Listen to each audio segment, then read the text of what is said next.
Maxxis 2025 Riverside Resort. Maxxis tires rage at the river. Okay, just ignore that. Yeah, exactly. 2025 Riverside Resort. Maxxis tires rage at the river. We should get SNORE in there too. 2025 SNORE. Riverside. Yeah, there you go.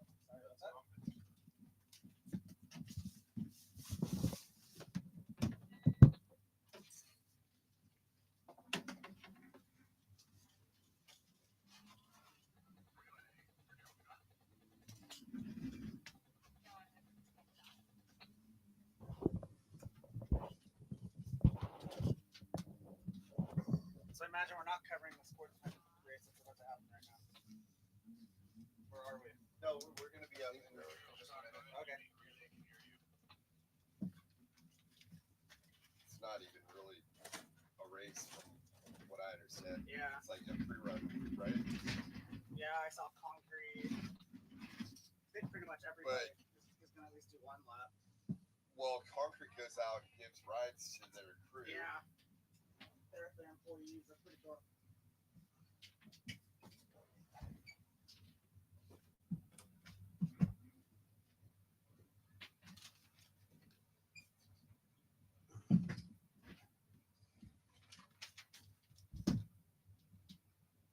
You're out of SoCal, right? Yeah, San Diego.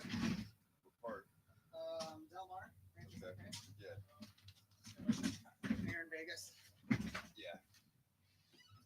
I lived in Encinitas for a while. Encinitas is awesome.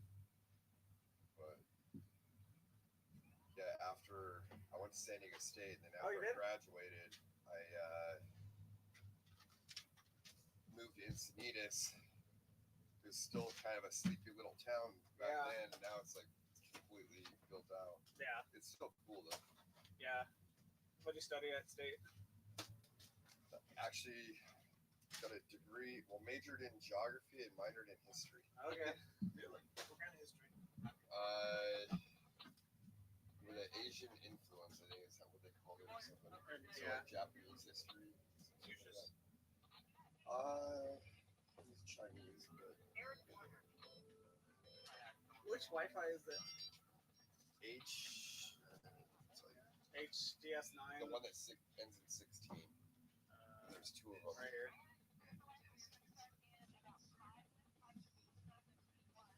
HKPSL 16. Yep. What's the password? Hammer King spelled backwards. Oh, gosh. Oh, you found the secret password. There's some fruit over here, guys. If you want some, or I've got snacks coming in. Whatnot. Okay.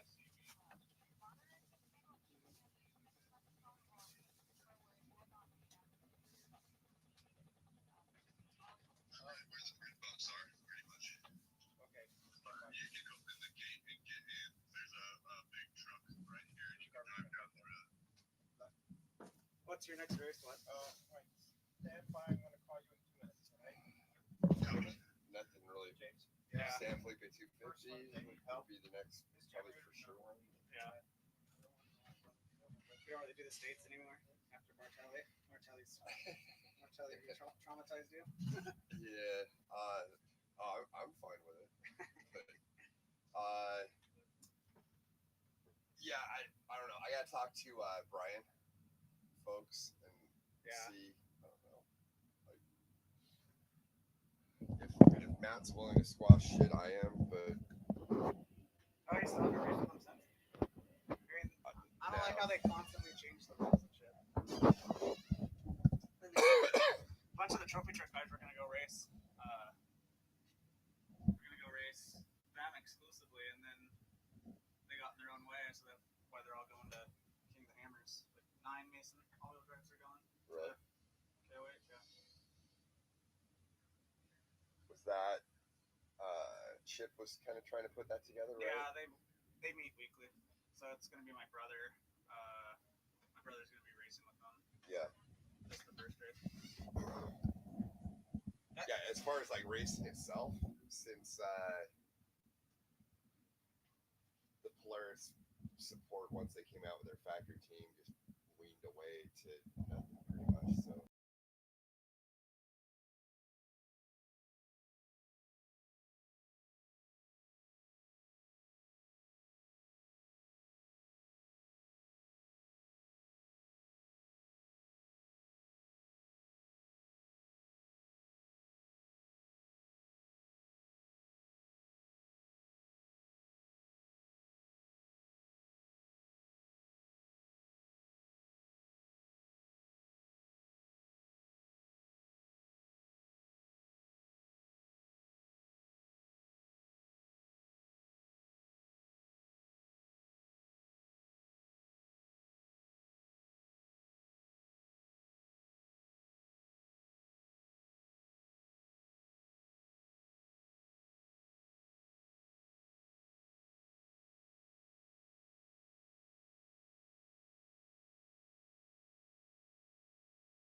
gnarly about the factory cards is they feel so small on them. I don't even fit in it. We moved our pedal Yeah. because I couldn't fit in it. We had to do a custom pedal.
I don't think it's racing. It's not racing tracks and it's not Stellus. It's somebody that I don't really know. I'll ask John to see.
shops are like $1,200 a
1600 is no coilovers with that torsion bar. I think that's the main difference between these two.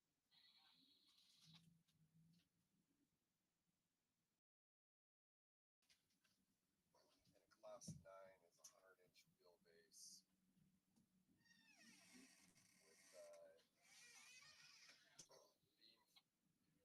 with front beam suspension and a swing axle rear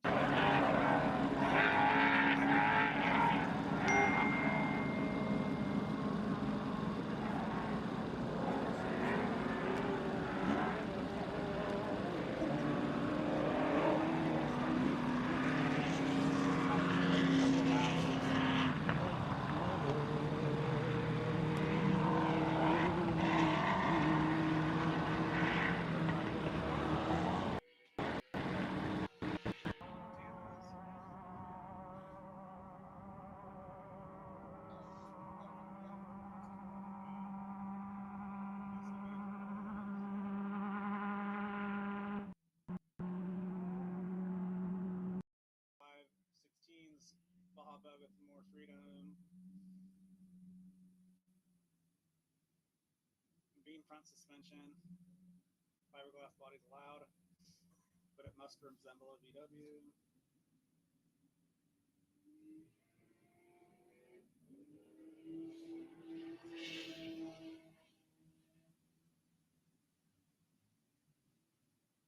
Okay, yeah, so class 5, 16 is pretty much a 1600 and a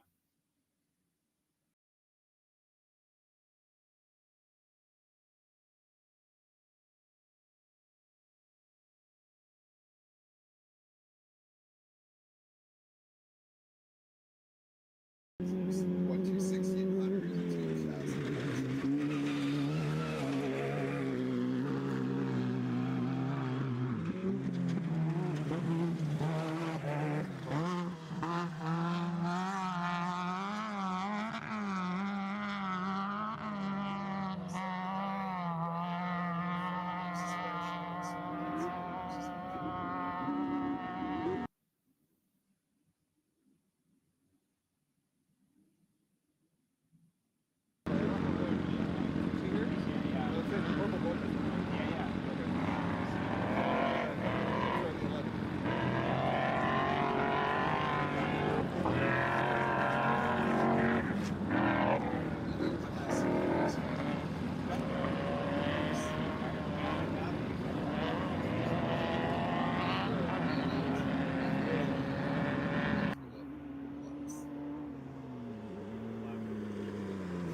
decent lip on that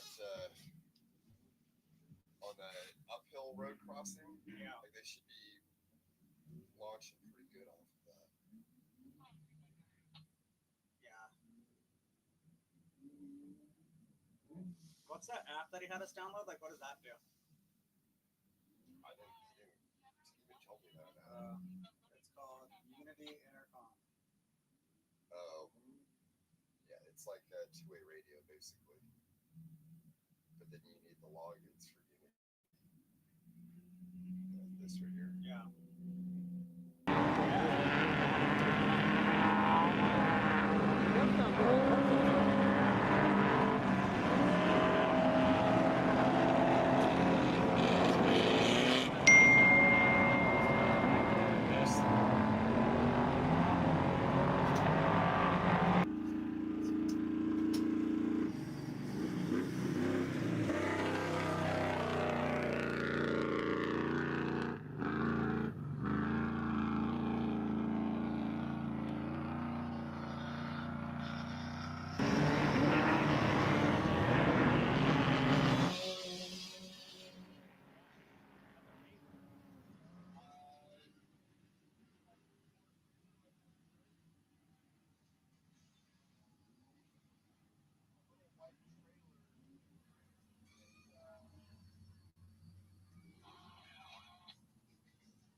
was the best place to look at qualifying? SNORE Facebook? Yeah, or Facebook right here. I found this on the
bunch. I have no communication. I have no idea if we're up or what's happening.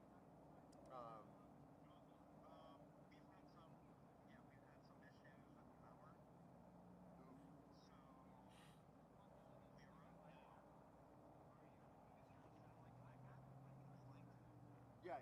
I'm good. I've been. I caught the first car.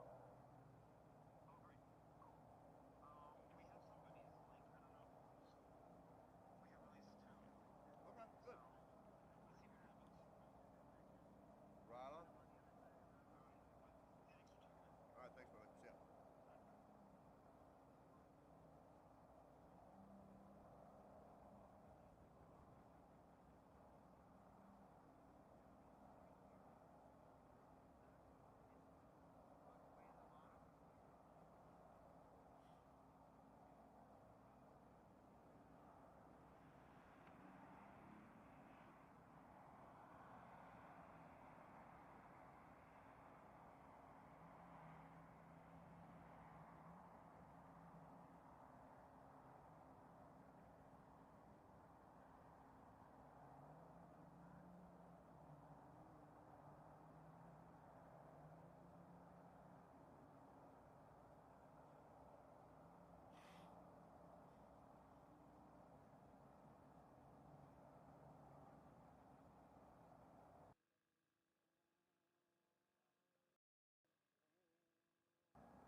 All right, everybody. This is Wes Miller. I'm sitting here with Christian Staropis and Nick Eisenhower, and we're getting ready to kick off Heat 2 at this year's 2025 SNORE Riverside Resorts Max's Tires Rage at the River. And Heat 2 is going to have a stacked field of Class 11 as well as our 5/1600s and our Class 9s. I think there's, last I saw, like 53 Class 11s. We are set up in a trailer here, and we're looking out, and there is a very large amount of VW sitting on the staging there. Christian, what do you got for us here? Oh, it's absolute perfect terrain right now for the Class 11s. What do you think, Nick? Yeah, 100%. Like, so I drove this race last year in the 11 car. Unfortunately, I drew the short straw and had to drive Sunday. I really got to drive Saturday and told me how amazing of a race it was. Perfect, like you said, perfect conditions, flat track, perfectly groomed, bladed, watered, ready to rip. So these guys have got a really, really good racetrack to go drive on today, and it should be some really good battling. The top 10, 15 Class 11 cars right now are very, very evenly matched. You've got a bunch of hot rodders in there that should be got some pretty hot lines. So there should be some amazing action. And now our number one qualifier was Blake Wilkie. And so let's talk about how they're doing the starting. He's going to get to take off the line alone. And then we're doing, what was it, 4 rows of 4 or something like that? 4 rows of 5. Blake will run off by himself, and then we'll do 20-second intervals of 4 groups of 5. And once we get through those 21 cars, they're sending the rest of the 56 off the line. So 30-something cars in a land rush style. So total free-for-all. Total chaos. Yeah. Oh my gosh. So I think hopefully we're going to cut to a shot of the start there, but you're going to want to watch the 30 take off at once. Blake's spot being the first car on the racetrack, but in these 11 cars, there's such like a fine line that you have to balance of like going fast and going slow and preserving the vehicle. When you're out there running by yourself, you don't really know where the pace is. But out of anybody in that field, I think Blake's probably the most veteran when it comes to running these cars, and he's done a very good job of keeping it one piece. Now, this course we're running counterclockwise, which Rage at the River I think always does. I went out yesterday, I did a lap, and from right off the start, you go straight into the moon bumps. You've raced a Class 11. How does a Class 11 get through the moon bumps? Very slow. Well, I thought very slow, so we took off. Last year we ran up the start there, got a good pace, and ran into the moon bumps, and I thought I'd slow it up a bunch. And then I had 3 or 4 cars flying over top of me and on the side of me, so These guys know how to go fast in boom ups. I had absolutely no idea. These guys pull absolutely no punches in Class 11. Everybody's thinking, oh, it's a Class 11, limited horsepower, limited travel. It seems like the aggression, though, just completely doubles. Oh yeah, absolute chaos. And they're pretty evenly matched. Oh yeah. You know, I think a class 11, it's, you know, fairly like a spec class. Yeah, from what I'm hearing out there, it sounds like they're leaving the line right now. And they were supposed to take off at 7:43, and it's 7:46. So yeah, I'm going to say we got rows of cars taking off. Hopefully we'll start getting some shots of that here. Oh yeah, there we go. Yeah, we can kind of see them there. I believe we've got a camera set up in the moon bumps, so if we can kind of get to moon bumps.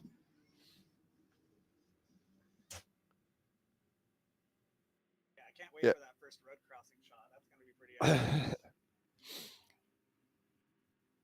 Yeah, the road crossing, I felt like this year it's got a pretty good lip on it. Like you know, the trucks and some of the really faster classes are going to be airing it out over that. Yeah, what do you think, Nick? You think we're going to get a Class 11 clearing the road crossing this year? Yeah, honestly, I think it's a possibility. Like we got pretty close to doing it last year, and I'd say these top 10, 15 cars will probably be close to making the downside there. Like we just saw in the live stream, Blake went by, we had Cole Witt, my little brother's actually navigating through Cole.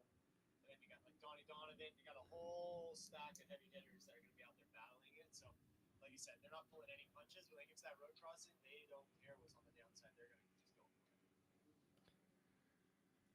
And for people that are watching this that might not know exactly what a class 11 is, you guys want to break that down of, you know, it's a stock bug, but what exactly does that entail? What are you allowed to do? So a Class 11 car, you have to run the stock Volkswagen pan. You got to run stock suspension components, stock brakes, stock steering, stock everything. You're allowed to put a roll cage in it with safety. You can put larger stroke shocks on there, but you're only allowed to keep the factory stroke of the suspension. You have to run the factory transmission, and you have to run a 1600cc Volkswagen motor. So you're very, very limited. There are a lot of rules right there, but that's kind of the general overview of how it works. Yeah, I mean, it's very competitive. There's a lot of post-race protesting and tear downs and leak downs and all that stuff. So this class is taken very seriously. With the 1600 motor, is that an open motor then, or what are the rules as far as the motors for that? There's like cylinder head rules, there's carburetor rules, there's everything, and you have to all be within the spec of it. And if you really want to be competitive, you're not building this motor in your garage. You're hiring like a Sletton or somebody like that to build you a really, really competitive low compression 1600cc Volkswagen engine.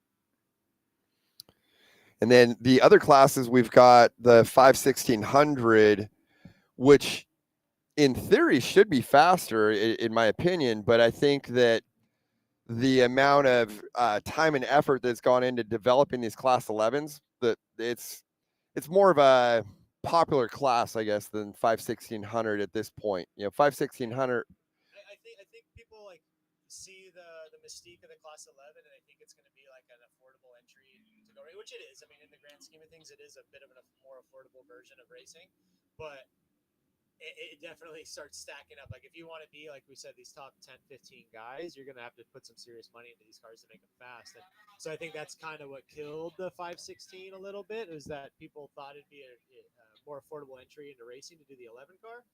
And so maybe that's why those numbers have dwindled a bit. And probably some of these lead 11s have maybe a little bit better motor package than some of these 1600 or 5/1600s. Potentially, yeah. Yeah. Potentially, yeah. Because I mean, that's the whole thing in that class. Like every ounce counts in those things. They're cutting weight and they're building. Because suspension wise, you should have an advantage in a 5/1600. Absolutely. In a 5/1600, you're running a torsion bar front end and no coilovers, right? I believe in a 5/16. Yeah, which is kind of what's going to separate you from a 5 Unlimited. Then you can run coilovers and a lot more of a full, like, kind of race buggy chassis. Yeah, and in a 5 open car, you can run a full tube chassis, all that stuff. Yeah, in which those will be running later in the day. Class 9, which is running this, and we've got a fair amount of those guys. I feel like there was almost like 24 or something Class 9s, which I feel like you don't see a lot of Class 9s out racing that much anymore. You know, so it was really cool to see that, because that was like one it used to be the Challenger class, and that was one of the original entry level classes, and that's really kind of a tube chassis version of a Class 11, right? Right, exactly. So yeah, the only difference is the rear suspension, where Class 11 car is an IRS car, and then the Class 9 cars are swing axle. So it's like the straight plate style, all that stuff. So Yep. the rear suspension's a little less desirable, but you don't have to work around a steel body, so it's a little easier that way. Make a little bit more speed. Yeah, so yeah, they're still working on cameras out there. Hopefully, we'll get some more shots for you guys.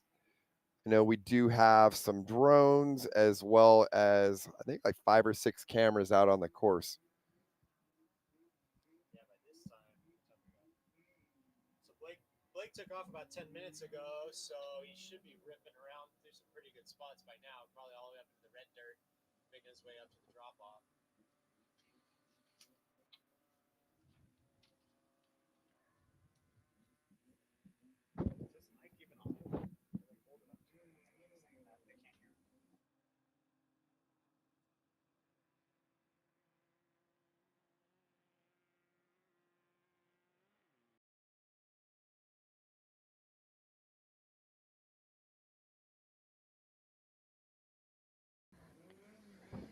All right, so here we go. We're getting one of our drone shots. That looks like the moon bumps there, right? Yeah. And then shot of the moon bumps and running the straightaway there. yeah, going up the Powerline Road. So on the Powerline Road, and then here we've got the uphill road jump. So that's the first road crossing. There's parallel lines, and they'll split and then come back together, split and come back together. Especially with cars that are this evenly matched, does that get a little sketchy when it comes back together? Yeah, absolutely. That's the thing, is like we're all kind of just go karting and drag racing. You're trying to find every ounce of speed.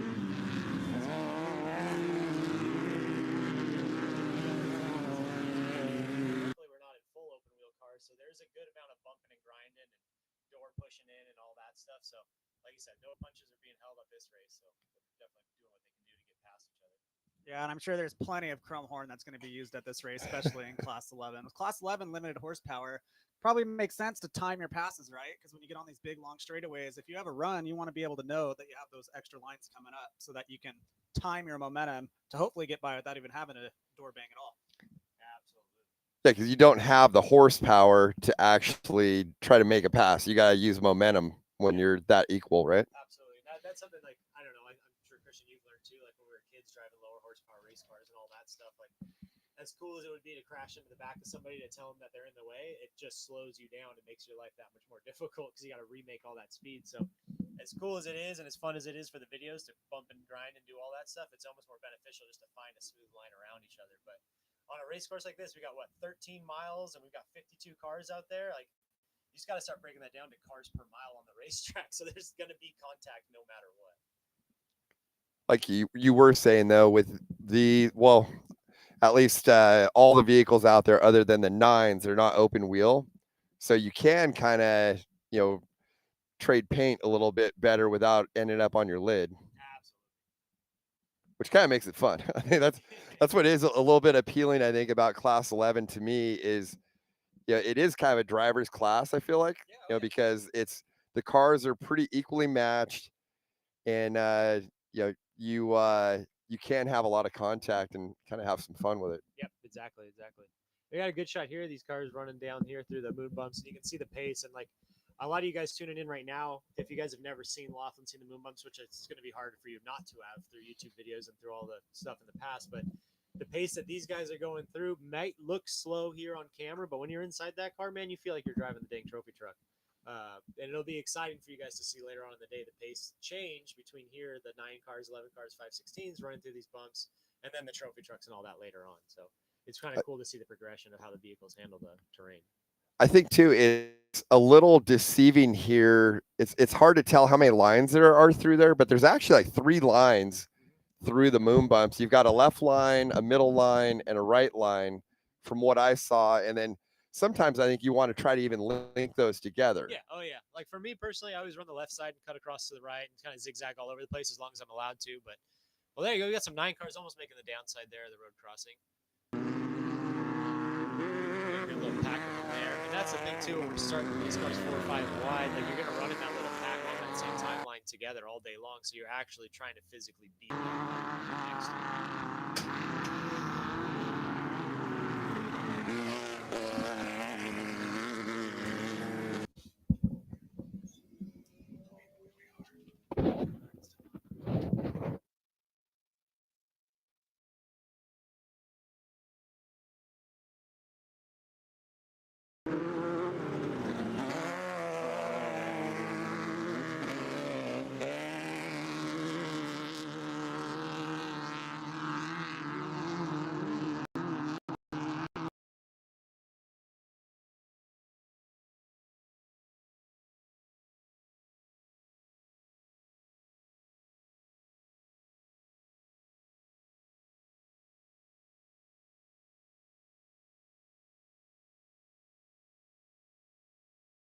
This is Wes.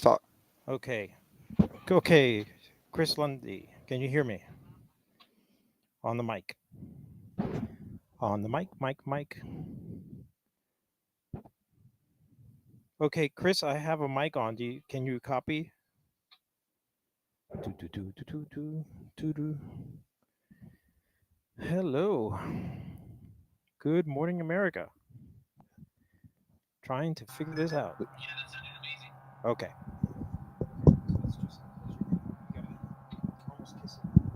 All right, yeah, we're figuring this out. We're new here. We're making it work. It's happening.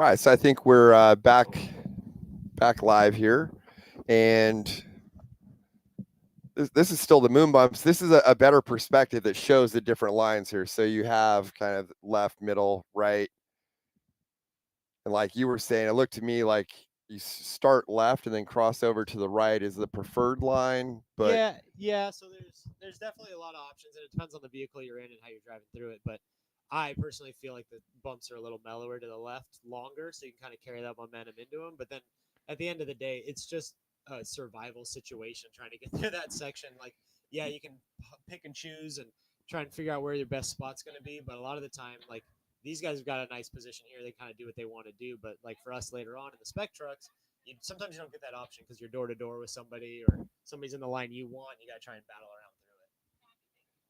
definitely, yeah, I think if you're following somebody and you're in their dust, even getting out of the preferred line, but to get out of the dust and have clean air is better. Absolutely, 100%. Dust is the worst thing in the world. So we got a nice shot of showing kind of the whole Laughlin area here. Beautiful weather. Yeah, absolutely. The only thing I could ask for is a little bit more wind.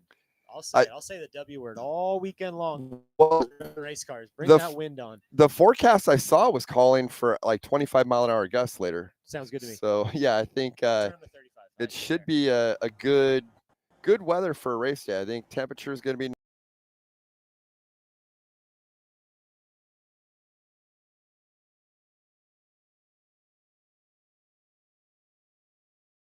Is to have dust and have cars spread apart. We want door-to-door banging here, especially at Rage at the River. This is pretty much the race that everybody, pretty much, it's a run what you brung race. Some people have fresh prep. Some people just came off the ball 1000. Pretty much no excuses here. Just the gloves come off, and it's going to be great racing. And the fact that there's a lot of wind and there's no dust whatsoever, that's the D word. We don't want to say that at all this weekend. But yeah, I think it's going to be absolutely great racing. As we can see with Class 11s, it's just been absolutely nuts so far. Well, and they've been watering the course quite a bit, and it wasn't really windy yesterday. So it's been if the wind does come up later today, that's going to be a perfect scenario because the wind didn't dry it out yesterday. Let the water soak in, and then if you got wind to blow it and dissipate the dust, that's a recipe for a good race. Absolutely. And you can see in the course, like they've been just watering it nonstop, so there's a fair amount of moisture in it.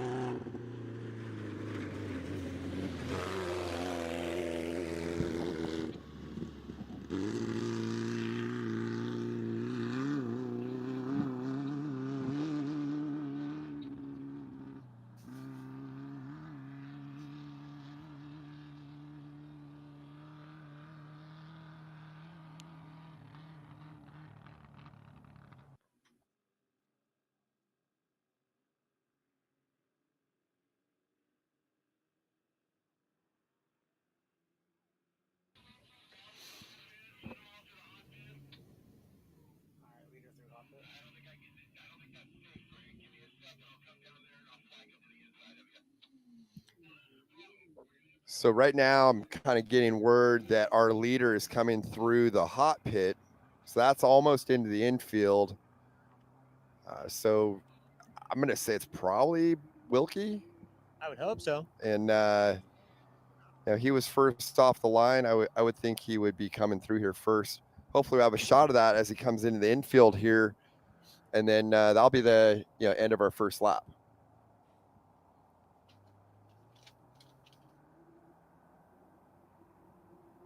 And all of the classes are doing 4 laps here in this heat 2.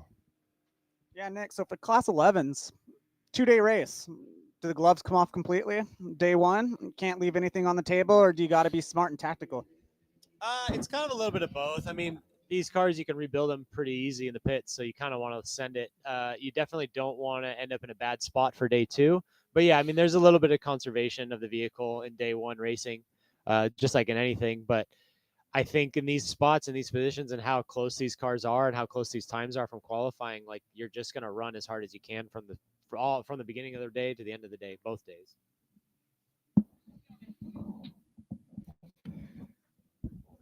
And for the people that haven't watched Rage at the River before, is there any grooming done after day 1, or is it pretty much just how it gets torn up on Saturday is essentially what's going to happen, what you get for Sunday?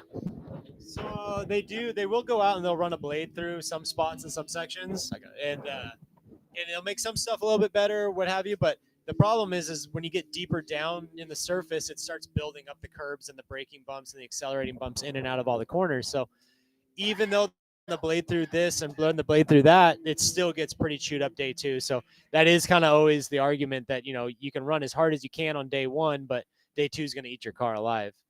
And you got here on the camera here, I think we just saw a clip of Blake zooming by. We got Brian O'Dore here. That's Cole Witt right there, running up through the moon bumps. So it looks like we got a pretty stacked field in the top 3 cars running by. Who we got there? That's YouTube.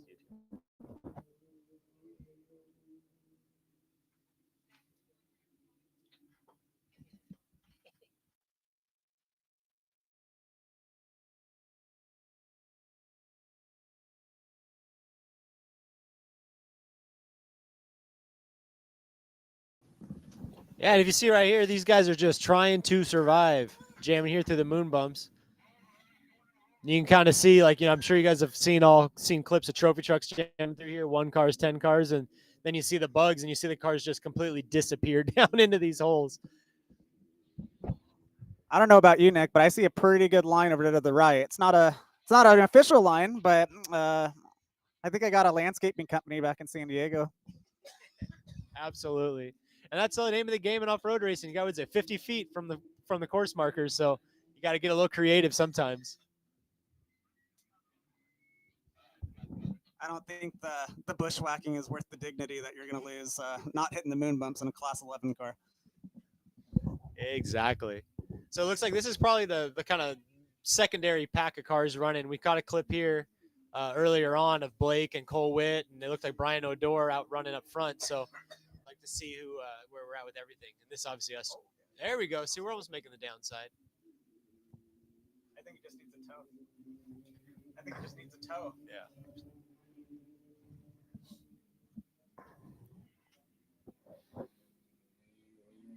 Earlier, you guys were talking about how it's a 2-day race. There goes. So that looks like we got Cole Witt right there leading. I wonder if that was right behind him. So do you want to explain how that breaks down, it being a 2-day race? Oh, yeah. Absolutely. So you qualify, obviously, in your qualifying position. It stacks up with your starting position on Saturday. And then however you finish on Saturday is how you will start on Sunday. And I do believe this heat, they will keep the classes separated. But later on in the day, I know in the unlimited heat, wherever you finish day 1 is where you start day 2. And that's mixed in with the trophy trucks, Class 1 cars, and the other classes. So it is important. Your starting position for tomorrow is based off your finishing position for today. So it is important to get a good finishing position. Yeah, and with the races like these being so short, 4 laps around 15 miles each, any sort of downtime is going to be pretty backbreaking. I mean, it's already hard enough when you got 53 Class 11s without any downtime. You could easily be from first to missing a turn could take you to 10th just because it's literally coming down to seconds now. Shoot, Baja 1000s are coming down to seconds. So let alone around a 50-mile, 60-mile race. So it's going to be very interesting to see how today shakes out. As you saw Blake Wilkie qualified first, and then you got Cole Witt either right ahead of him or right behind him. It's pretty nuts. And as you can see, they're all stacked together going through the moon bumps here. So I would not want to be in charge of a live timing and scoring at this race. Absolutely not. I love the shot of the moon bumps there of just all the cars and really showing all the different lines. And it'll be cool to watch these guys come through and then later today watch a unlimited truck come through there and the difference between those two vehicles. Honestly, these 11s get through this pretty good though. Yeah, I'm honestly impressed. They're picking their way through, and a lot of these racers, I mean, you have to be pretty savvy to drive a Class 11 fast, because if you're just a total hammer, you probably won't be able to walk after it, or the car's going to break, one of the two. So I think honestly, like, oh, there's a great shot there. I wonder if that's Donnie Donovan right there in the slow ride car. Hard to tell on our screen here, but definitely, like I said, one of the heavy hitters in the class.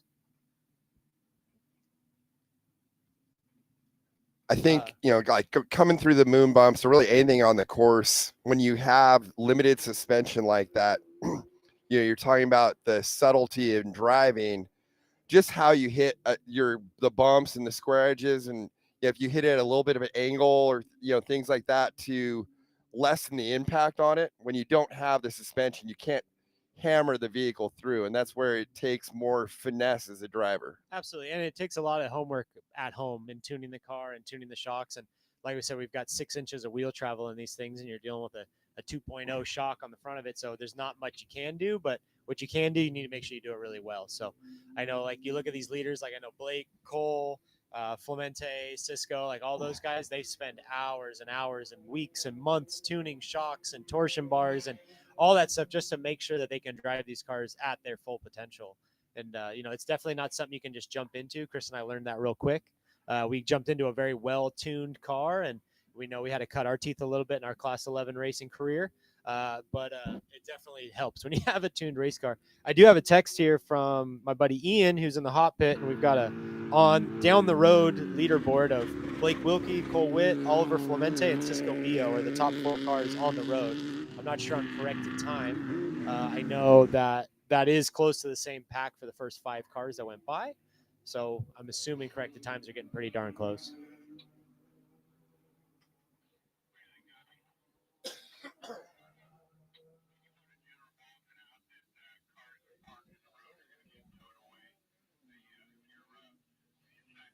And I think that's pretty close to what our qualifying order was. Yeah, and like I'm saying, these top 10 guys, like here, I'm looking at this list right here, the qualifying list. I mean, you got Bruckman in there.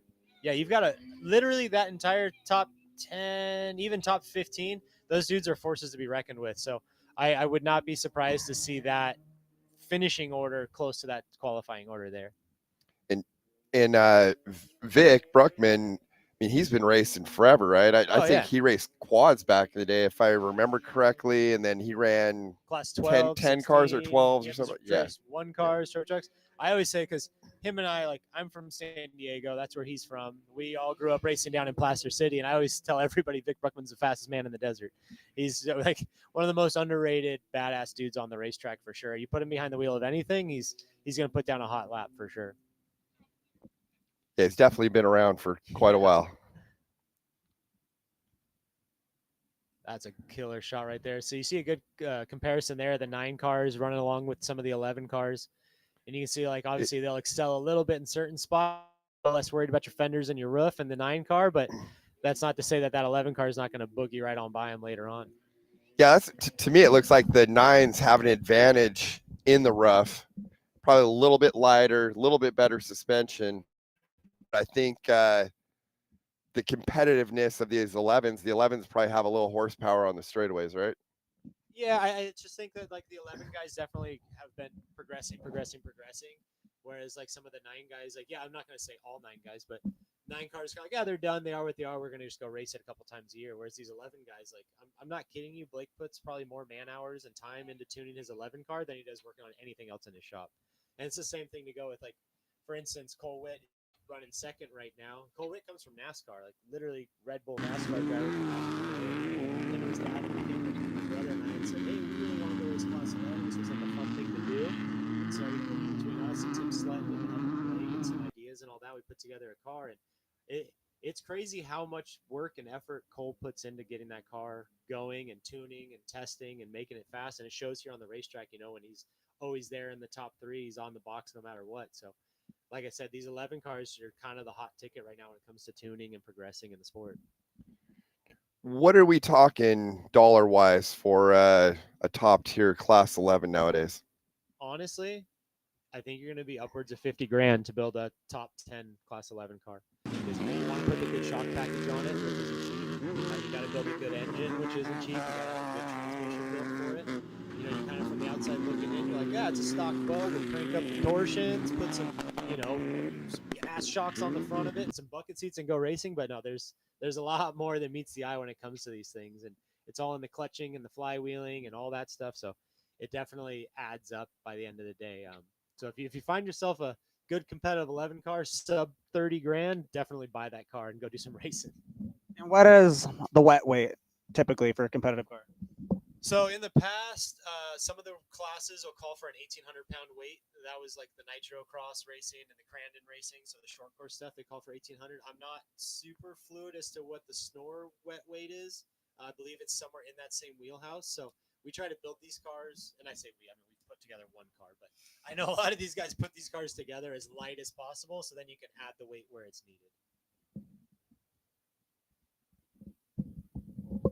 When they're adding weight, how are they doing that? Oh, just basic ballast. So just doing lead weights, whatever you can move around, adding bigger batteries if need be. It's like, for instance, the car we put together, we put together like the lightest everything, the lightest starters, the lightest batteries, the lightest all you can think of, cutting everything down. So then that way we can add weight to the nose, add weight to the back, and just kind of tune the weight in the vehicle. Because, like I said, with 6 inches of wheel travel, it's hard to kind of finesse that. So if you can get the thing to fly a little better with some rear weight or nose weight or what have you, that's a nice way to be able to tune that. Adjust the the attitude of the car with your weight balance. Yeah, absolutely. It's just like short course, just like road racing, anything like that. The weight in the vehicle affects the way it handles and it's a lot of these cars that come up running short course. When you're running short course races, like you'll want to put the weight in the nose, get the thing to dig and turn and all that stuff.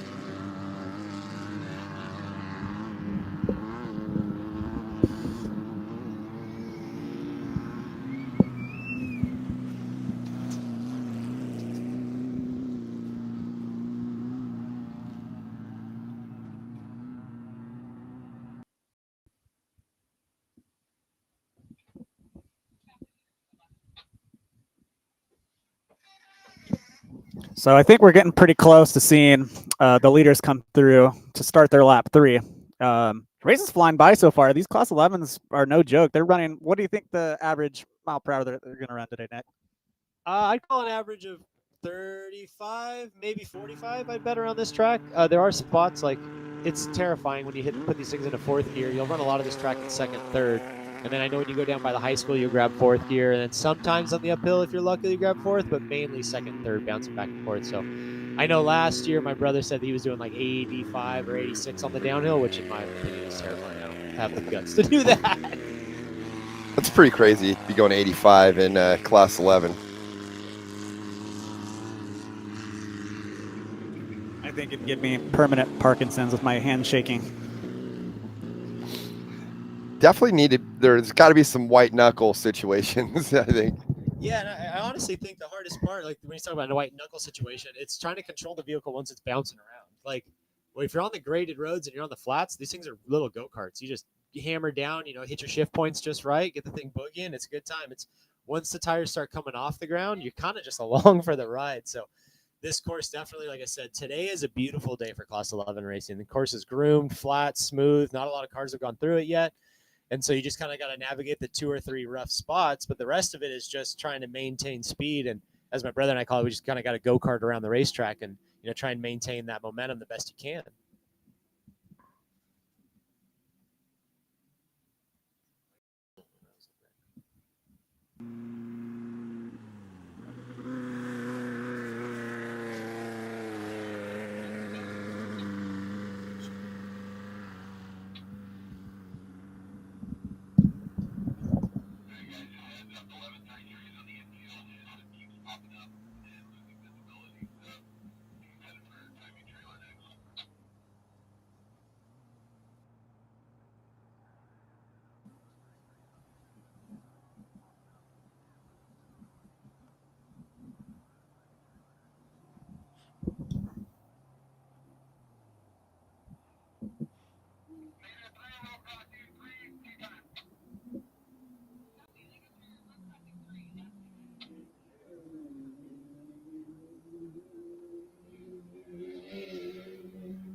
And here we got a beautiful shot of Blake Wilkie jamming his way through the moon bumps. And according to my sources on the ground, he is the lead car on course right now. I don't have a corrected time for you, but he is boogieing through there, and it looks like he's still got a pretty solid gap. I know they started at 20-second intervals, and it definitely looks like there's not another car for 20 seconds. So I'm thinking it's going to be him, Cole Witt, Flemente, and then I'm still waiting to hear back on who else is jamming through that spot. Now he's taking the line to the right there with the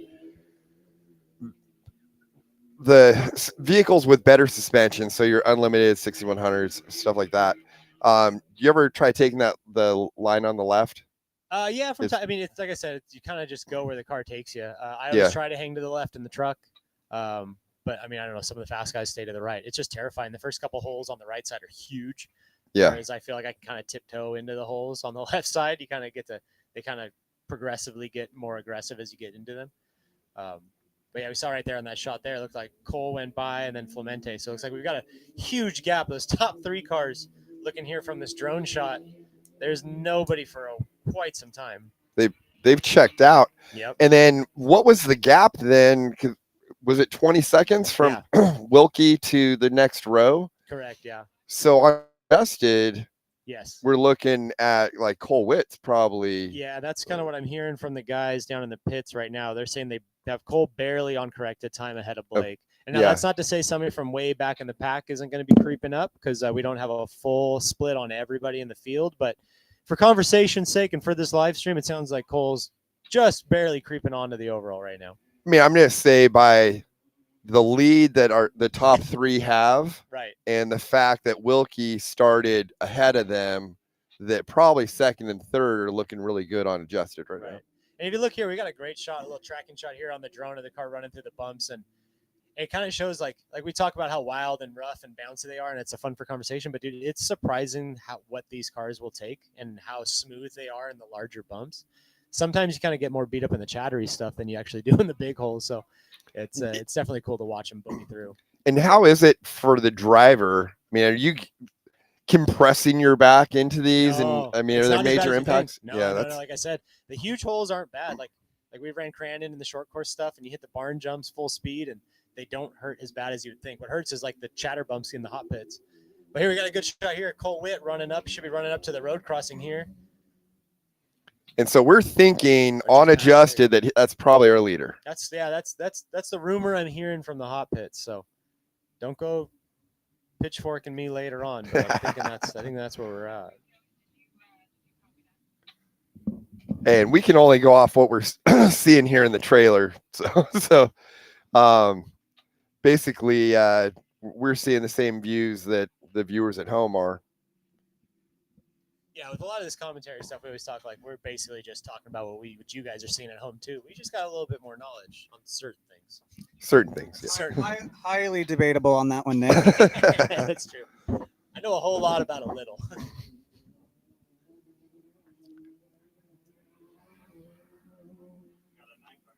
Yeah, I got a good shot here. This 9 card jamming through.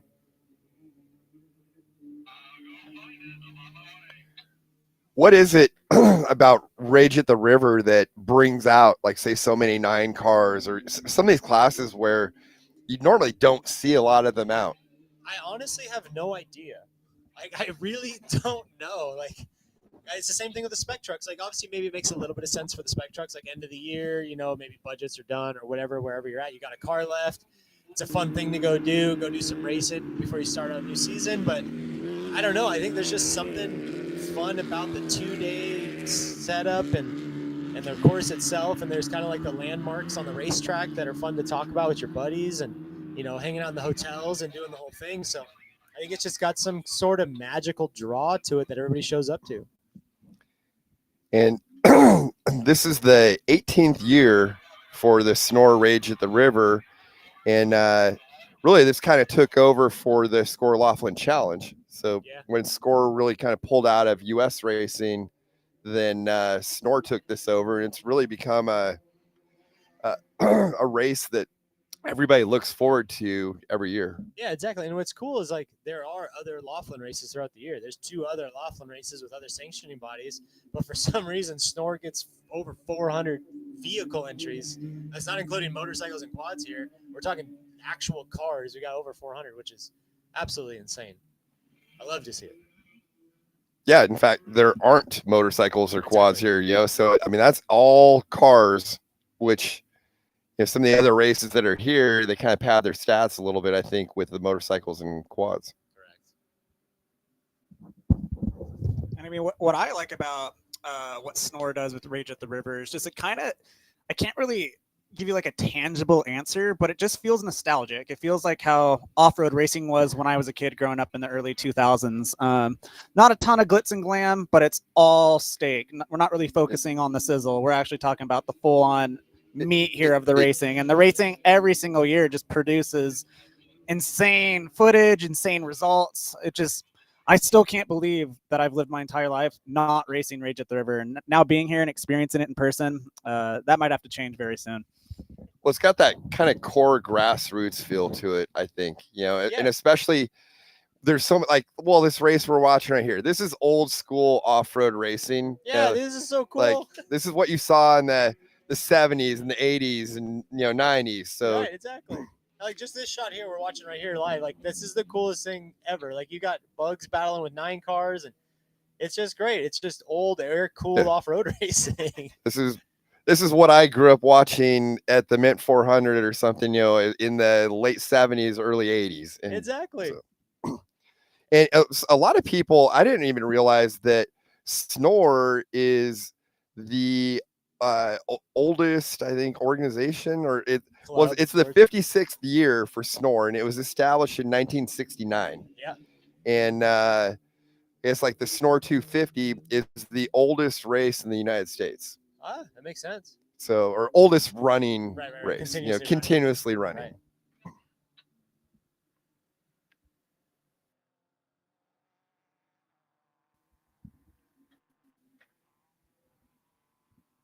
I think maybe a fun part of this race too is the draw to it is the ability to camp out and hang out and do the whole thing in the pits. Like I said, it kind of brings back that old school feel of when we were kids racing down in the desert, and you take your trailer out, do some camping, do some racing, hang out, bring the family out. I think that's definitely what draws a lot of these guys. Got a good little battle here, 9 car, 11 car over the road jump, back to the moon bumps.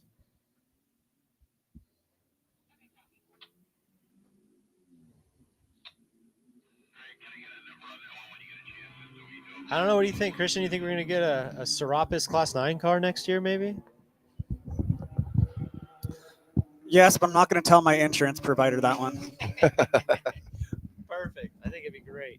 I think we need all these trophy check guys in 11 cars and 9 cars. I think it'd make a great time. I'll only do it if my co-driver Evan Weller agrees. If Evan, we're a package deal. I always said for like the Baja 1000, I always felt that trophy truck guys should have to do at least one Baja 1000 on a dirt bike or a quad before you're allowed to do it on a trophy truck. That's kind of wild, man. That's a lot of seat time. Yeah, you got to earn your keep out there,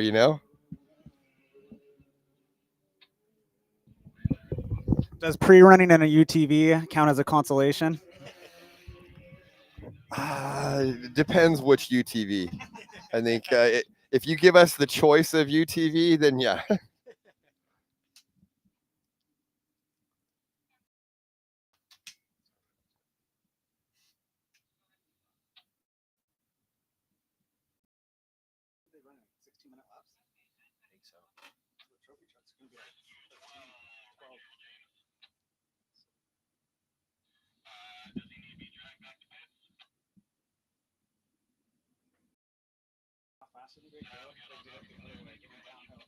That'd be insane.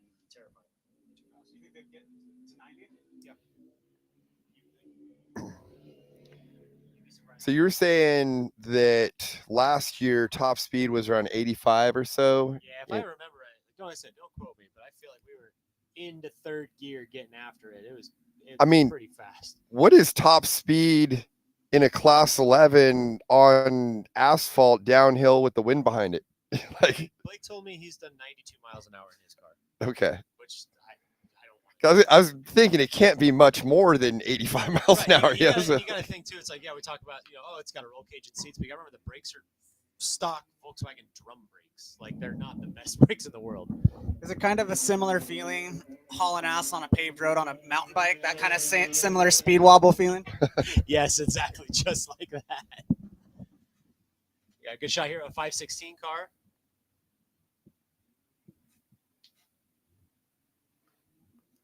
Now, does a 516 maybe weigh a little bit more than an 11? I would assume eventually it starts stacking up weight, especially, when 516 was big. Like, I don't know if they were so worried about weight consciousness. What- And got in a bypass is more than a smooth body. And yeah, bigger tires, bigger wheels, bigger arms. I think you can run a longer arm in the front of them and all that stuff too. So you're just adding weight to it. Yeah, I'm just kind of, looking at an 11 qualified faster, but a lot of them qualified faster than the 51600s. And, so how did that happen when a 51600 should have a pretty distinct advantage, in my opinion, in the rough? Right. Yeah. In the rough, you'd think the 516 would be quicker. I understand qualifying. You got to think the 11 cars are low slung, flat, low to the ground. You can pitch them into the corners deep. But the 516s out in the rough should definitely be walking away. But Yeah. we just need a resurgence of people wanting to go race 516 cars. Bring that class back. Keep Tim Slutton in business building Volkswagen engines.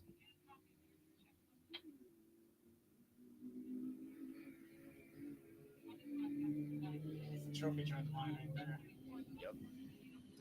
Yeah, what he was doing there, I was looking at that, doing it where you can ride that berm up on the left, and it kind of, you stay out of some of the bigger holes. It gets into some big ones right there, just as I said that. But I think if you stay to the far left up on the berm a little, you kind of stay out of those holes. Yeah, don't be giving away all the secrets. People might be tuning in and watching. Okay. We got a good drag race here going up the hill over the road crossing. Nothing cooler than door to door over that. And it's gonna do a little zigzag here. We're gonna go left and right, and then back down on the power line. And then this is where it's real important, where you want to maintain your speed and keep your momentum going through here, because it's gonna pitch you down into the longest uphill sand wash of the entire race. So, especially in the 11 car, you want to conserve as much speed as you can. You get down into that wash, and then you just pray you've got the momentum to stay in front of the guy you just passed.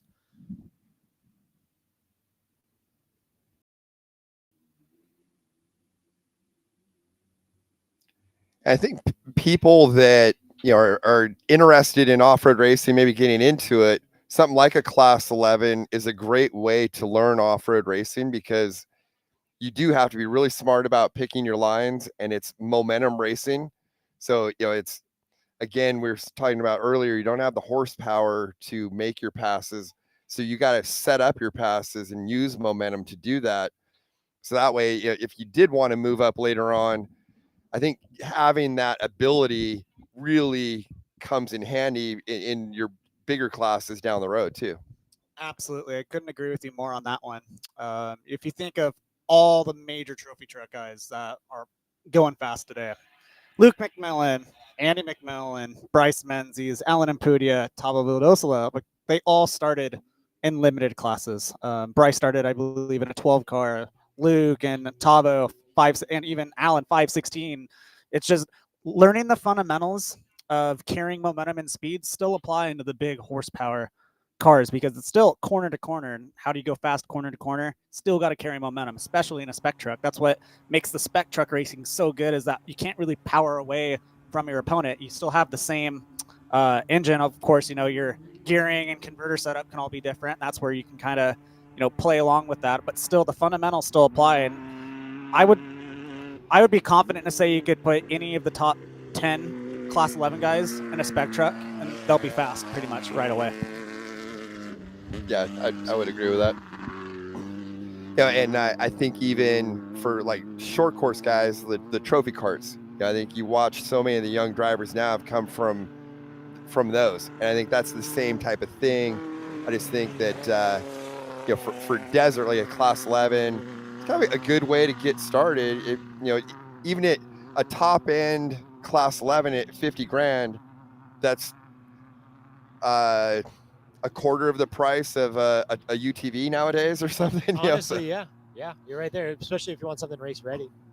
Yeah, and it's, you know, like say if there's a dad out there and he wants to get his kid into off-road racing, go race the class 11 Yeah, and for there's 50 grand, and you're going to learn how to drive. and there's such an amazing surplus of used race cars that on Race Desert, on the forums, on literally on Facebook Marketplace, like go buy a used 9 car, buy an old class 11 car, 516, go buy an old class 2000 Ford Ranger with leaf springs on it.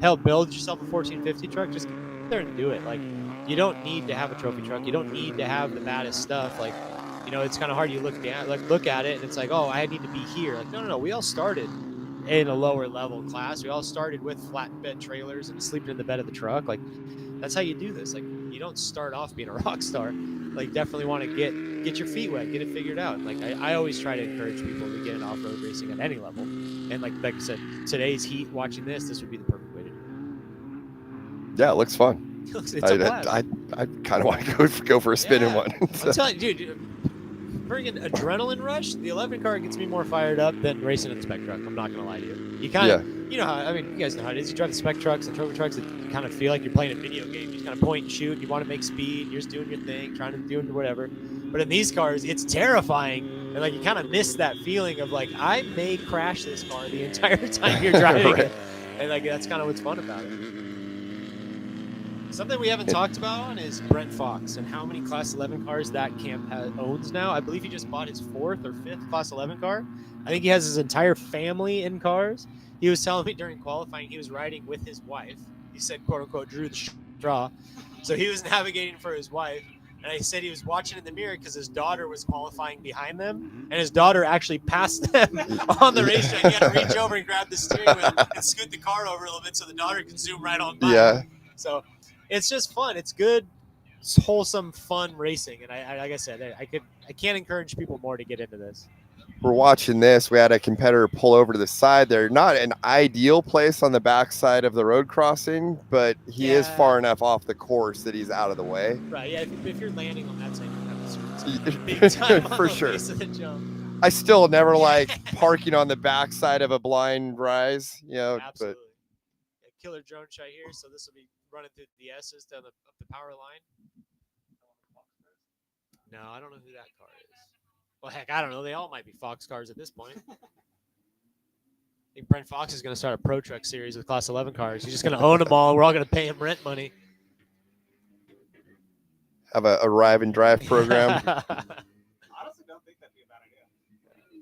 I know Greg Shapiro was doing that for a little bit with some Class 11 cars with the Nitro Cross racing. Mm-hmm. And it definitely was working out very well.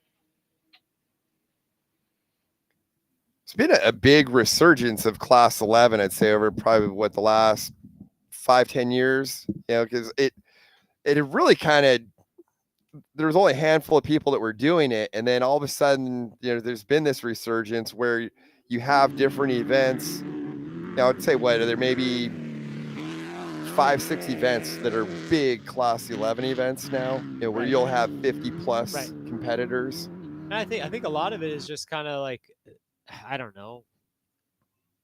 Old school never goes out of style. And so like a lot of people look at like the old school stuff and it's like a lot of the time these cars sit in your garage. And so you want something cool sitting in your garage. And Class 11 cars look cool. So maybe that's part of it. I don't know. Well, and I think we touched on before, it's just a real driver's class, in my opinion. And you can rub fenders. It's not open wheel. Like, it's you know, like some of the short course Class 11 races, those look really fun because it's just straight up bumper cars out there. Oh yeah.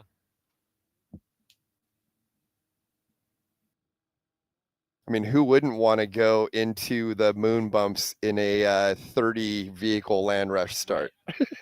Right. Well, yeah. I mean, you talk about an adrenaline rush. I mean, it's like that. I'd love to see some in-car from that. That and like, man, I got to hit turn 1 at Crandon in a Class 11 car with like 15 other Class 11s. It's a great time. Yeah, exactly. I think you just have an ear-to-ear grin the whole time. 100%. 110%. And that's the thing too. There's so many opportunities right now for like lower cost of entry Class 11 racing right now. Like you could put together an entire series of shorter course races with the Glen Helen races, the Laughlin races, the Prim races. It makes sense right now to build yourself a limited vehicle and put together a fun little series with you and your buddies and go make it happen.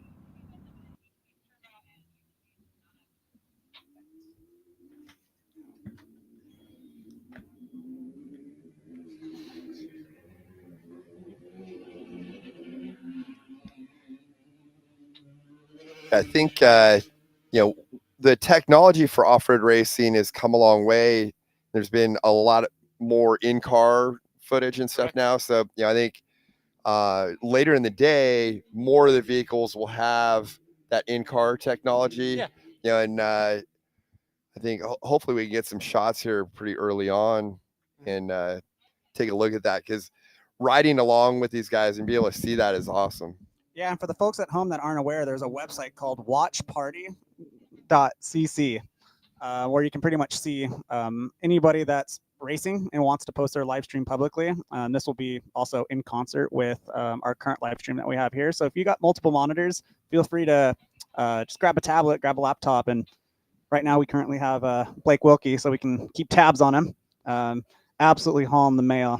He's about 5 miles out.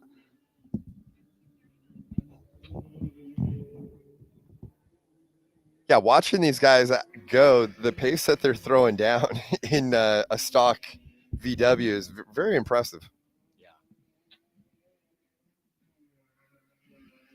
You gotta think these cars make 90 horsepower. 90. Yeah, it's Not even digits here. 1600 cc air cooled Volkswagen engine, And that's makes a hot- 90 horsepower. A hot motor. Like I'm talking like the hot. Yeah. 90. I mean, what's a stock, like 55 or 60 or Yeah. something? Like, yeah. Which, to put that in perspective for people, a 450 dirt bike, is around like 55 horsepower or Right. something like that. So if you're talking power to weight ratio, there's a good difference there.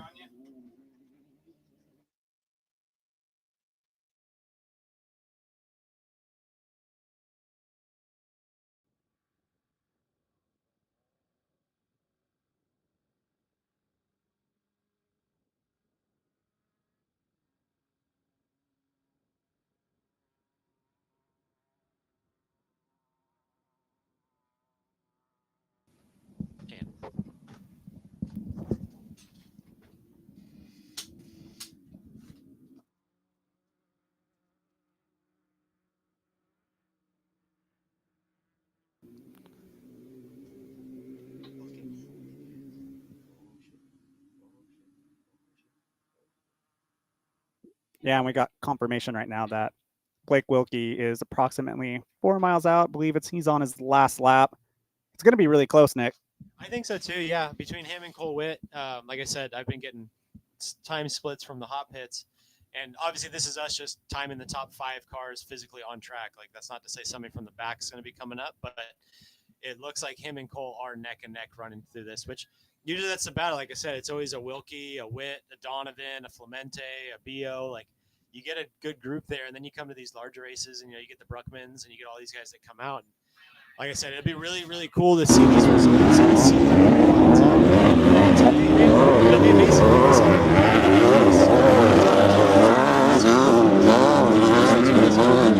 Yeah, it's almost like a double-edged sword, a blessing and a curse, where you obviously want to go to a race that has a huge car count, but when you do it with a huge car count in a short course race, the one thing that you always have in the back of your mind if you're starting up front, lap traffic. You could have somebody cleared by 30 seconds going into the last lap, catch lappers at the perfectly wrong time, end up losing the race by 5 seconds. Ask me how I know that one. Exactly.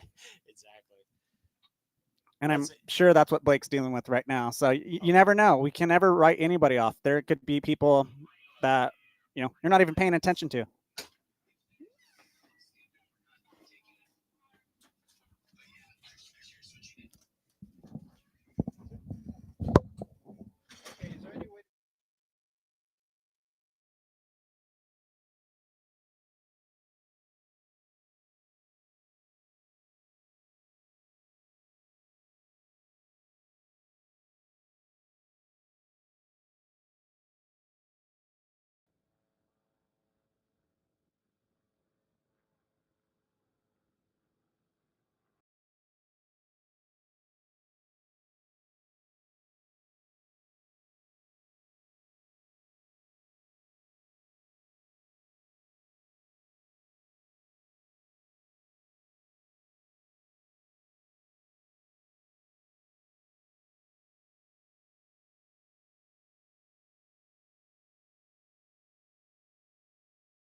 Good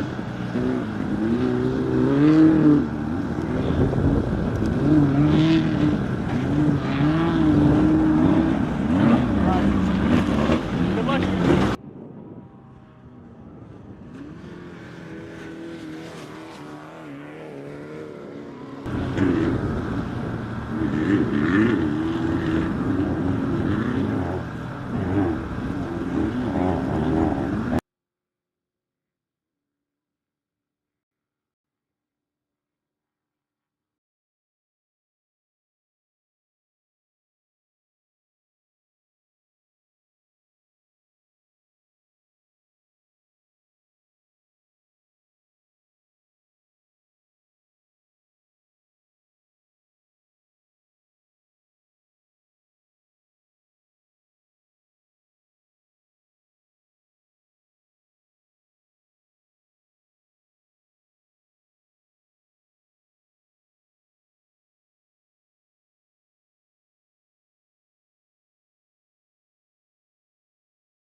Okay, so looks like Blake Wilkie just crossed the finish line here. Yep. First finisher physical. Here we go.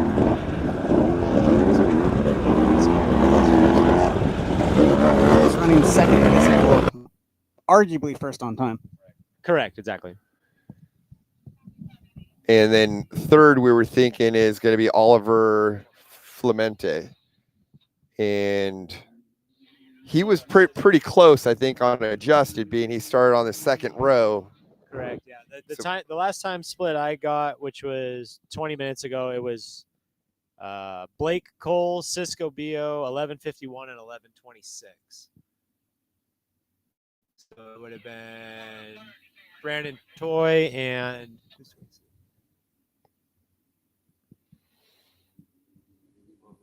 wrong number. 36. Yeah, I don't see an Maybe 11:21. Coombs, maybe White Coombs on 36. Either way, we're working with what we got, but it looks like Blake's got his car across the finish line. 11:26 would have been Bruckman. Oh, okay, So there you go. that would makes make sense. Yeah, Bruckman running up there. So yeah, but yeah, catching word here just through text. Obviously, don't come after me, but it sounds like Cole Witt with a broken ball joint. Which that'd be disappointing for him because he had a good run going. Oh yeah, absolutely.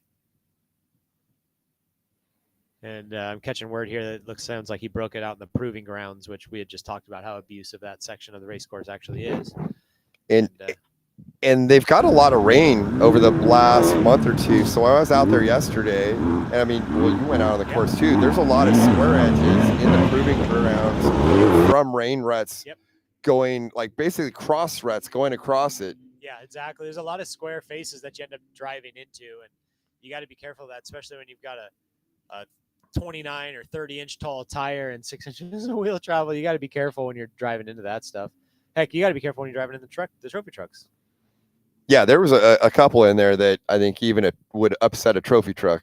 So 100%. let alone a class 11. 100%. Now ball joints. So if Cole Witt broke a ball joint, are you able to run aftermarket ball joints or stock or what's? I don't know. They got to be the factory size and all that. I'm not sure whether you're allowed to run the aftermarket or not. I just know, like in UTV racing, Right. where I came from, we'll run like a 300M ball joint, and you know, I would think at this point in a class 11, you probably can run an upgraded ball joint, but it's got to be like stock size. Right. Stock cycle, stock. Yeah. And there might not be 300M ball joints available, but maybe we have a market. So that just kind of goes, we're jumping on the camera here of a whole group of cars taking off into the blue box, which is right at the start of the race. And Blake is entering across the road to show the pace that and probably lapping a few cars. This is the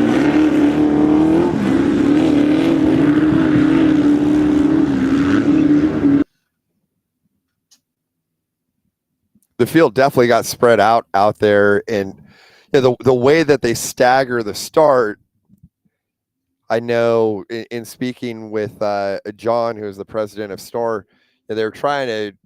They actually were worried with some of these classes where there's a lot of people, and this being one of them, of getting the everyone off the line before the leader came around.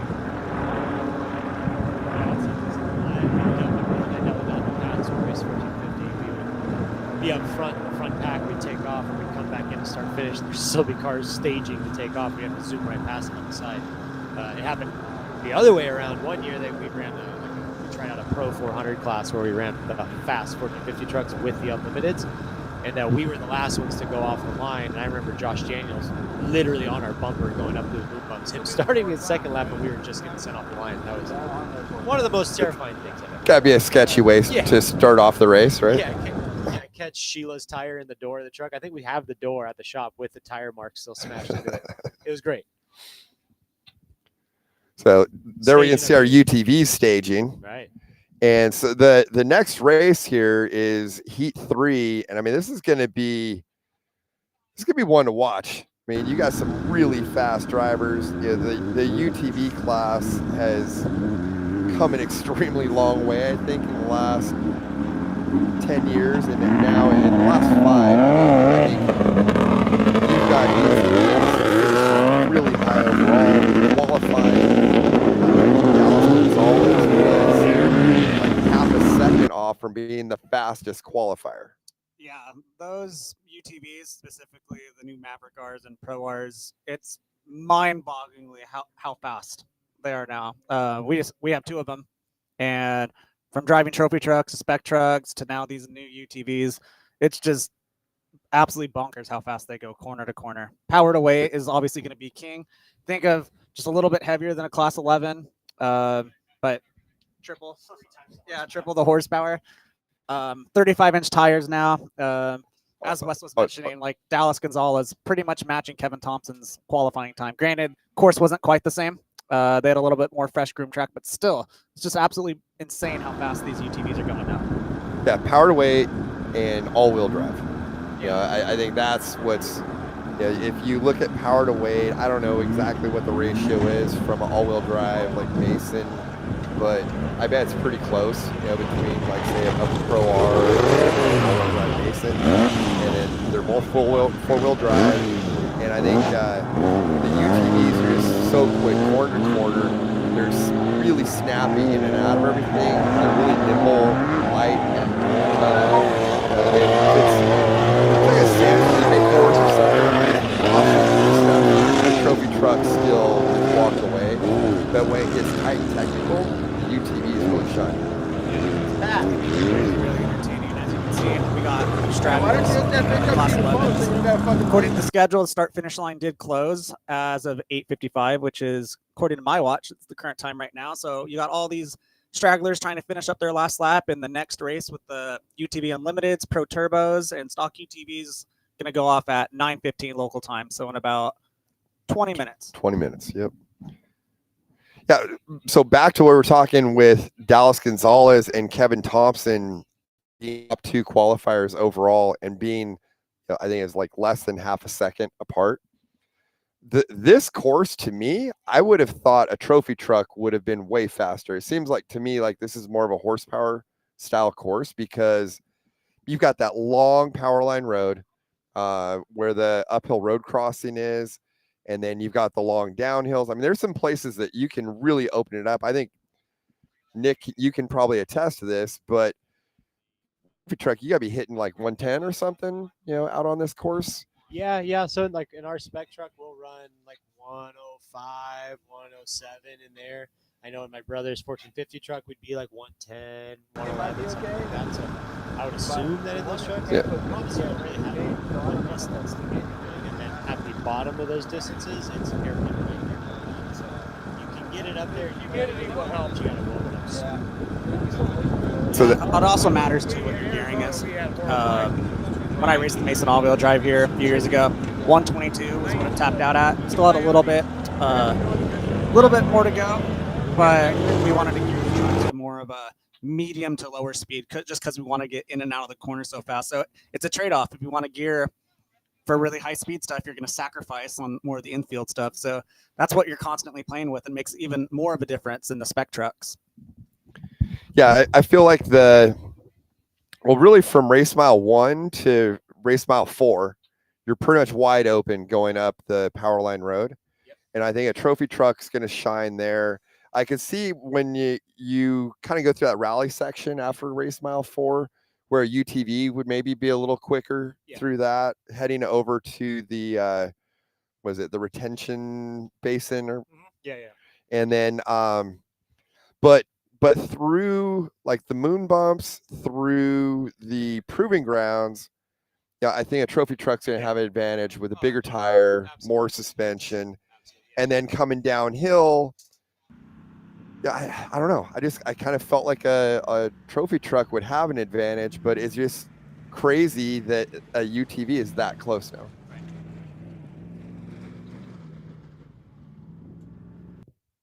And it's not like Kevin Thompson and that Mason truck, they qualify well at any race. You know, this isn't.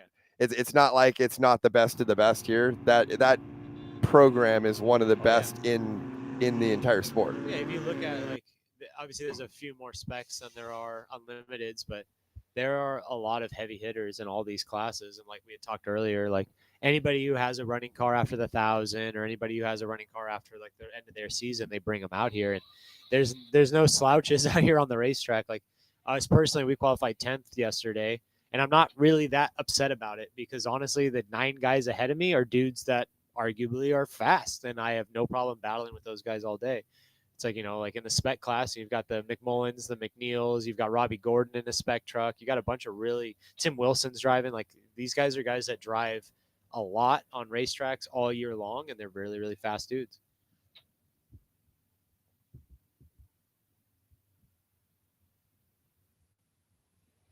You're talking about Robbie in a spec truck. I feel like we don't see Robbie in spec trucks very often. Yeah, I mean, what's the story on that? I think he's driving the 205 truck, the Spencer Lowe Racing chassis of Joe DeLucy. I'd heard the rumors. I'd seen the posts on the internet that he was going to do it, and then he ended up getting tangled up in a rollover during qualifying. So he got to do a rerun. And when he did his rerun, he tried to jump in front of us, and sure enough, there was Robbie Gordon asking me to cut me in line. I said, absolutely not. You can go behind me. I want a cleaner track. So it's confirmed. It was him driving the car. But yeah, no, it's cool. It's fun. Like I mean, Christian knows like spec truck racing is fun. Like it's a darn good time. Like, yes, trophy truck racing is the ultimate. It's the speed, it's the wildness, but there's something about spec truck racing that is just, it's like going go-karting. Like we're all in arguably close to the same-ish trucks, and it definitely shines as to where you are as a driver. Yeah, and I got, good buddy Kyle Jurgensen on record saying that he prefers racing spec over trophy truck, and this is one of the fastest dudes in the desert. And I think what he means by that is with the spec truck, you can really be a hammer. You can really just absolutely abuse the equipment and not worry about it breaking, where in a trophy truck, you got to be a little bit more finesse because you have double the horsepower. So, which means you have a huge likelihood of breaking parts. So well, you can overdrive a trophy or unlimited truck versus the spec truck. You're trying to squeeze every last mile per hour out of it. I think is kind of what. Obviously, you can overdrive a spec truck too because they're so fast. But in relative terms, I think that's what we're trying to say, right? Yeah, and it's kind of like traction control without having traction control, having less horsepower, because you can really just floor it and you don't have really enough power to spin the tires. Or in a trophy truck, granted, that's why the all-wheel drive is kind of taken over the trophy truck class, which is also why these UTVs are so dang fast too. Is the biggest thing that we're fighting in the desert is traction. We're not pavement princesses. We're out here in the desert, so what we're fighting with is loose gravel, dirt, sand, silt conditions. So being able to put the power down and propelling the car forward is going to be really key. And traction doesn't matter if you're in a trophy truck or a class 11. You want to try to find where that hard pack is, because ultimately momentum is key. Yeah, I was talking to Jason McNeil at another race about this kind of same thing, and he was actually saying he felt like it was a tight technical race, and he was saying he felt like the spec was faster than a trophy truck because you were getting less wheel spin, and he could just drive the truck hard. Well, we see it when you look at qualifying for the SCORE races, and you'll see that the spec trucks are all up there mixed with the two-wheel drive trophy trucks. And There's a certain point to where too much horsepower is too much horsepower, and you're just frying the tires off the car, and you're not actually moving forward. So, I mean, ultimately, I don't know, if you were to build yourself a juiced up LS engine and a gearbox and a spec truck, I think you'd probably have a good shot at running in the 2-wheel drive class. Well, the spec trucks have been beating the 2-wheel drive trophy trucks in the SCORE races at a lot of the events.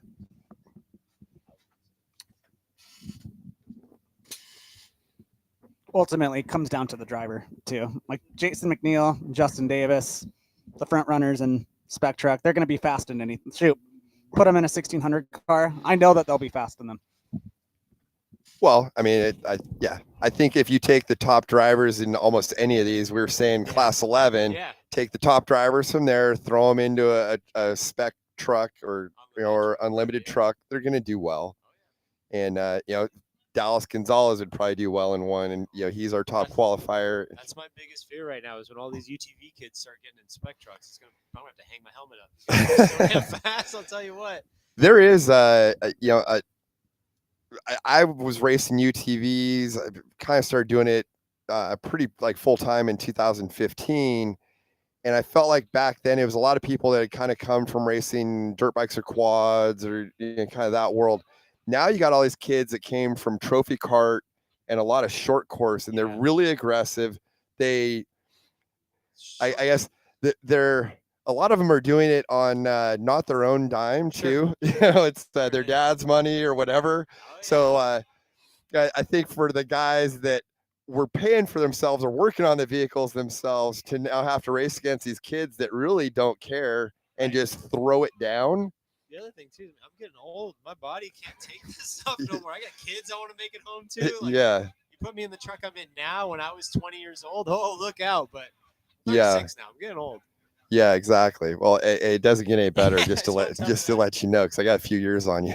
But all right, well, before this UTV heats checks out, I'm gonna take off here. I'm gonna get you guys have fun, get you guys talk about UTV racing and everybody else. I gotta get my own truck ready for racing later on today. So you sure you don't want to stay here and we'll just go drive for you? I'm gonna go make breakfast, drink some coffee, and make some changes to the racing car after seeing this track here, and hopefully go put down a heater later on today. All right. Well, if you change your mind, let us know. We always have these mics available for you, and we're more than willing to drive for you.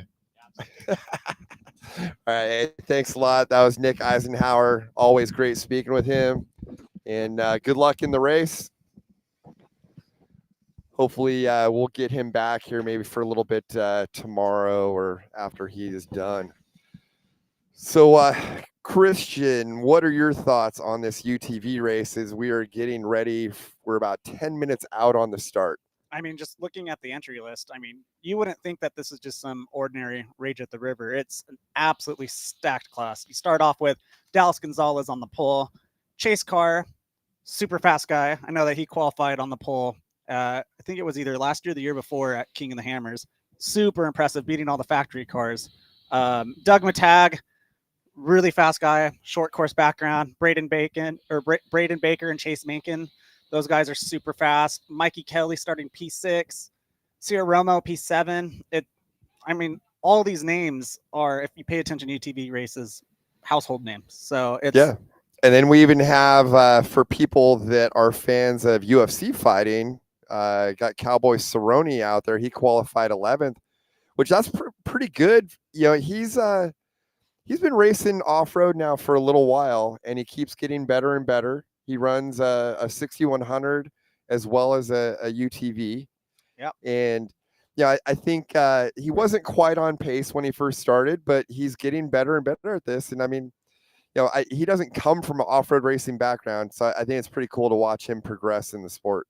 Yeah, it's super cool to have a personality like Cowboy involved in the sport, because all it does is just brings even more validation to what we're doing. You got some tired from the UFC, and everybody sees all the glitz and glam of the UFC, but you get him saying that off-road racing is just as, if not more, exciting. It's really just a true testament to how exciting that the sport truly is, and to see Cowboy fully immerse himself and not even just stopping at a spec truck. He has a class 11, he has a UTV. He's pretty much just dove in head first. And, he's all in on off-road racing, I think. Yeah. And usually, in my experience, when you see people like that, you only see them do it for a couple of years and then flame out. But it seems like he's just, getting more and more addicted to it, which we love to see. So Sierra Romo, she is our 7th place qualifier, and that's our I think our only female in the unlimited UTVs. She's been racing for quite a while. She was a Polaris supported driver. She's in a Pro R. I believe that's a Lone Star build on her car. Is that? Yeah, she has 2 different cars, right? Yeah. I think she's still in a Lone Star car. So you've got Dallas Gonzalez. He's in a mid tag. Chase Carr, is that their own build? Or is he in a factory car now? No, I don't believe it's a factory car. I think they're in their own build. Yes. I can't, the name of who built it's right on the tip of my tongue. I just Yeah. can't remember it. And then mid tag, he builds his own cars. Yep. And then Braden Baker, he's in the Upfit UTV. I think that's their own build as well. Sean Geyser, I believe. Is it? Yeah. Sean Geyser. Yeah. I believe built that car. Yep.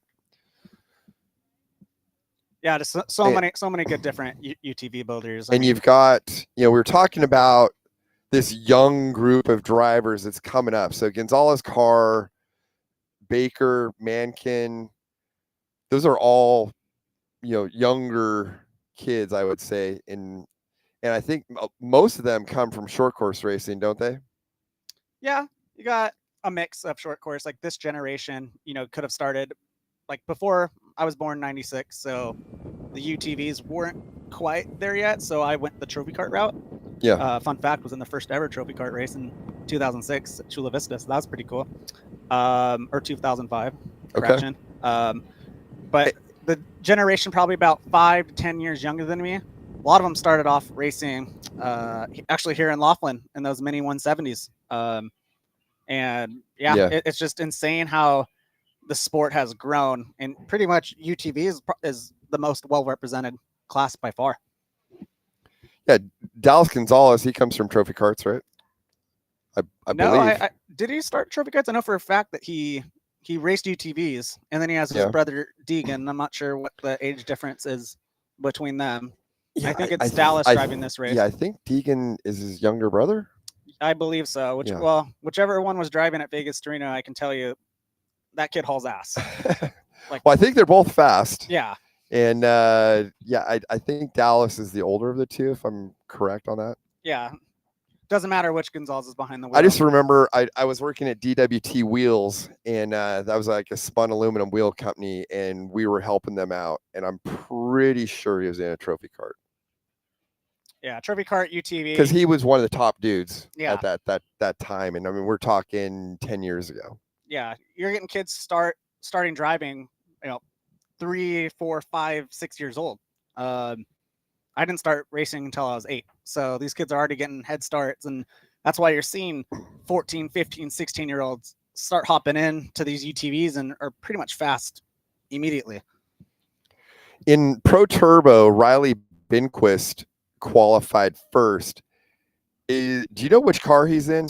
Is he in his dad's car? In the B3. I was trying to do some research. I don't think Riley is in the B3 car. I saw the B3 car, I believe, on the trailer today. But if I did my research correct, I don't think that he was in the Geyser B3 car. Yeah, so he might be in. I guess he was kind of racing that in like Pro Stock or something like that. But it's definitely a Can-Am. Yeah, it's interesting where that car went. I haven't seen Binquist race that car in quite a bit of time. Yeah, in the B3? Yep. Yeah, so people that maybe don't know what we're talking about, Riley Binquist, his father had a pretty exotic build. I'd say it was one of the more advanced Can-Am X3 builds. And I mean, what's that car? Probably 5 years old, I would say, something like that. Yeah, I think it was done right around 2020, 2021. Yeah. So I think it's probably about 5 years old. But I mean, that was a full carbon fiber body, tube chassis. I mean, that was definitely the most far out X3 I think I've ever seen built. Yeah, that's the hard part with UTVs is how crazy do you want to go, and then now that there's already another model, so an X3 is outdated. I mean, we've been trying to sell our Fortin X3 for 2 years now, and haven't really had any serious bites on it because everybody wants the new shiny object, and I can see why, because those Pro Rs and Maverick Rs are. That was luckily I got rid of my my turbo car right as the Pro Rs came out. Yeah. I saw the writing on the wall there. All right, so we look like we're about, if we start on time, about 3 minutes away from the start. Yeah, and now we've got this moon bump shot for the start. So this is going to be awesome watching them come through here. And it looked like there were what, like 5 or 6 to a row, something like that. Yeah, this was a special request on my behalf to make sure that you want to watch the moon bumps off the start because it's going to be Gnarls Barkley out there. And so everyone knows from this shot right here that we're seeing, this is the moon bumps. In the background, you can actually see the kind of pit area, and then you got some of the hotels of Laughlin in the back there. But where they're staged is just off to, if you're looking at the screen, left of screen back there, and you're going to have the pack coming basically wide open into the moon bumps, which are, I'm going to say, like 3 foot deep G outs and, kind of like a off rhythm whoop section. Yeah, what makes the moon bumps tough is that they're deceiving. Just when you think you have a rhythm and you're trying to sort of like it to be like a boat or a jet ski on plane, it's like you have a whole bunch of cross grade that sets you off rhythm, and that's where you kind of see a lot of gnarly crashes here every single year, because just when you think you're about ready to make a move and pass somebody, you start carrying just a tad bit too much speed, and that's when you have a gnarly yard sale. And it's just, instead of like lined up whoops that you can just kind of square up to and go through like San Felipe or something, I think a lot, like the Zoo Road area or some of that.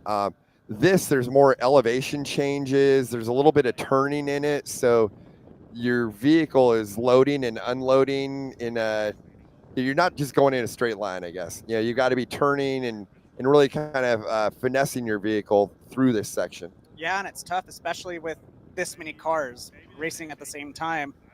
You want to try to have a preference on where you're going to be, because if you get offline, I can almost promise you that hole is going to get filled by another car. So you want to try to be able to time where you want to be, because if you get offline, you could probably lose 2-3 spots. Well, coming in the moon bumps, it splits into 3 lanes, but then it converges back in, and then it splits back out, and then it converges, and then it does that all the way through the first, say, 4 miles of the course. Okay, I think we got guys off the line right here. We should see our leaders coming through the moon bumps any second here. Yeah, and just for reference, you can see way out in the distance, that's our main pit right there. So the moon bumps are less than a mile in. All right, I see dust. Okay. All right, there's Dallas Gonzalez right there, starting by himself, I believe, for being the first qualifier. Yep. Obstacle Look at that. Unavailable. Fly with caution. So the preferred line here, I think you stay left, and then he's going to start working over to the right. Yep. And it's easy for him because he doesn't have to worry about anyone else converging in on him. Now, as we turn around here, okay, so this is where it gets more interesting. All right, I believe you got Carr, Matag, and then Braden Baker. And all of these guys throw it down. You Yeah. can see right now. Yeah, that is an understatement. Now you got your next set of 3. Whoa, Sox on the bike. Yeah, I was going to say, out of that group where I say they throw it down, I think some of those guys maybe throw it down a little too hard because they have a lot of DNFs because of it. Yeah. No, it's just you want to try to have your rhythm, but then you're kind of like a shark in the ocean when you smell blood. And that's where, you could have to be really disciplined and not go too fast, because if you send it a little bit too hard, that's where you're going to get into some trouble. Yeah, and you can't break your car. And you can't put it, you got to keep the rubber side down. Absolutely. That's the goal here. You can't win much races when the rubber side's up in the air. Yeah.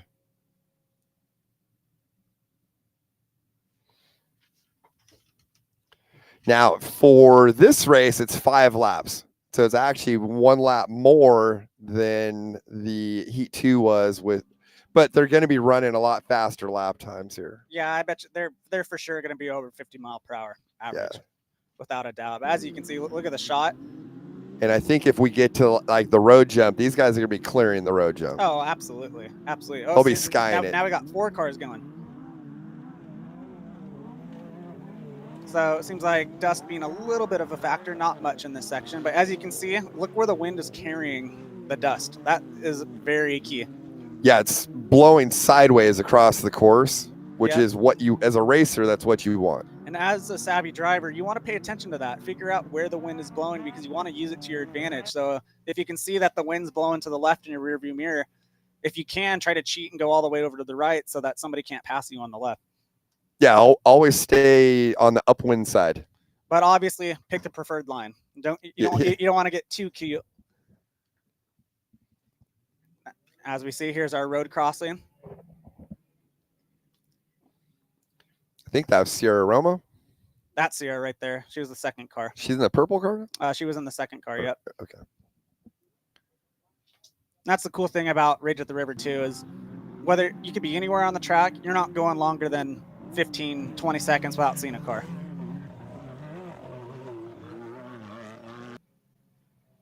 Yeah, as we hear them taking off behind us, it sounds like there are more and more vehicles per row. Yeah. So I think, one of the keys here is, I mean, it still looks like it's like 3 or 4, but they've got to get everybody off the line. Yeah, you see there's a row right here, and then if you look further in the distance, you got a second row of 3. Yep. So it seems like the frequency of how often they're letting cars go is decreasing. Correct. Because you don't want cars going off the start line when you got the leaders coming through. Yeah, because I don't know what we're looking at for a lap time here. What were we, 16 minutes for the 11s? Yeah, I'd say that we're going to be around 14 or sub 14. For the, yeah, for sure. It looks like you got Bryce marking in the Fortin car over there on the right.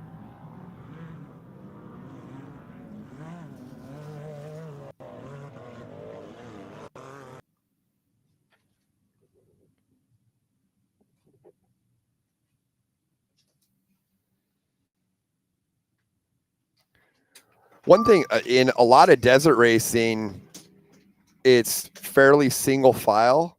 And this Laughlin course with all the different lines and kind of split lanes and stuff, it really lends itself to a lot of passing. Yeah, Laughlin is a track that if you like passing, you need to race at Laughlin because it's not necessarily follow the leader like some of the other races are, especially now with. Well, the dust isn't that bad, so that helps a lot. Definitely helps. And there's a lot of cars out here too. So I've seen some pretty gnarly incidents, especially with these open wheel UTVs where when you want to pass people, sometimes when you're pulling over, you can't just assume one car's passing you. You got to assume that there's going to be a whole train. And usually with open wheel cars, you see them get wheel to wheel.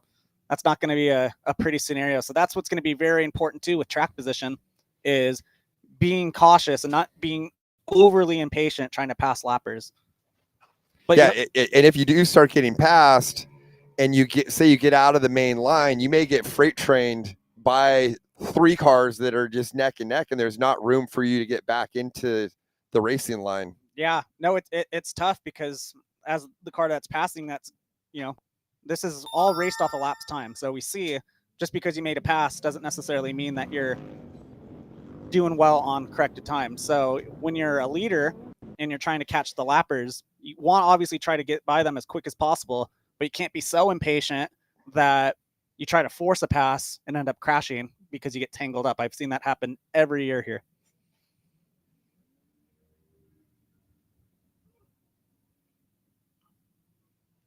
Yeah, and as you can see through the moon bumps, there really is no rhythm. It's just, who has the biggest cojones.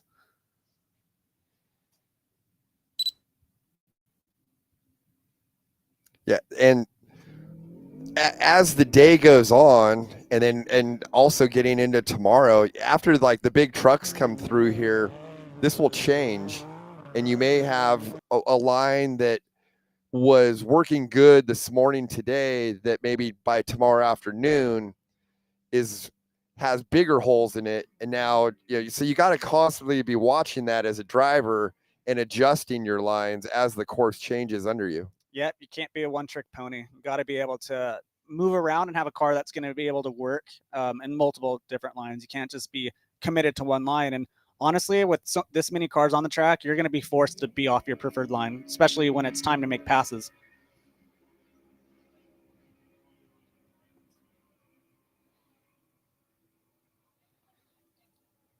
So we got the leaders crossing the second road crossing. They're about 4 miles out. They're running a gnarly pace right now. Yeah, I think it might even be a little faster than we were thinking. Do you know what what an unlimited truck runs on this course? I don't. We will find out later, though. Absolutely. I know that they'll be a little bit faster than the UTVs, but not much. I'm just thinking, like, are we in like a 12-minute range, something like that? I think it's very possible. I think that the unlimited trucks are going to get pretty close to 60 mile per hour average.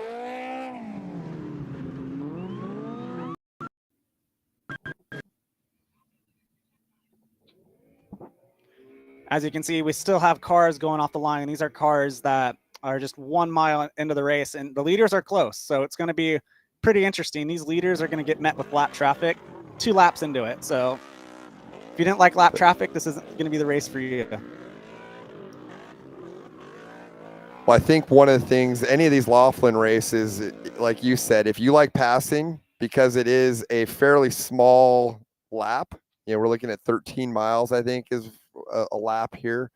And with the amount of vehicles that are out there, you're into lappers right away. So, I mean, it's just nonstop battling and passing the entire time you're out there. Yeah. And you're not going to feel like you're out there by yourself, because very likely you're either going to have a car right in front of you, or there's going to be a car in your rear view bumper. And to put this in perspective, if for like a 1,000-mile race, there's times where, I mean, I've been out there for a couple hours and not seen another competitor. Yeah. So it's a completely different type of off-road desert racing when you're doing these lap races. Yeah, absolutely. I don't know if it's if I prefer it or if I don't like it, because I mean, it's just different, I think. Yeah, just my heart rate. Like, I'd love to have heart rate monitors on these guys right now, because just the door-to-door racing, it's nonstop. It's pretty much a UFC fight for 60 straight minutes.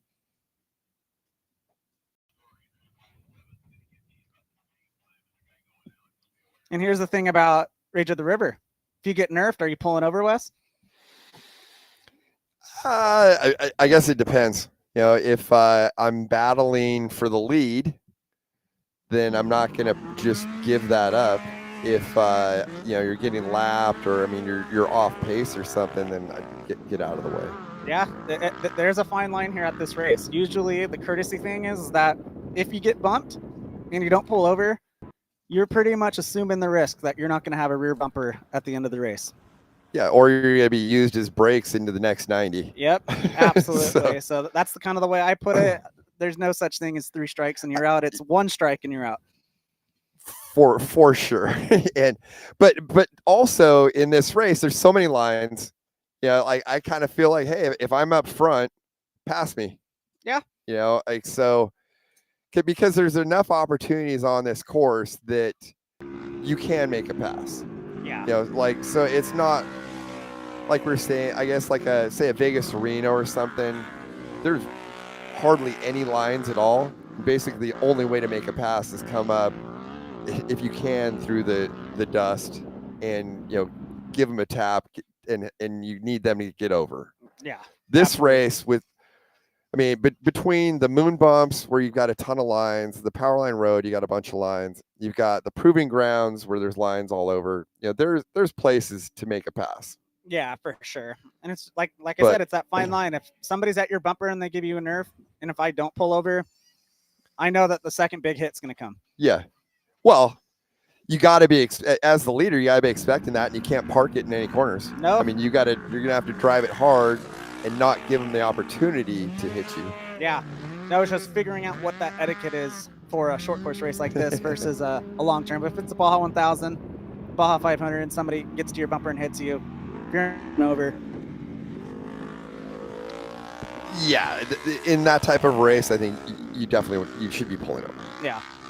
And in those, it's so high speed and so dusty that if someone is closed up on you, then they're definitely faster than you. Yeah, and speaking of fast, this looks like our race leader, Dallas. So he's Gonzalez. already back through, and they started. So I mean, we're about 12 minutes. Yeah. Right. That's a little bit faster than I thought they were going to be. Yep. And I didn't see any real dust behind him. So I mean, he's got a big advantage in my opinion, because that next pack of 3, they're all battling each other, so they got to be watching their mirrors, protecting their lines. Like we were just talking about, where you're hitting each other, you got to be watching your inside, because you might get T-boned for our next pack of 3 with was it Carr, Mittag, and was it Mankin that was in it? There's Mittag right there. That's our second physical. With you have our third physical right behind. I believe that's Carr. Yep. And then no signs of Braden Baker. I was looking at his GoPro, and it looks like Braden Baker is pulled over and stopped. I feel like Braden is always super fast, and then has some sort of an issue. Yeah, I mean, there's a lot of people that are super fast, but it's just figuring out how to be able to be fast, but to keep the car alive. I think that was my point, was that might need to scale it back just a touch, because you got to finish to win. Yeah. And it's finding where's that ragged edge of what your car can take and what your driving ability can handle without breaking your vehicle. Yeah. And then almost building into your speed. Absolutely. I mean, that's no exception to any class. You want to be able, anybody can go out there and just be a hammer and, not care about the equipment, be reckless with it. But it's really the truly fast guys that can keep cars alive. That's where the talent really is. Not to say that going fast isn't a talent, but it's an art to be able to go fast and keep the car together.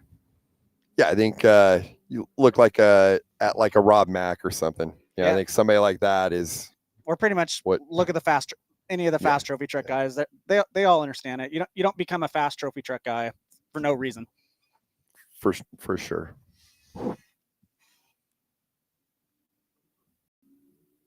All right, it looks like that line to the right. Oh, here we go. We're gonna have some door to door.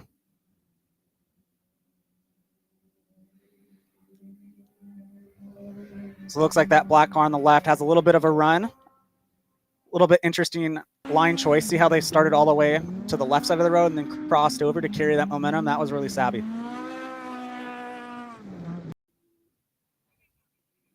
Oh, man. Yeah, 1, 2, 3, 4, 5. There's there's a lot going on right there. Yeah, it seemed to me going through the moon bumps here, you really kind of want to start to one side, work to another.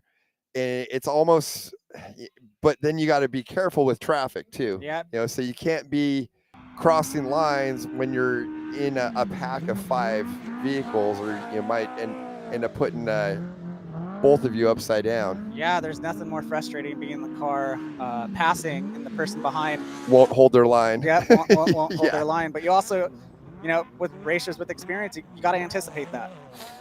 Yeah, if you can kind of see that they're going to do something, and then you can kind of set them up too. Yeah.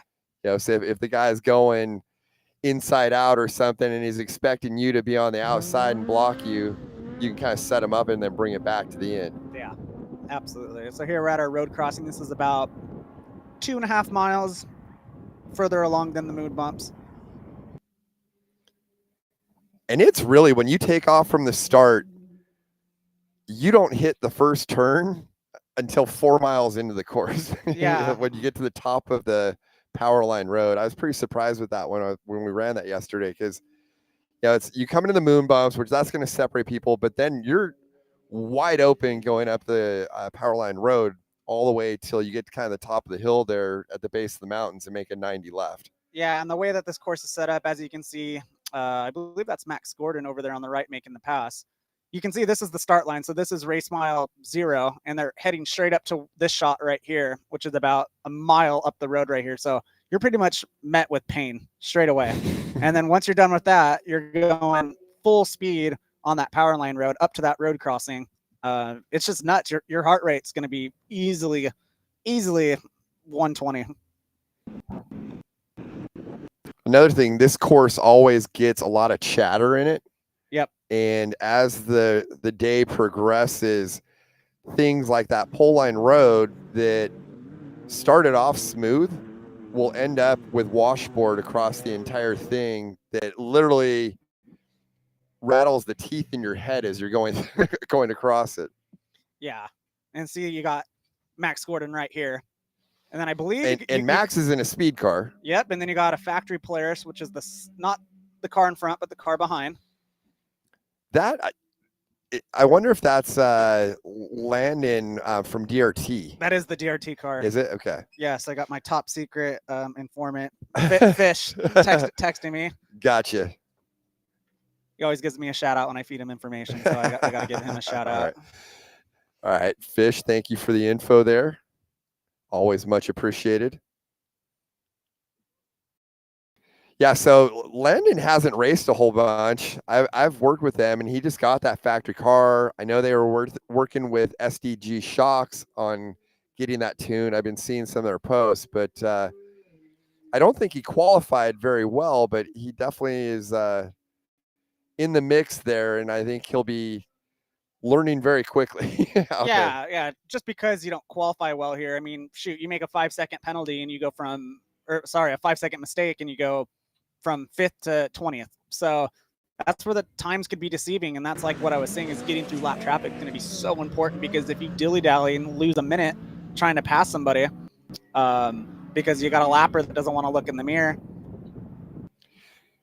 Yeah, that's always frustrating. Like when you're leading and you get into lappers and, say you've opened up a 5-second gap or something, but then you're being held up by that lapper and you're just throwing away all that time that you worked so hard to make up. Yep. And that's why when you have clean air, you got to use it. Like my dad always taught me that. It's like when you have the clean air, you got to go, because you never know. It's sacred. When you have it, you got to use it and take advantage of it, because you don't want to lose a race because of dust. That's always the excuse that seems like everybody likes to have. Oh, so-and-so held me up and that's why I lost. I'm like, that's off-road racing. Yeah, for sure. It's just, I mean, it's part of off-road, and you never know how a race is going to play out, and I mean, there's races that are won or lost by where you catch somebody. Yeah.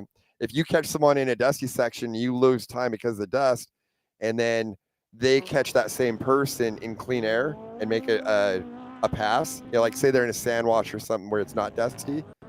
That literally could determine a race. Yeah, I remember a few years ago, my first win in the all-wheel drive here in Laughlin. I caught Jason Voss's dad, Rich Voss, on the last lap with Jason right behind me. So the timing couldn't have been, I call conspiracy on that one, but ended up losing about 30 seconds to that. Maybe some team tactics going on there. A little bit. Still ended up winning, which was great. But couldn't say that I was too stoked in the moment. And as a driver, you go into full panic mode. Yeah, because you're like, you're losing time, and I've been in some situations like that as well. And I was in a battle with Mark Burnett. Yeah. For Baja 400, I think. And it's like we're catching trophy specs, and same thing. You're just in dust and you're freaking out because you're losing time. And that's where a good co-driver is worth their weight in gold, because they're a mechanic, a therapist, psychiatrist. Yeah. They're making sure that you don't do anything dumb. They got to talk you off that ledge. Yep. Absolutely. Be like, take your time, don't freak out. Yeah. So. And that's also where notes, I think, come into play. Like a race like this, well, I mean, I don't. If it does start to get a little more dusty later, just having good notes where your co-driver can be calling things that you can't see. Yeah. And you're almost not driving blind, but you're able to push a little bit harder, if all that is just being called spot on for you. Yeah, no, driving in the dust, that's really separates the men from the boys. You don't want to be reckless, right? Because that's where having helicopters really helps, especially now with SCORE. Now it being quote unquote legal for the helicopter to talk to you. talk to the truck. It's always been a safety thing. So Yeah, well, it's safe if they're telling you what to do if you're in the dust, right? yeah, but I can see why UTV people Yeah. wouldn't want that, because mega advantage. It's like, hey, if I don't say anything, just assume it's safe. So we got our leaders about 3 miles out. We got a single seater there too. You have the RS1. Yeah.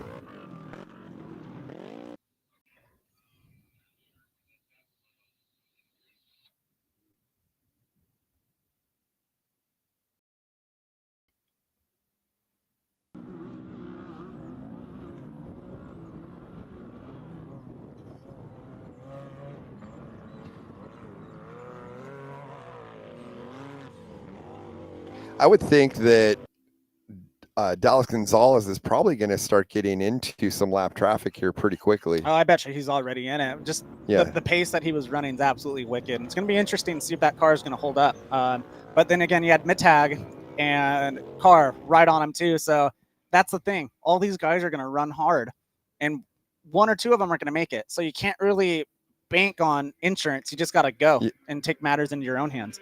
Yeah, and UTV racing 10 years ago, it was a battle of attrition. Yep. Yeah, and you couldn't go really 100%. You had to really finesse the vehicle. Now it's wide open. You got to go as hard as you possibly can, because somebody is going to do that and finish. Yep, that's the name of the game. And luckily for me, I've had a lot of experience in that, especially with spec trucks. Like I was mentioning earlier, spec trucks, it's just gnarly, the absolute pace that you have to run. It's borderline dangerous. You're basically running a short course pace in a desert event. Yeah, like the qualifying pace 5 years ago is now the race pace. If you're not running it, somebody else is. And normally you'd be able to write guys like that off and be like, okay, like they're being straight up abusive to the equipment. But there's 10 guys that are abusing their equipment right now, and somebody is going to make it through. And a lot of these guys, myself included, we come to win. We don't come to get second place and third place. We come to win. And you don't want to look back and be like, well, if I would have pushed that extra 5%, I would have won. Yeah. I would rather break than get beat because I didn't give it 100%. Nobody remembers who got second. Nope. Looks like, is this that? Yep. Yeah. This is Gonzalez right here. So he is in lappers, like we were saying. I really like the way the mid-tag cars look, and it looks like they work. They just have a lower CG. Yep. And they look good through the bumps. They look good through the corners.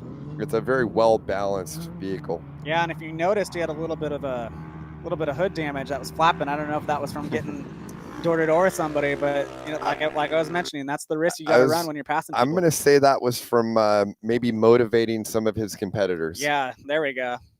A little bit encouragement with the old chrome horn. Yeah. Yeah, I would say sirens totally useless at this race. Yeah, I mean, honestly, sirens, if you're on the throttle, it's kind of hard to even hear it unless the guy's right on you.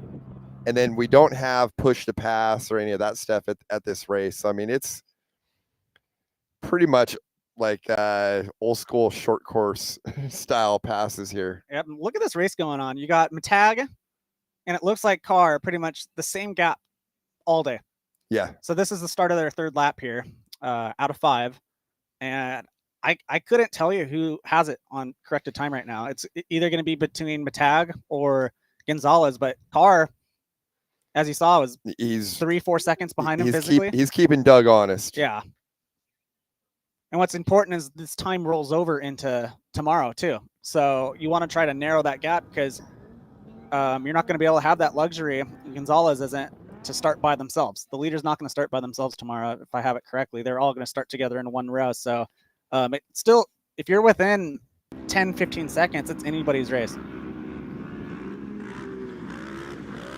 Yeah, I think if you can just get through today with your car in one piece, clean, if you could like start on the front 2 rows, you're definitely set up to potentially win tomorrow. Yeah. As you can see, you're getting a look at the first road crossing. I was thinking, we were talking about qualifying before, and I was saying how trophy trucks, I thought they would have been a lot faster. Yeah. The qualifying course isn't the full race course, so they didn't run along of these big straightaways. Yeah. So that's actually probably what happened there. And it was a really short. Yeah, it ran most of the infield, which is going to lend itself to the UTV doing better. So I think our trophy truck or our unlimited trucks are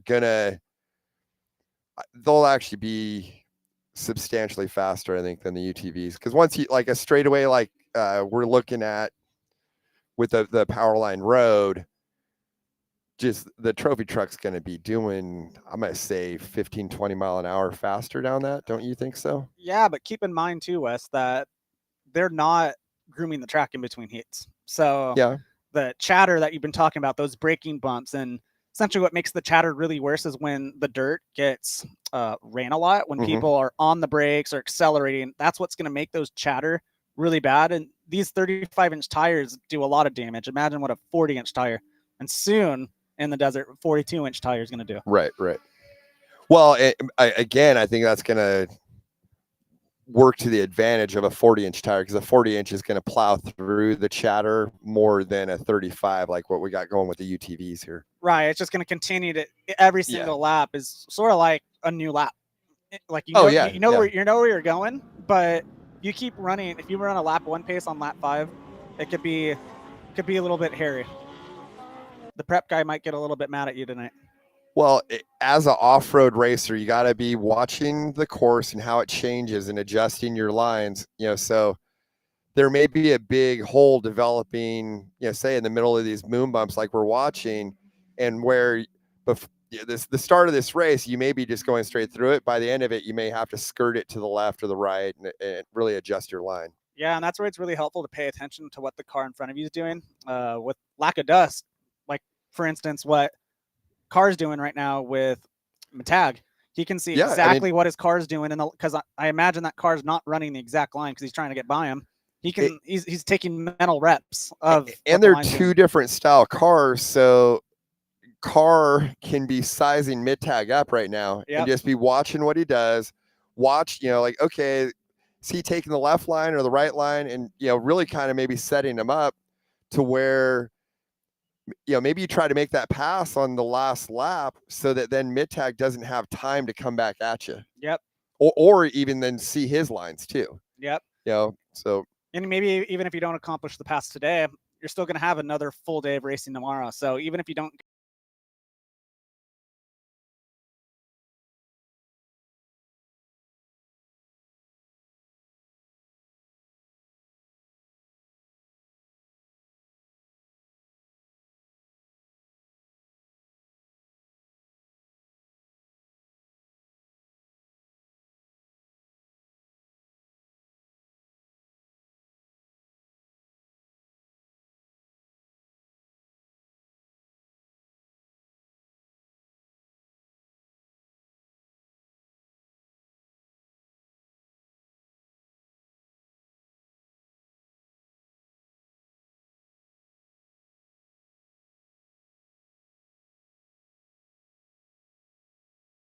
it opens up a criticism.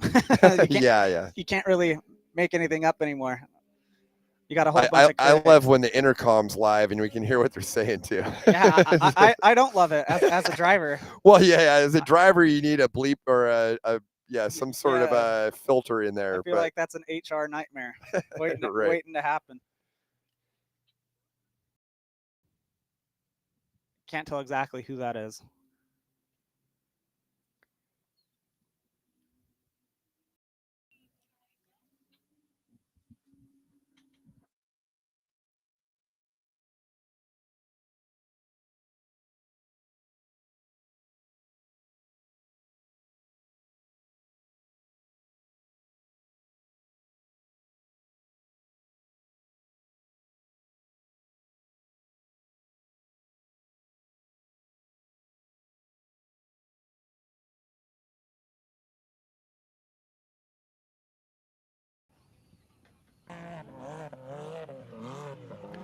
So we're 9:47.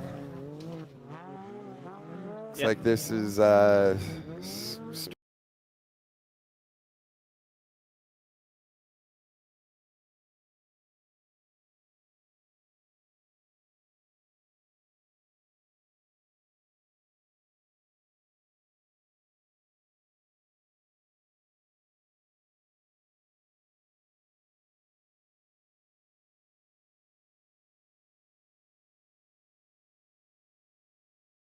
yeah, he's got to be, because we're looking 12-minute laps. Man, this race is absolutely flying. Yeah. I'm just glued to the screen right here, just watching Davis.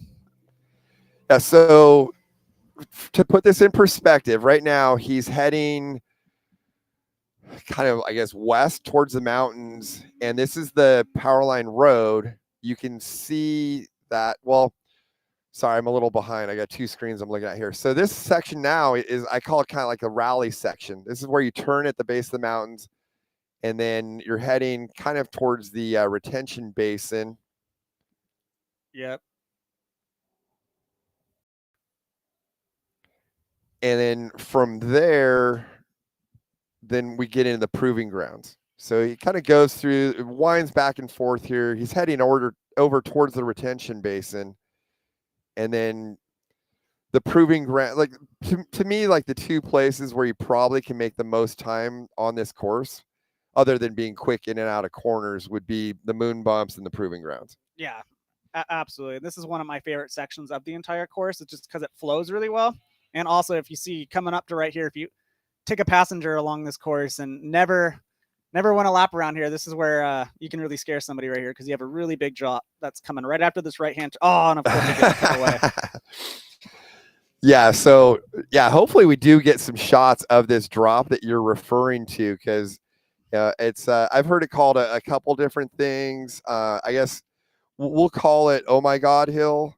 I've heard "Lawn Dart Hill" and The Call Your Lawyer Hill. call your lawyer hill. But so people understand, there's heading into the retention basin there's this big drop off that I'm gonna say it's like what, 150 feet or something. Yeah, for sure. You know? And I mean, if you didn't check up for it and you land at the bottom of it, that'd probably be the last thing you ever did. I can promise that you'll do it one time. Yeah. It might, maybe like a chiropractor or something should set up down at the bottom of it. Yeah. If guys land down there, you just start working on you right away. Well, it's like you could do levels to it, right? You could do the chiropractor at like 150 feet, and at 170, you could do the lawyer, and then at 180, you could do the coroner. It's a hearse. Yeah. Or a hearse just sitting there. Yeah. Yeah, that's pretty much, I think, how it would about work out. So we are absolutely flying along this race. Yeah, I'm going to say Dallas is on lap 4, which would mean lap 4 or 5. Got about a lap and a half left here. Well, started at 9:15, so then you got 9:30 is on to lap 2. Then you got 9:45 is lap 3. Okay. I had to use my fingers for that one.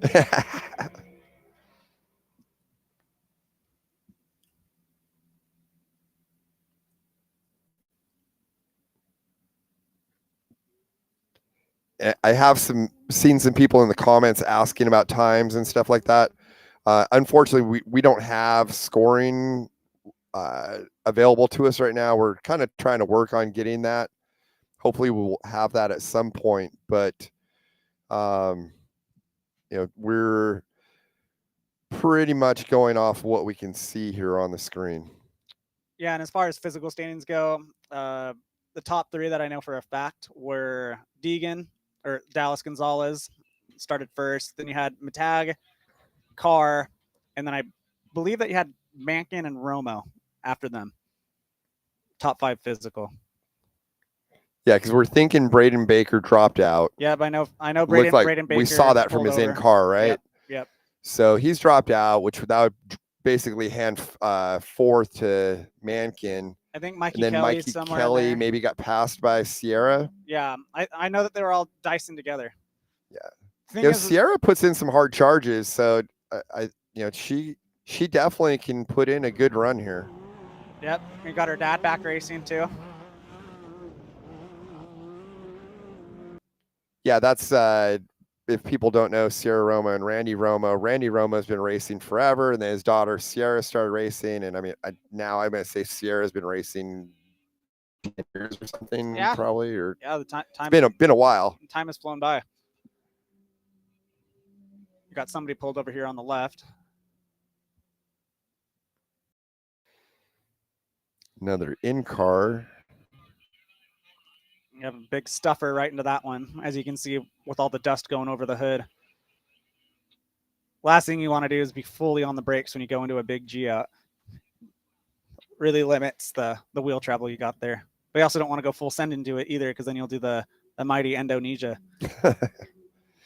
Yeah, you kind of want the car just neutrally weighted through the big bumps. Yeah, right? when I come into like a oh crap moment like that, I try to slow down as much as I can, and then right when I get to the lip of it, I'm off the brakes and roll through it, and either roll through it or blip it. even do a blip of the throttle just to get the weight back down to the rear. Kind of unweight the front end and load the rear into that.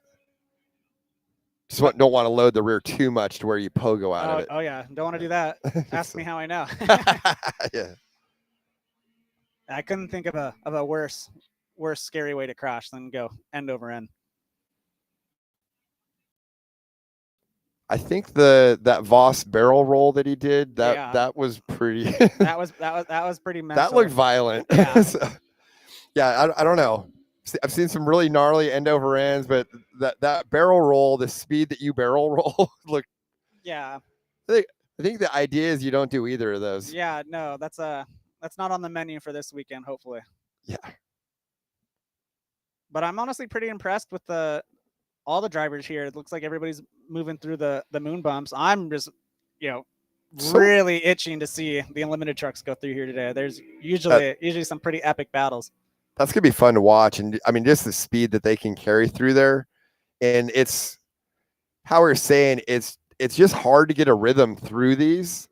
That the way the truck loads and unloads, and then the speeds that they're carrying, sometimes it just does some unpredictable things. Really for the UTVs too, but I think the suspension of UTVs has just come so far. You watch these cars going through this, and they make it look so easy. Yeah. Even just watching these versus, Heat 2, where we're watching the stock VWs. I mean, I'm going to say these guys are twice as fast through there. Yeah. Just as the day goes on, you're going to see the pace start to increase, but that's where the sketch factor is going to start increasing too. Because you can lose. Is this guy's front bumper hanging off? Yeah. Okay, that's a good catch. I thought it was skid plate. I can't tell. The screen we're looking at is kind of a little pixelated, so it's hard when it get a better shot of this. Yeah, I think it's the skid plate, like under the bumper.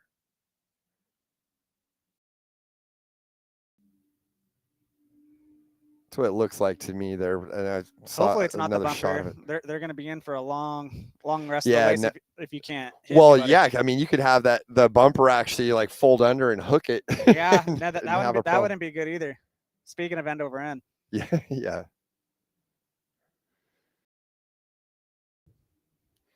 It does look like it's getting more and more dusty out there. We just had that in car, and it's the wind is still working in the racer's favor. You've got a pretty nice crosswind, but a lot of the moisture has now come out of the course. When we started earlier for the first two heats, there really wasn't any dust at all because there's so much moisture in the ground. But as the wind has been blowing, we've had more and more vehicles going over this. You can definitely see it's gotten a lot more dusty. So by end of the day, dust will definitely be a factor here. Yeah, luckily though, with the dust, you see how quickly it's moving to the side. So wind is definitely helping. As we were talking to Eisenhower a little bit earlier, he's hoping that we get, category 5 wins based on his qualifying spot. I think Nick's going to do just fine. Yeah. And 25 is enough. I mean, you can see it's blowing the dust off quick enough that, I mean, you could be less than 50 feet off the back of the guy in front of you, and it's already blowing the dust away. Yep. And that's where, like I was mentioning earlier, placement on the track. If you know the wind's blowing to the left, try to get as far right as you can get away with, just so that you can't open up the door for a pass on the left. Because if you set up all the way left and the wind's blowing left, then you're pretty much giving them a fresh line on the right. Yeah. Well, and then the flip side of that is if you're leading and you got somebody behind you, stay on the upwind side so that they got to work for it and come through your dust.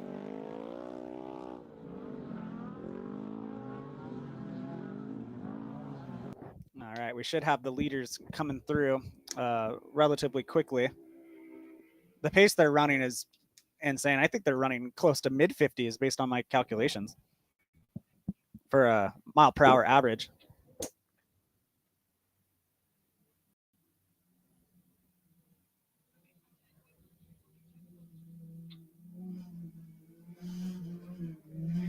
Through all these corners here, the ruts and the berms just continue to build. And so most of these cars that are out there right now are on 35s, 33s or 35s. But I would say the majority of the unlimited UTVs are on 35s.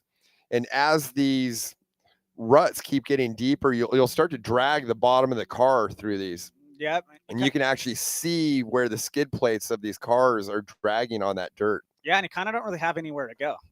Back in the old days, you were able to kind of straddle, but now these tires are so big that you kind of just have to take your medicine. Just what you got to be really careful of is when it gets dug out, it's really easy to get the thing on the bike. And when the deeper the rut, the less likely you are to actually save the bicycle. So, well, because you can't correct. Yeah.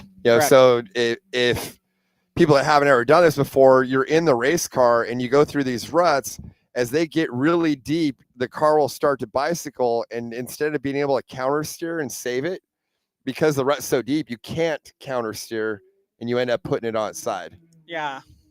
And the chances of feeling like a complete idiot is 100% because it's going to be like a really slow tip over. Yeah.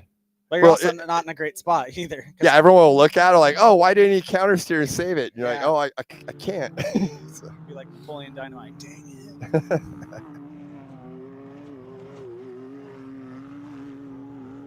All right, getting close to starting lap 4 out of this 5-race sprint.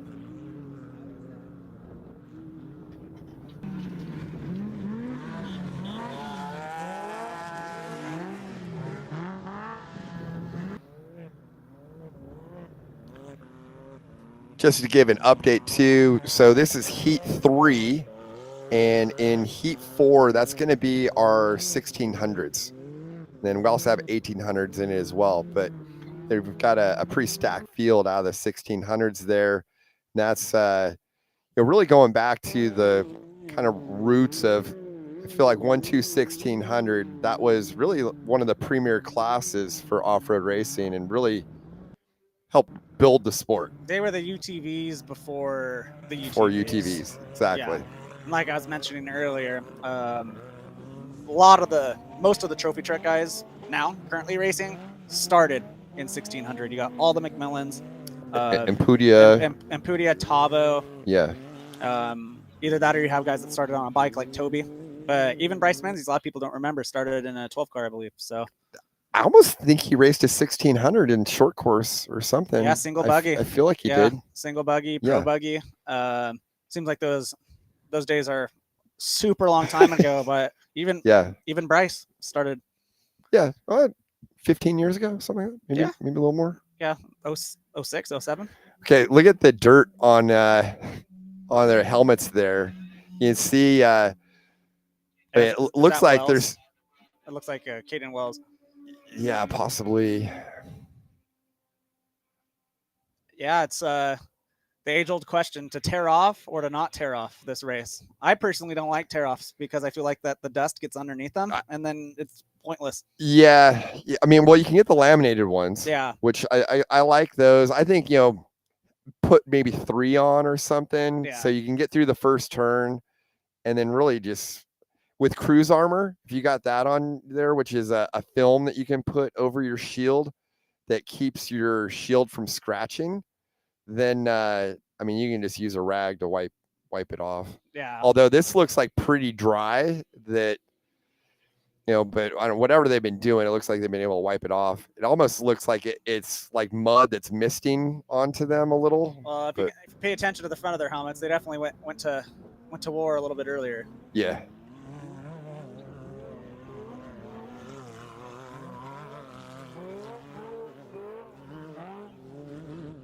Yeah, I think the D word right now, for those of you weren't listening earlier, the D word is dust. Looks like it's not really being much of a factor just because that wind is really carrying it.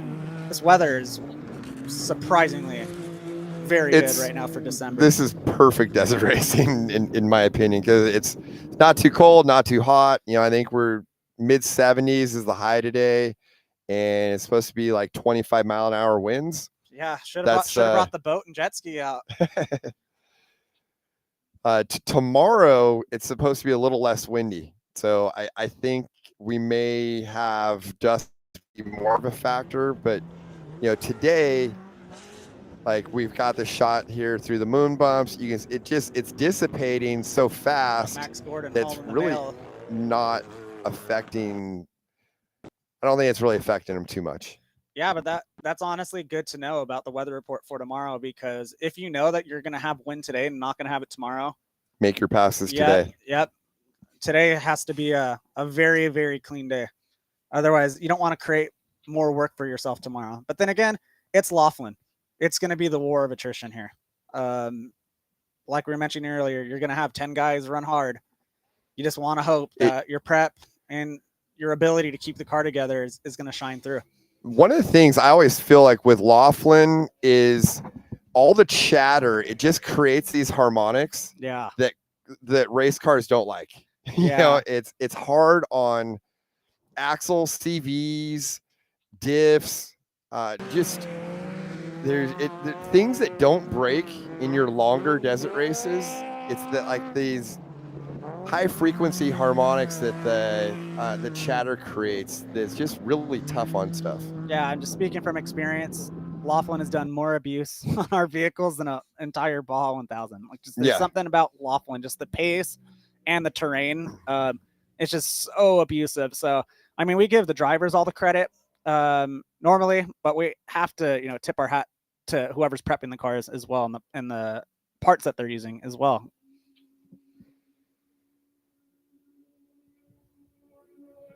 Setup wise for Laughlin, I didn't feel like when I raced a UTV here, I made too much of a change over what I ran for normal desert. I think you were saying, like, a trophy truck, maybe you change your gearing a little. Yeah, change the gearing a little bit. Suspension, you'll probably want to go a little bit on the stiffer side.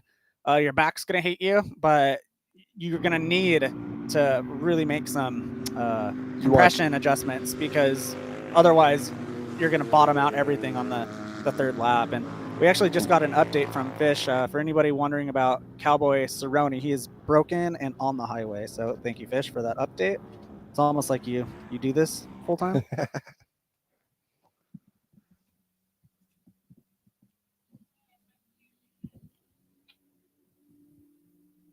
Yeah, you're suspension wise, you're talking making it stiffer, softer. Yeah, I think making it stiffer, you're trying to get it to get through the corners good, not roll over as much. Yep. But sway bar adjustments for sure too. But that's really unique about what Fox has going on with their live valve setup too.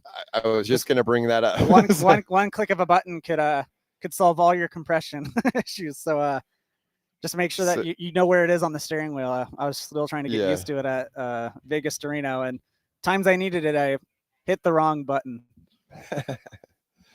Well, and with the live valve, so people that maybe aren't familiar with that, it's active suspension. So the shocks are adjusting to the terrain underneath you, and then you can go in, and the brain that controls that, you can create different algorithms that are controlling what it's doing. So you could have, say, 5 different settings. So you've got your big whoop setting, you've got your graded fire road setting, and go through and you can select which one you want to use. And so you could use that, as the course is getting rougher, and actually have different program settings that you're adjusting. Yeah, it's honestly a game changer. Been on Fox my entire career, and just the entirety of that whole system is the adaptability to the certain conditions. And I think if you're not running them, I would highly consider, just because you have that ability to tune on the fly. You don't have to constantly pull shocks off every two test runs. You can fix it on the fly, especially during a race. When you're racing, you're not making shock adjustments mid-race. Right there, we saw a nice pass, and then he was going through a section I call the flyaways. Yep. And that area, it's like these rolling jumps, and you actually kind of can carry from one over the dip to the next one, especially like in a trophy truck. In a trophy truck, but you can definitely overjump them. That'd be hairy. And but in a UTV, I think you're probably hitting them about perfect. And it looked like he was getting through there pretty good. Yeah, we might see a chrome horn. And this section, right about a mile before the finish, you're going to have a hard left that is very deceiving. You think you can come in hauling the mail, but it goes away from you pretty quickly. And then this is where the hot pits used to be, right here. Yep, correct. And then you're almost into the infield. And then now the hot pits, you stay to the right. Yeah. So we cut away from it right there. But yeah, so the pit area is a little bit different.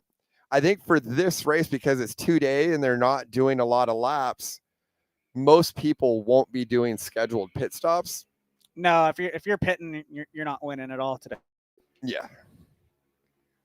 I mean, it's hard enough to win with no downtime. If you have any downtime whatsoever, that's why I see a lot of people not run spare tires this race. A little bit on the riskier side, but I can see the merit and the philosophy that if you're changing a tire, might as well put it on the trailer. I've always felt like generally when we would do all of our suspension testing, we would have a spare on. Yep.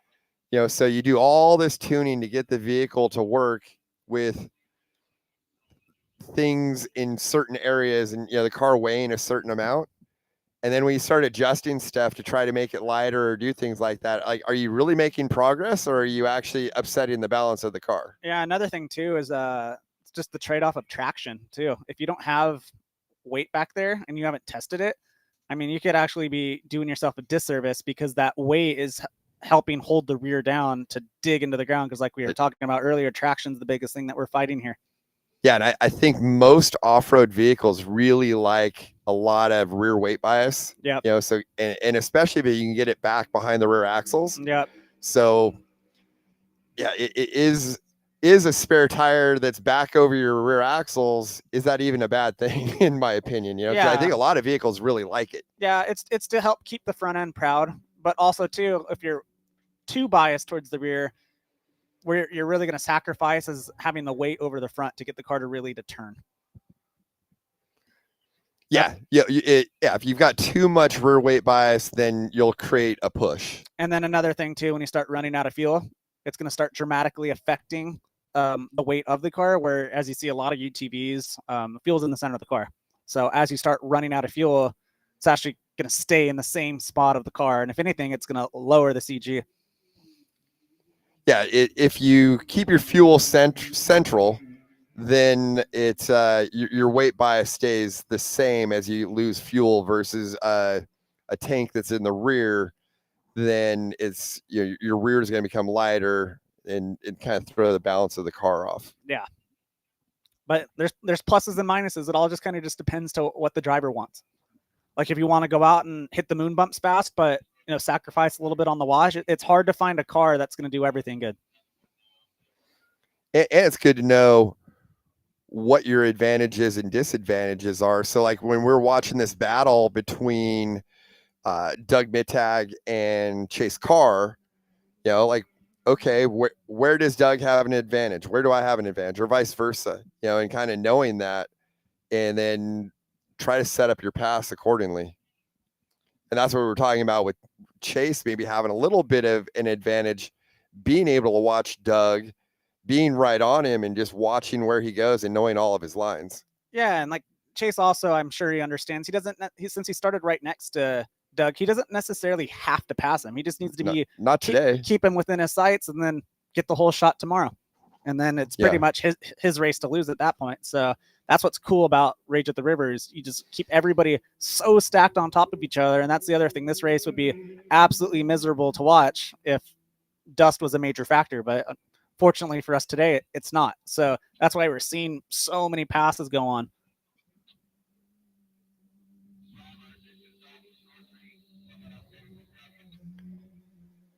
That in car with in that Green Army UTV, Jeremy is driving. Yep, Jeremy Davis, younger brother of Justin.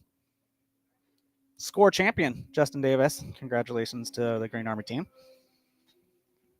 That one was they've been putting some strong runs in that trophy spec truck for quite a while now. Yep. What do we got here? We had a rollover? I don't know what was going on right there. Yeah, it looks like we had a little incident right here. That's I think where you're coming into the infield there's a jump that you've got to get. Oh, speaking of Davis. Right. It's actually past the jump. I was thinking that maybe he got crossed up on. So yeah, that was kind of a weird place to be stopped right there. I'm not sure what happened. Yeah, I wonder if he got offline and ended up hitting like a big mound. I don't know if somebody's on the ground watching the live stream and saw what happened. Feel free to please post it in the comments.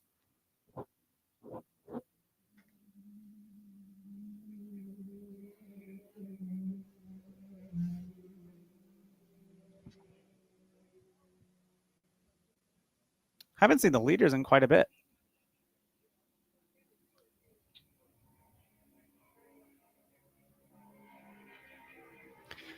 I would think they've got to be getting pretty close here to starting their last lap. Yeah.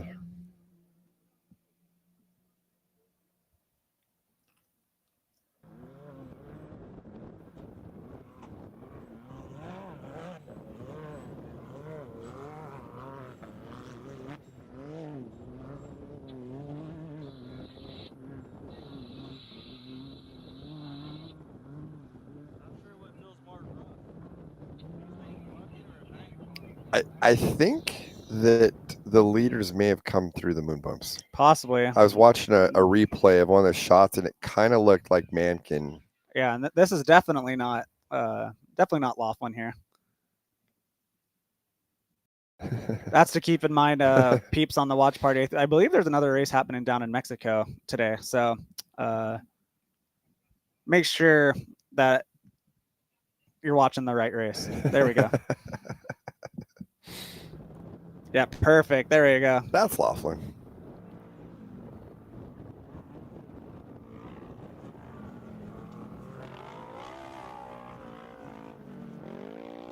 I think the herd is thinning, Wes. I think we're starting to see attrition already catch up. Yeah, it's I feel like this course is tough on UTVs. Yeah. Axles and CVs don't like the chatter. Yeah. And it's there's just things that like we were saying that break at Laughlin that don't normally break. Yeah, Laughlin's just one of those things where anything that could possibly break on the car, prepare for it, because on Saturday nights is not fun to be a crew chief. You have to seriously once over everything, maybe even twice over. I remember year I won the all-wheel drive in 2018. Started the all-wheel drive up in the morning and tried to pull it forward to just move it. Transmission was first and second gear were gone. And we found out the morning of the race. So that was a fire drill. But like I was saying, Laughlin, you can't leave any stone unturned.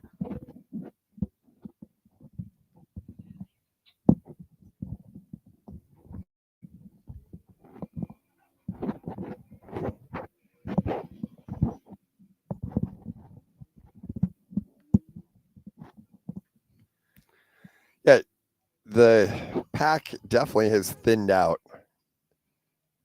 I think the competitors have kind of fallen into their positions here. As well as I think you just kind of watch the pace of a lot of these guys. They're not pushing as hard through the moon bumps here, or certain sections of the course. Yeah, we're just talking about the cars breaking down. We're not even really talking about just the bodies of the driver and navigator. I mean, every time I've raced here and get to the last lap, I'm pretty much ready to be done. I'm having fun, but I'm ready to be done because every single braking bump is like, I can feel it in my heart just even thinking about it. I feel like my heart's about to rip out of my rib cage.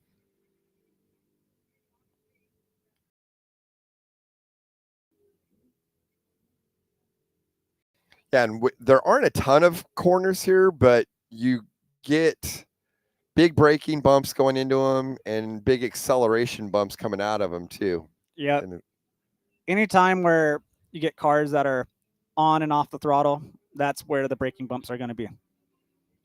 And that's where, too, as a driver, you can't just hammer the throttle down because that's going to be really, really hard on PTLs, axles. Braking bumps is going to be really hard on the clutches.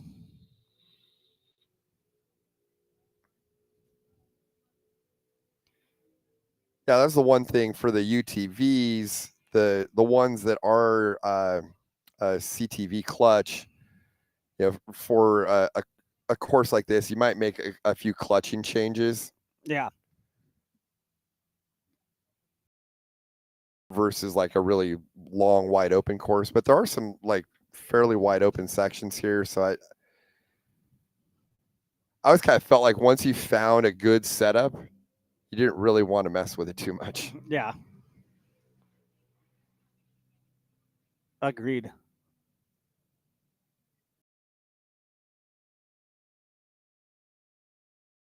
So for those of you just joining, this is heat 3 of a 7 heat day. Right here we got the UTV Unlimiteds, turbos, and naturally aspirated.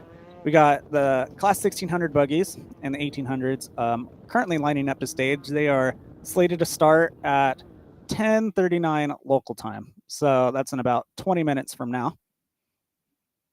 So we're about ready to have this UTV race just about wrapped up. And our overall UTV leader is Dallas Gonzalez. He's qualified first. Actually was second overall qualifier period yesterday. Yeah, and we don't have any live timing to base it off of. We're just pretty much basing everything, VFR right now. Yeah, we haven't heard anything different.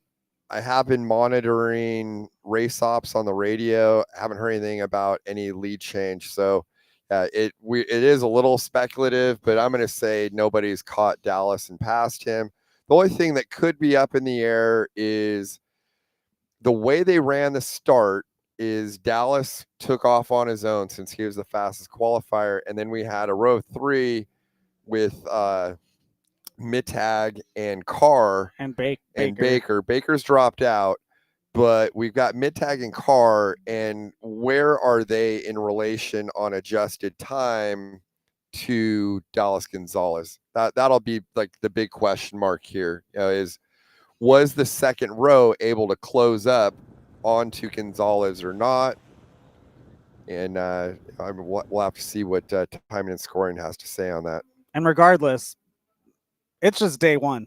This race is far from over. So, like I said, two-day race. Gonzalez doesn't have a guaranteed hole shot tomorrow. He has to line up against second and third. That was so the start tomorrow.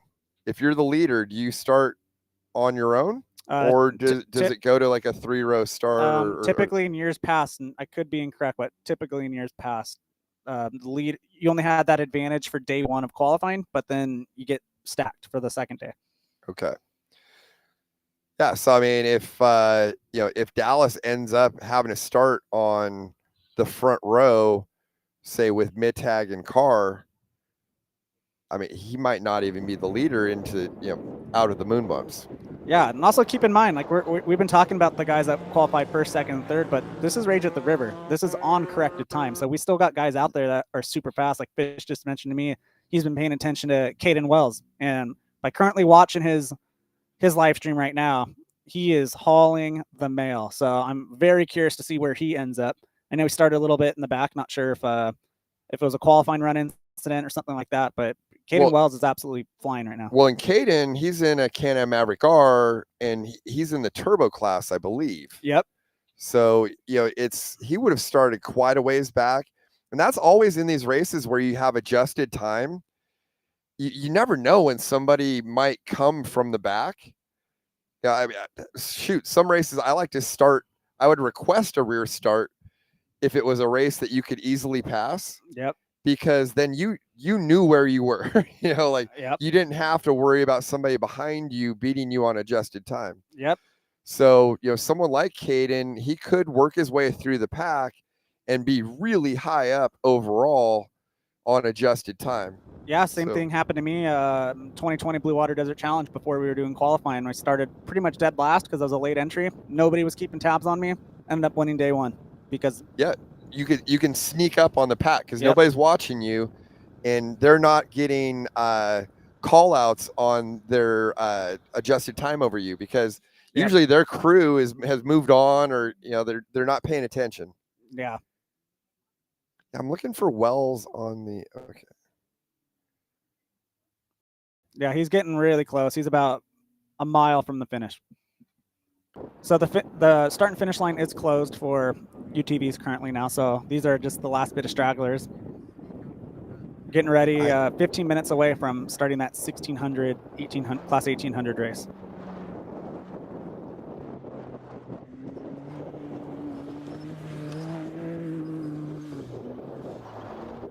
I'm wondering if Caden Wells didn't qualify because I don't see him on our list here. I don't see him in unlimited.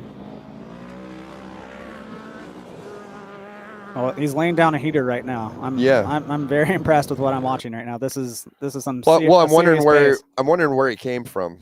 Like I'm gonna guess DFL.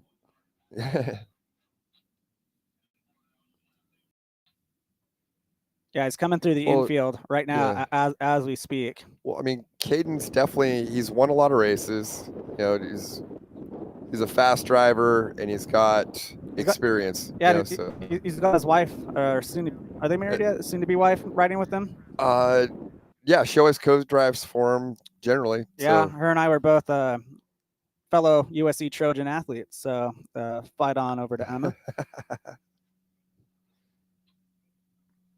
I don't think I could pay my girlfriend to ride with me. So. Yeah, I would think that would be definitely a very strong relationship tester. Oh, for sure. I know there have been numerous driver-co-driver exchanges that have gone south, I guess. Yeah. It's just like in the heat of the moment, maybe your co-driver misses the note or you don't hear his or her note, and next thing you know, you're yelling at each other.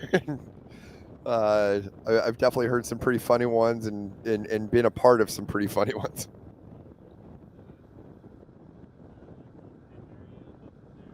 So we should have the majority of our UTVs, I think, are through the moon bumps here, right?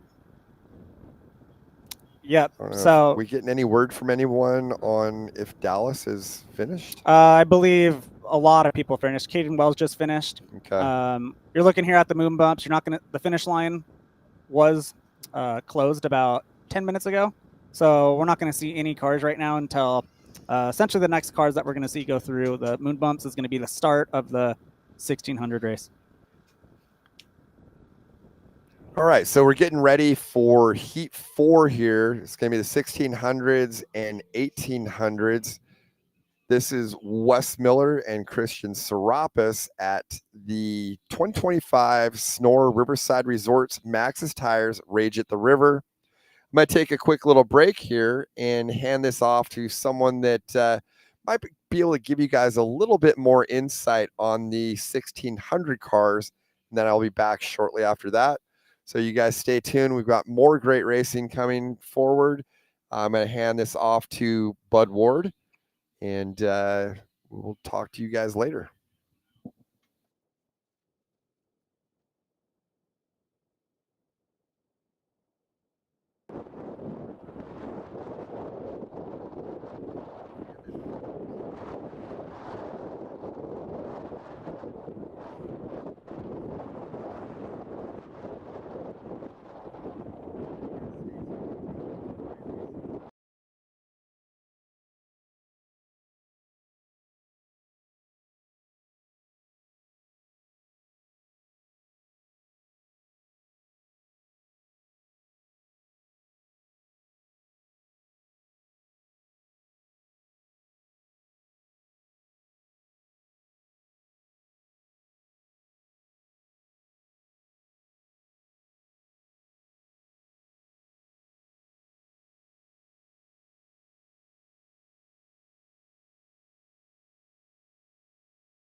Yeah. All right, guys, welcome back. I'm Christian Serapis here, alongside Mr. Bud Ward. Nice. Who better to talk about 1600s than a guy like you, Bud? Well, there's probably a couple others out there, but I'm glad to do it, man. I wasn't able to be out here this weekend competing, so when they kind of asked me to help out, I had to step in. It'd be a lot of fun. Absolutely. So, 1600. People that have no idea what a 1600 is, what is it? How's it different from Class 9, Class 11? Well, I started in Class 9, and many of it, 1600, was developed from the stock Class 11, which is the stock bug class. We're able to stretch out the car. You're able to go a little bit more on suspension, where you can go an inch wider, an inch longer. We can use bigger CVs, bigger transmissions. The front end has nothing really of a stock component, but it's all stock dimensions, where now we have 7/8 link pins, where the stock ones maybe were half an inch, and so really not incredibly technologically advanced, but it has gotten bigger, and these cars will impress anybody who watches them. This event is perfect for these cars. You'll see, and you've known. I know you've tooled around a little bit of everything, and it's super fun. I've raced a lot of very cool equipment. Been fortunate enough to be a part of very successful teams, and coming back to the 1600s is always a blast. I'm really missing it right now, but I'm glad I'm sitting here with you, at least being able to experience it. Yeah, just looking down the list, I mean, it's absolutely stacked. You got, Kurt Gear qualifying first. Then you got Daniel Dean, Corey Boyer, Brody Martin, guy I'm always looking at, Robbie Hendrickson. There you go. Everybody spot. watches Robbie. Looks like Kurt's off the line. So starting by himself, he'll have a little bit of clean air. As you can see, you got that second wave. I believe you got 3 cars going at a time every 20 seconds. So right now you're looking at second, third, and fourth. Yep, finding some good ground here. Yep. That's it. Getting traction, not too bogged down in the sand. But these cars still, even with all the development that's been happening, 90 horsepower. That's about it. And so what these cars are able to do with that 90 horsepower really sets them apart. Yeah, look at him fly through that. My Kurt's gosh. car is making it look easy. Believe me, it's not easy for him. Yeah, and just being able to get out and start up front, not really having to worry about getting that hole shot. You get your preferred line. Yep. Looks like we got a couple of straggler UTVs. Or no, are we already? Yeah, it looks too big for a 16. It's got to be a UTV. Yeah, if they're not careful, they're gonna get the old chrome horn from Mr. Gear. Yeah, unfortunately, these cars won't even feel them. Yep. So this is the first road crossing here. Yep. Yeah, it looks like he's going to take off on the highway. Okay, smart idea. Yeah, smart move. Yep, not impeding anybody. So we got a Sanchez there in the Blue King car. Looks like we have an Alcala there. Good friends of mine both. Been very good competitors for years. Didn't see Robbie. I'm just going to assume that he was checked out from that group. See, we got our third wave of cars here. Here we go. Got 7th, 8th, 9th right here. Kelvin Alcala here. Oh wow! Look at that. Harley Hendrickson's making it look good. We got Grant Williams there. Yep. So right here is the start, and yep. Now we got another UTV. He's going to be caught pretty quick. And Kurt's a clean racer, but he will definitely let him know he's there. No, I bet he's not the most patient guy right now. No, not with the advantage he has, man. He doesn't want to lose it, that's for sure. Yep. So as you can see, a bit different attitude these cars have going through the moon bumps than those UTVs. I mean, what are we working for horsepower, Bud? Attitude, like you said, the attitude of the car is definitely different, and every car is different in this class. 90 horsepower engines, really. Top speed around 90 for the faster guys. Suspension wise, maybe 10, 12 up front, depending if you're pushing it, maybe 14 in the rear. Not a whole lot, especially not what you're used to. No, I'm a princess. As a... No. Even those cars aren't easy. It's a very good driver we both know well. Rob Mack had told me a long time ago. He goes, Bud, look at that. He cleared the road. Yes, sir. Daniel Dean there, flying nicely. Rob tells me, he goes, Bud, every car you drive, you got to remember they're heavier. They stop, they're not as easy to stop. And Every car I've driven, I feel that the same way he explained it. No matter how fast you're going, you got to make that thing stop, and it's just going to hit you that much harder at the bottom. Yeah. What's really the name of the game of driving a 1600 car fast? Oh man, it's for lack of a better word, it's it's a handful. It's a handful. You're constantly working it, especially at a course like this, because it makes you work so hard to go so fast that you don't have a moment to yourself. You know, a lot of the other classes, you can, even for this instance, you've been in this situation where you could kind of take a breath. These cars, every breath you take, the car's beating it out of you. So not easy to do, but super fun. And you do have to make them work, but when you get it working, it feels really good, really good. So if it doesn't feel like you're about to crash every 2 seconds, you're probably not going fast enough. You're not going fast enough. Exactly. It's a controlled crash. And yep. As you can see, we're still getting most of the 1600 cars out here. Then we also got class 1800 racing. Yep. So 1800 would technically be your old 1600 car that, you know, maybe it doesn't have all the updates now. Now, when I say updates, I mean better brakes, better arms, suspension components, and, you know, cars that maybe have sat for a little bit and somebody wants to get out here. It's the perfect thing for them to do. It's cheap, it's attainable, and it gets people in the dirt having fun. And that's really what gets a lot of people. And once they get bit by it, it's an obsession. Yeah. No, I've always wanted to race class 1600. I was right at the end where my dad had a choice to either put us in 1600 or Trophy Light. And that's when Trophy Light was right around the late 2010s. Gotcha. But no, I've always wanted to get behind the wheel of one of these cars. Because we'll have to talk after this one. Yeah, because all the guys I've looked up to nice. Started in 1600. Such a great class. Yep. I've been fortunate enough to race with Luke McMillan, Rob Mack, you know, not directly with them, but against them. And kind of, I modeled a lot of how my car handled, a lot of how I drove that car after those guys. And it's really cool whenever, you know, I hear people to this day say 1600 is a driver's class, you know, and to what you said, they came from this class. And it truly is, because, you know, after driving so many, I can get out of a 1600 car and I feel like driving anything else is easy to do. It is. So, you know, and getting you get up to speed, you learn what the car can handle, you learn what your body can handle, because sometimes the body's the limit, not the vehicle. And it makes it a lot of fun, and it makes it rewarding, you know, and then to get into another car, do what you can do, then hop back into this car and still be successful. It makes you just a better, well-rounded racer, a driver. Absolutely. And what are we running for what rate? You know, so at this event, funny, when Wes was stepping out, you know, he's like, "Oh, we don't have too many live feeds from in cars." And I go, "Man," I said, "that stuff's too heavy." You know, so I'm glad you brought that up. But when my car comes here, I may be 10 pounds over the minimum weight, which is 1,600 or 1,550 pounds. Wow, 1,550 pounds. And, you know, some people see it as an advantage. You know, a lot of people out there, they may not know, this is 1.2 1600. The 1.2 stands for single or two-seat car. 1600 cc displacement, which is your Volkswagen engine. And what a lot of people don't know is you know, there's a little bit of advantage to running a two-seat, because you have a natural heavier built car. The racing organizations allow you to open up the venturis, which is where the air and the fuel mix in the carburetor. They allow you to open them up a little bit, so you can actually get a little more horsepower with a two-seat because of the allowed venturi rule. But the problem is, with that two-seat, you're carrying that extra weight.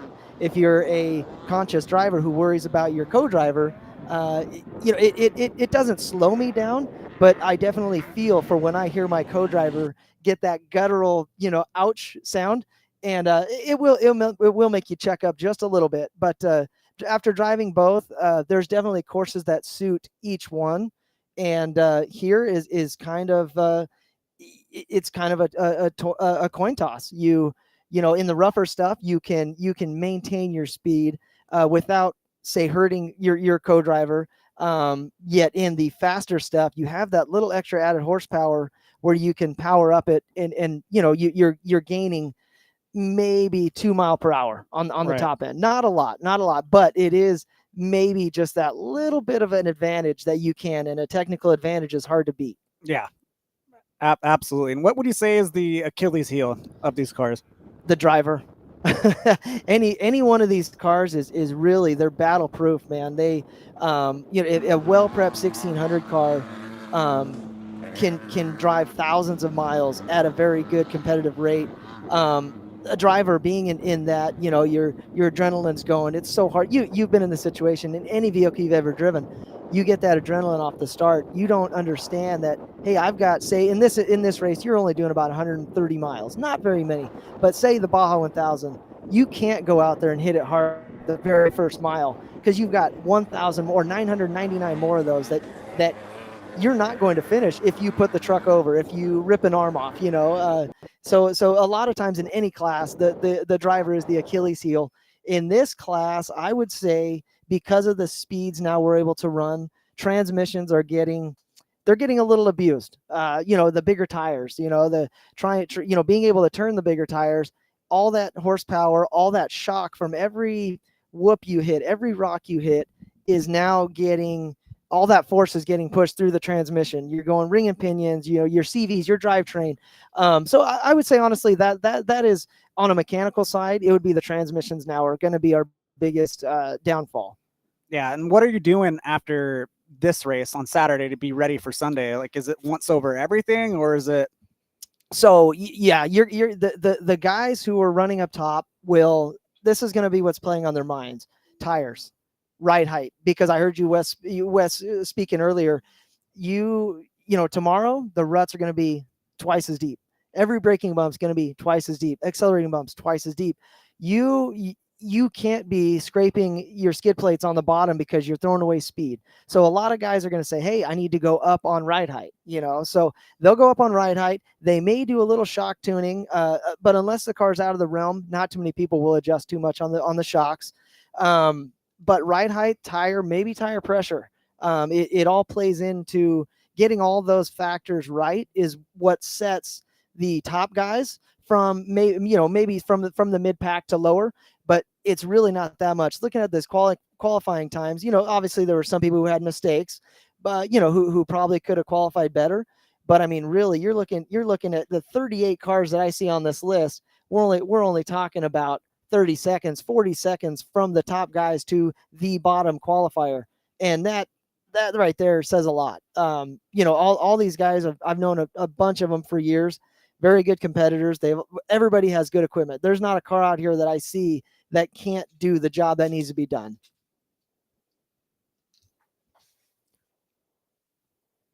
We should have the leaders coming through the main pit. Yeah, hopefully any we get minute. some feed on that. That'd be nice. Yeah, slightly slower pace than the UTVs. I think it's honestly quite cruel to send them out after the UTVs. You know what? So UTVs right now are in a great spot. Those new factory Polarises, the new Can-Am factories, those are amazing vehicles. They're still, I guess the factory cars, they've gotten the bugs worked out, but I think they still got a couple more years left, and they'll be bulletproof. Now with that comes a cost. Obviously, everybody's seeing that cost where you can't pick one up for under $40,000, a good competitive car, but they're on their way, and so there's still some that maybe not able to do what the factory cars can do, but I think with SNORE, what they look at is who they're going to have to help out to clear the track, to make sure races stay on par, to make sure they're not losing time. So what they may have done is they may have scheduled them thinking, hey, we could, if we have more cars in the morning, we'll be able to get more cars, because they'll have different retrievals. They got, for them, it's just another day and another event. They got to make sure it goes off without a hitch. And I think some of it goes into that. But as far as handling wise, yeah, I wish, as we see on the screen, we do have a UTV. So, there's so many more components on a UTV that may have an issue, and that could be why they put them in front. But yeah, I wish the 1600s did have better course, but that's what makes 1600 so much fun to watch. What separates the men from the boys. Hey, I don't like that saying, but I totally agree. It does. It does. And you're sending them through 5 laps. Class 1800's doing 4. Okay. 1600 doing the same amount as the UTVs just did. So Yep. UTVs just went out and just abused it with their 4-wheel drive. Now you're expecting those UTVs or the 1600s to do the exact same thing. Yep. And I overheard you also speaking about tire size, and now that all the bigger cars, the UTVs are running the 35s. It does tax the 1600s a little bit in, what you brought up. The every hole getting bigger. They're able to kind of float over it, where a 1600 now is digging in the bottoms of it. Within every lap, the braking bumps, the acceleration bumps. It sounded like we just had a leader go by, possibly, a couple. Nice. So as you can see right here, we're looking at the first road crossing, which is going to be about race mile 4. 3, yeah, right around 3. Yes, sir. Yep. So we just heard them go by literally this second. So if this feed doesn't change from right here, we'll see them in about 2.5 to 3 minutes. Very curious to see who's going to come by first. And based on what I heard, I think it's going to be a bumper-to-bumper battle. Yep. They sounded very close, and I don't think anybody on this starting list would like it any other way. Not good for Kurt Gear. Start off P1, Very true. which that's kind of the trade-off of not starting next to anybody, is that you have a 20-second advantage, but that advantage could get quickly eaten up. Yep. Oh, here we go. We got our feet in the moon bumps. It does look like he was caught by about 8 seconds, I'd say. Yep, that's our first physical car starting second lap. Kurt Gear. Looks like we have a Daniel Dean running him down just a little bit. Both cars are looking great through there. Yep, and then we got a little bit of a gap, so that means Mr. Dean is making some time. But I'm just very curious to where that 1647 is, Mr. Robbie Hendrickson. That guy absolutely boogies. A lot of people are definitely going to be wondering where he's at. We got a Boyer car going there. And it looks like a Brody Martin coming by. I haven't seen a yellow car yet. Nope, haven't seen that car yet. Was this our third or fourth physical? That should be 4. So I would say we should see a Hendrickson car coming up pretty quick. Harley Hendrickson, Robbie's little brother, looked very good through this section. So hopefully he's still running well and making up time. Yeah, those Hendrickson boys know this Laughlin Desert. Yep. Robbie's been around it a few times. He's actually had the pleasure sitting with me. So we qualified P1, I want to say 2 years ago, and it was a good time.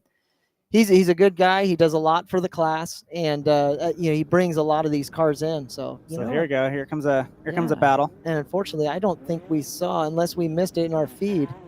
There's an Alcala there. Looks like we got another brother Alcala, and then a Harley Hendrickson.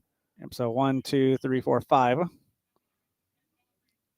It looks like Harley's running a little bit different line than the majority, which could help him. Like as you mentioned earlier with Wes, the wind, it's not a factor now because we do have a nice little breeze, but there are some times, and any wind could be good or bad. And at this juncture of the race, it definitely is playing into their favor. Yeah, and it's just kind of it's like a mental crisis knowing that if you're a car in front of a pack, do you want to pick the faster line that has the wind working against you, or do you want to try to go all the way over to the right to block them, which if it's probably a slower line? Me personally, I wouldn't want to try to get cute. I would want to just, if the person's better, they'll pass me.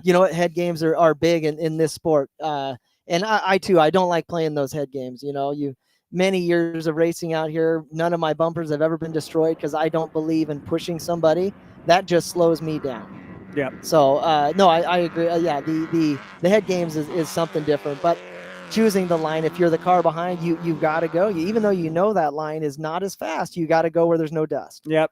Because I have unfortunately been in the dust here, encroaching on a lapped car, and it actually took me out of the race.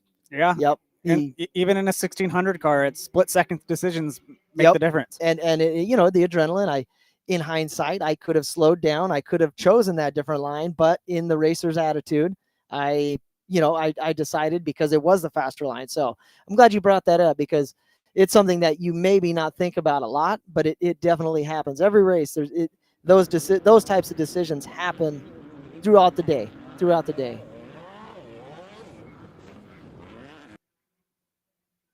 We got a flip in there, Tyler. He's looking good. I think that's Brian Myers right behind him.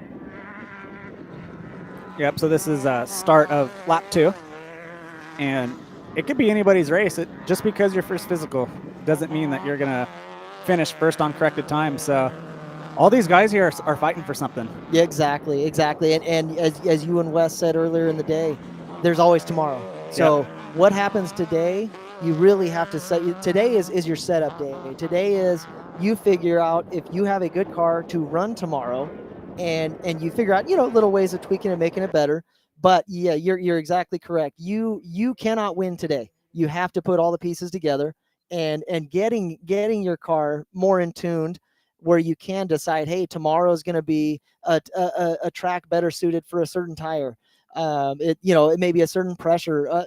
Maybe they do change shock tuning, but today is the setup day, because even yesterday when they qualified, only running on the short course infield, it's nothing like this outer desert course has in store. And that could be why we saw Dean pick up a little bit of time on Kurt Gear.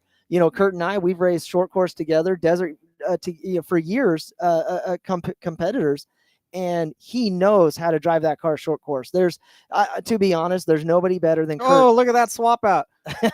That's a yes. I can't really tell who that is at the moment. I don't see a number, but though that is that's one of those moments they call assholes and elbows, because his arms are sawing at that wheel back and forth trying to get her back. And he did a good job at maintaining. Shoot, I was puckered just sitting here in the comfort of this trailer. Yeah, so I still didn't see a Hendrickson. I still didn't see a Hendrickson go by. A Robbie Hendrickson, 1647. Yeah, I'm just going to assume that we missed him. Okay. He was just going so fast that we didn't catch him. That could be the case. That could be the case. Otherwise, we'll never hear the end of it on Race Desert. So yeah, unfortunately, so Robbie did have a little bit of hiccup in qualifying, and did catch a little bit slower of a car. You and I have both been in that position, and you can take a rerun. I think if you really do get in a bad situation, maybe a rerun is granted. I don't think SNORE has the time nor the manpower to let everybody make multiple runs. So unfortunate for Robbie, but he still did a heck of a job. And I hope he's still running. Yeah, me too. He's a great personality, great person to have in the sport. Yes, sir. He single-handedly, and you of course too, keep me interested in 1600. Well, thank you. I look forward to what you guys got cooking always.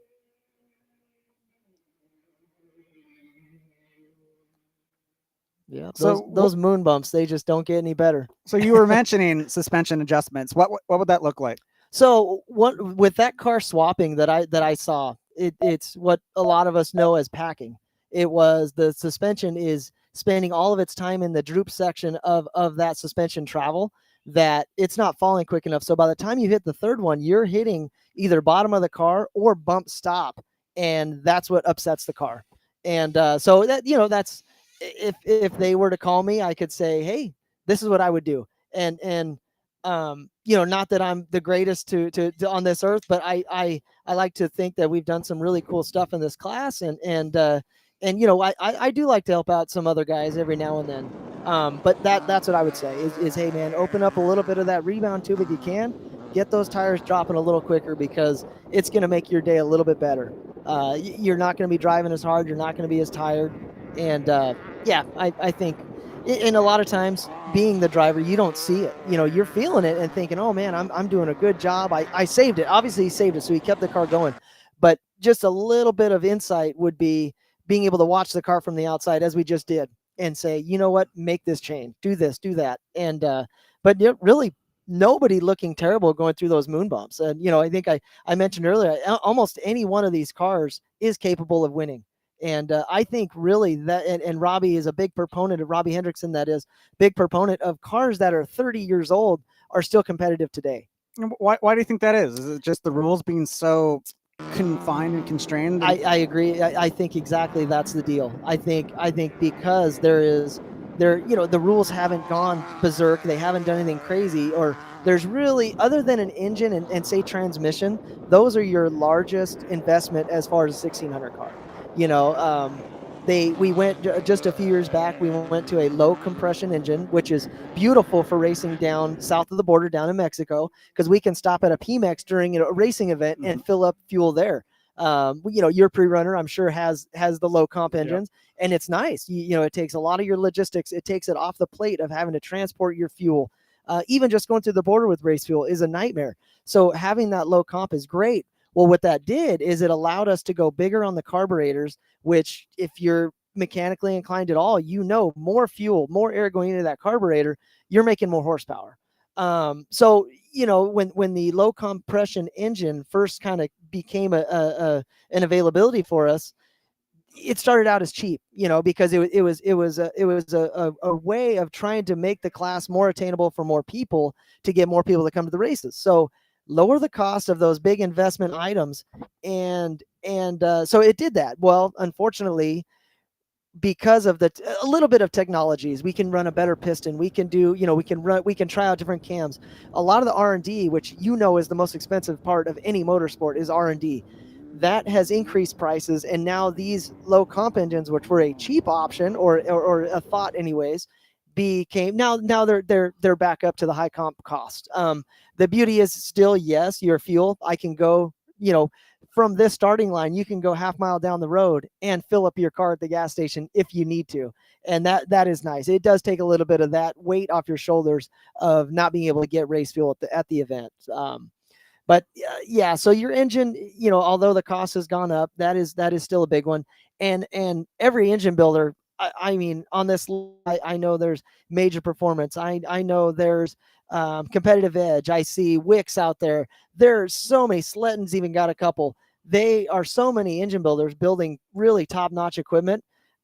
It's pretty much pick your poison. Toss of the coin. What do I want to run? But they will all provide you with a great competitive package. And how much? What's the startup cost to have a competitive 1600 car? I would say after this weekend, there's probably going to be a couple of these cars for sale, maybe in the $30,000 to $40,000 range. Which you look at it and you say, oh, for the hardcore guys that are desert guys, been around the sport for a long time, that's pretty attainable, to be honest. Maybe a couple of buddies go out, have fun, and get into one of these cars. They can go get a new Polaris RZR. They can do it. The issue that I have with it is I love that class because I've gotten to drive those cars. I've actually driven one with your brother for the Honda team years ago, and great cars, a lot of fun. You can have fun in any class you go to. The issue was that because people were able to finance that, and to be honest, and this as well, running a racing program and financing it is probably not the best decision. Go out and buy an Airbnb and rent it out. That's a good investment. Tell me I can't open 5 credit cards to fund my dream. You can. And if you need somebody to help you, I'll help. Just give me one of those cards. But it's just, this class was designed for the hardcore racer, and it was a great building block. And as we mentioned several times already, look what it did for a lot of those guys who are at the top. You brought in Menzies, and I'm for certain he drove a 1600. I know he was big in Class 10. He and Rob did a lot of the short course stuff with the single buggies and the limited buggies and pro buggies, and this class really brought those classes to life. And I won't say the RZRs are killing this class, because look at this field. We've got a great field here, but it did take some of those guys who maybe were thinking about getting their feet wet in the desert. It did that for them, which is great, because I'm always a big proponent of, if it brings more people to the event, I want them here. And because everybody, even people at home, they want to see the action. We don't want to see just a car. We want to see 500 cars. And really, if it brings more people to the racetrack having a good time, I'm all for it. Right. And what do you think it is about Rage at the River in your personal experience that brings out 38? To me, I'd like to say it's the competition. Looking at our starting order, our qualifying list, when everybody let's just look at even the top half of this class is separated by 15 seconds. That means to me, really, anybody in that top 15, top 20, they have a chance of winning. I mean, and really, any of these cars really do. But if you're that close, and I think that's what does it. I'm not going to lie, but the money helps too. There's Snore's putting up a lot of money for this. The sponsors have stepped up, and what we're doing right now, and we're publicizing it. That's great. The sport needs that, because you and I have both been out in the middle of Baja, Mexico, and you don't see anybody but a fire pit and a family set up with a cooler for 100 miles. Oh, it looks like Daniel Dean. We're looking at him in the lead Yep. here. So this is our first physical 1600 car starting their third lap, but I can see right behind, if the camera pans over to the left, I can see second place. Looks like there we go. Kurt's still there, and he'll be there. So Kurt is very good at what he does. So we missed it, but there was a physical pass for the lead here. Pretty impressive. So he's already made up 20 seconds on gear, and then probably put another 10 on him just now. Yep. It looks like that. That looks correct. And it looks like, we got dust coming from the start of the moon bumps, but they have, as far as Rage at the River time goes, they have checked out. And are you allowed to run a 2-seater car without a passenger? So because the rule states that if there are 2 seats in the car, that seat has to be filled. So you can go and take that seat out, but what you also have to do is remove the Venturis from your carburetor and put the single seat Venturis in. So there's a lot of mechanical changes that have to be made. And here we go, Brody Martin coming up. So he'd be our third physical. He's looking pretty good. So there's a lot of little changes that would have to be made. And that's it. It's that coin toss of saying, hey, I need to run harder, say, for instance, in the moon bumps, and I could give a little bit away on that top speed, but it's pick your poison. What are you going to do? And there's really, at the end of the day, you may always wish that you had done the other. Nothing's ever going to be perfect. Yeah. And being a desert racer, that because you're never going to have a perfect day. There's always going to be something. Yeah, but you need to in order to. Oh, look at that! That was gnarly. Mario's going for a little bit of a ride there. Actually, I think that was Kevin. I'm sorry. That was exit stage left almost. Yes, sir. Yes, sir. Especially in this class, you need to have as close to a perfect day if you want to win. Both days. You can't have one good day and a okay second. You got to have pretty much 2 combined. Yes, sir. Near perfect days. You've got to put the whole puzzle together. There's not too much room for a mistake. Here we go. There's Harley Hendrickson looking very good. Still don't have a sight of Robbie Hendrickson. Yeah, it's a bummer. Yeah, coming up behind him, we got Mario Alcala with Grant Williams. That 2-seat, I don't know who that is just yet. Hopefully we get him a little closer and I could give you a number or a name. So I know we kind of touched on a little bit earlier, but pros and cons from a driver perspective of single seat versus 2-seat. So, wow. Who was that? Rodriguez, huh? I'm telling you, he got a little Western there, but looking good. He managed to gather it back up, and he's moving well. But I like the finesse that this guy has coming on right now. Just look at how I'm just looking at the hands inside the cockpit. He's not sawing at the wheel. Yeah. Yes. No. Yeah. That's every time you have to turn that wheel that's not necessary, you're throwing away speed. Yeah. You're throwing away momentum. And these cars are such a big momentum class. It just, if you have to check up a little bit just to keep your car straight, it's actually faster than making that mistake. And a lot of drivers call it squidding out, where all of a sudden you're sideways on the course. You're not making forward progress. You lose all your momentum. So being able to maybe make that checkup point a little earlier and keep the car straighter, you're in better shape. Yeah, absolutely. Momentum is the name of the game, especially it's critical. It's paramount in this class. Exactly. Just like class 11. Very much like class 11. Very much like class 11. The biggest difference that I know getting to drive both is the 11s, say in this moon bumps instance, there's no rhythm. Right. in this 1600 class, and as you've noticed, you could see some of the guys are developing a rhythm. Every now and then it gets upset by, say a cross grain or something like that. But if you can keep that rhythm and keep that car straight, it is quicker than anything else. Now the 11s are another story. You're basically battling just to keep that car going. Right. But Yeah, the 11 is a super fun class. That's another great class that has been around for ages. That a lot of people may, they've seen. They all call them the Herbies. And they'll always be around. There's always going to be a place. And I love what Blake Wilkie has done. The Eisenhower brothers. They've kind of brought another legitimate site to that class 11. And really, I wouldn't be driving one because I have other cars, but somebody built a car and says, hey, I drive Chris Miner Motorsports, son of legendary motorsports Larry Miner. Yep. And he noticed how big that class was getting and says, I want to do that. And so built a car. I gave him a little bit of help on a little bit of the build and setup. And then he asked me to drive it. And I can't say no to anybody. So I stepped in and we're having a blast with it. Circumstances just we weren't able to bring it out this weekend, but we'll be at the next one for sure. And just a phenomenal class that is so much fun. So much fun. Here we go, first road crossing. Yeah, first road crossing. Reminder that the lead pack currently on lap 3 of 5. Here we go. So approaching this, you're probably looking at close to 80 miles per hour. Yeah, give or take on wind as well too. Yep, wind. Yeah, and wind. If it really does kick up here, and you noticed the Daniel Dean almost cleared the entire road crossing, the wind definitely does play into your landing.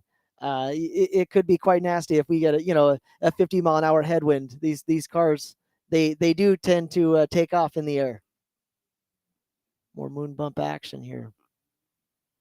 Yeah, and then later we're going to see trophy trucks hit it, and I think we might have to call the air traffic control. There's going to be a few. There's going to be a few.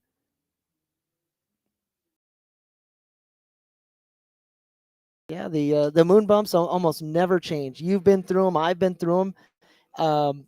It's almost, they call them the moon bumps, obviously, because it's like driving on the surface of the moon with the craters and yeah. But in my decades of racing here, they haven't changed too much. The natural terrain of them is just almost as it was when the earth was when the earth created them. It pretty insane. But well, I think if any organization dared to take a blade through that, I think it'd start a riot. I think you're right. I think you're right.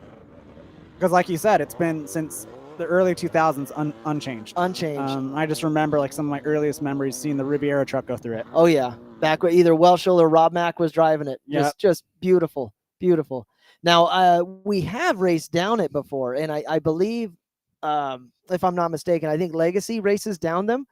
So SNORE actually raced down those a few years back, and we're never scared, but it's always in the back of our head going, okay, we know how fast we can go going up those. It's uphill. Yes, the current direction that they're going. Yes, right now. there definitely some degree of climb there, and so that naturally slows your speed. So when you're going down there, you're easily picking up 8 to 10 miles per hour. Yep. And so whatever you thought you knew speed wise going up those, going down them is a complete another story. And see how the car in front is going from center to right to left. Like, is that by design, or is he just letting Jesus take the wheel at this point? I think he's hunting. I call it hunting. When you see another line, you think, okay, that one's better. Now, and the grass is always greener, right? I mean, you think, especially if you see somebody maybe make a wheel on you in that location, maybe the lap before he saw it and he goes, oh man, I'm going to try that line. Any little advantage he can try to get. It didn't look like he was bucking too bad that the car upset and took off another direction. It did look to me like he was hunting. Shoot, I hunt in the trophy truck. Everybody hunts, man. It's hunting season. You can't, if you start in a limited class, it never goes away. Oh, good. Yeah, that's something that is definitely learned, that, if you feel like you're not making up time, you have to make a change. Now, whether it be the mechanical on the car or driving wise, that's something that, as the driver, you have to make that call. I believe this is the Chicken Ranch car, and those guys have done some pretty cool stuff for this class and SNORE this year, bringing in some money and some publicity. That's great. Yeah, look at Laughlin it's an amazing place to come. Yeah, and also keep in mind too that this is just 1 mile of the course. So you could look really great through the moon bumps, and we're just getting one, small slice of the pie here.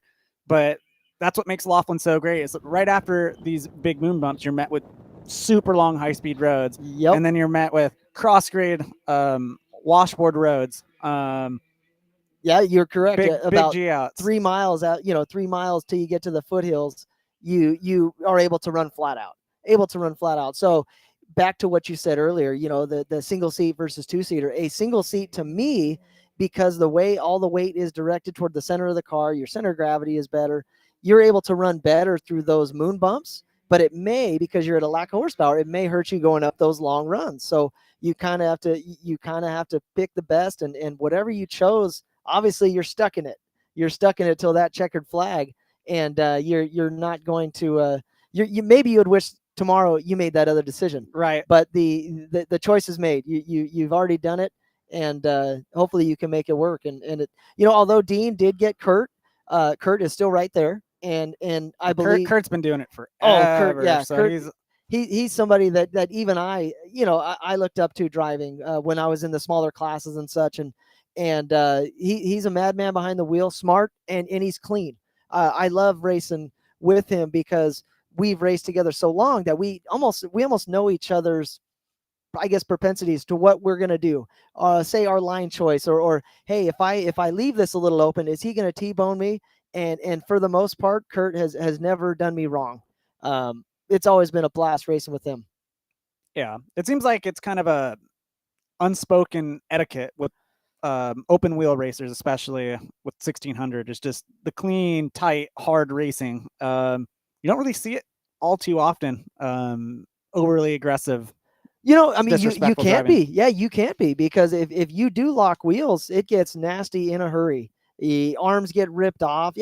So arms on the race car. I'm not talking anything physically, but and that right there, that ends your day, especially here at Laughlin. And goes back to what we were talking about earlier. You cannot win if you don't finish today. So today is your setup. Today is your try to run clean. Be smart, but you have to push the pace a little bit. And set yourself up for that winning race tomorrow. And in 1600. So I a few years back, I want to say it was maybe 3 or 4 years back, I had a flat tire. I was leading. It was actually Kurt Gear who was running behind me. He did get by me. I was able to get into the hot pits. And I ran about 6 miles on that flat, came into the hot pits. I beat Brock Hager, I want to say, by half of a second. But that's how tight this race is. I beat him for second place. Kurt won the weekend, but I still beat Brock by about half a second. And had anything happened in the pit, say the jack fell off, or the car fell off the jack, a lug nut was stripped out, anything of that changes the whole weekend. And there's so much work that goes into this weekend. There's so many things that have to go right, and any one of those things can make it go wrong in a hurry. This racing, I honestly say, goes back to what we were talking about earlier of what brings the cars to this track. It's that right there. It's that close competition. The money doesn't hurt, but getting all these cars here who are very close on times, that's what does it. It brings people going, I can do that. I can beat those guys. And there's nothing better than that. Well, I promise it's not going to hurt as much financially as it is going to hurt physically. Yeah, exactly. So, on time, it sounds like we should have our leaders coming up, correct? Yep. All right. Yeah, they're moseying along pretty nicely. Great. What are we thinking for average speed? Ooh, so I believe. There's our leader right there. Our leader on his way to the moon bumps. It looks like we're dealing with what, 14-minute laps.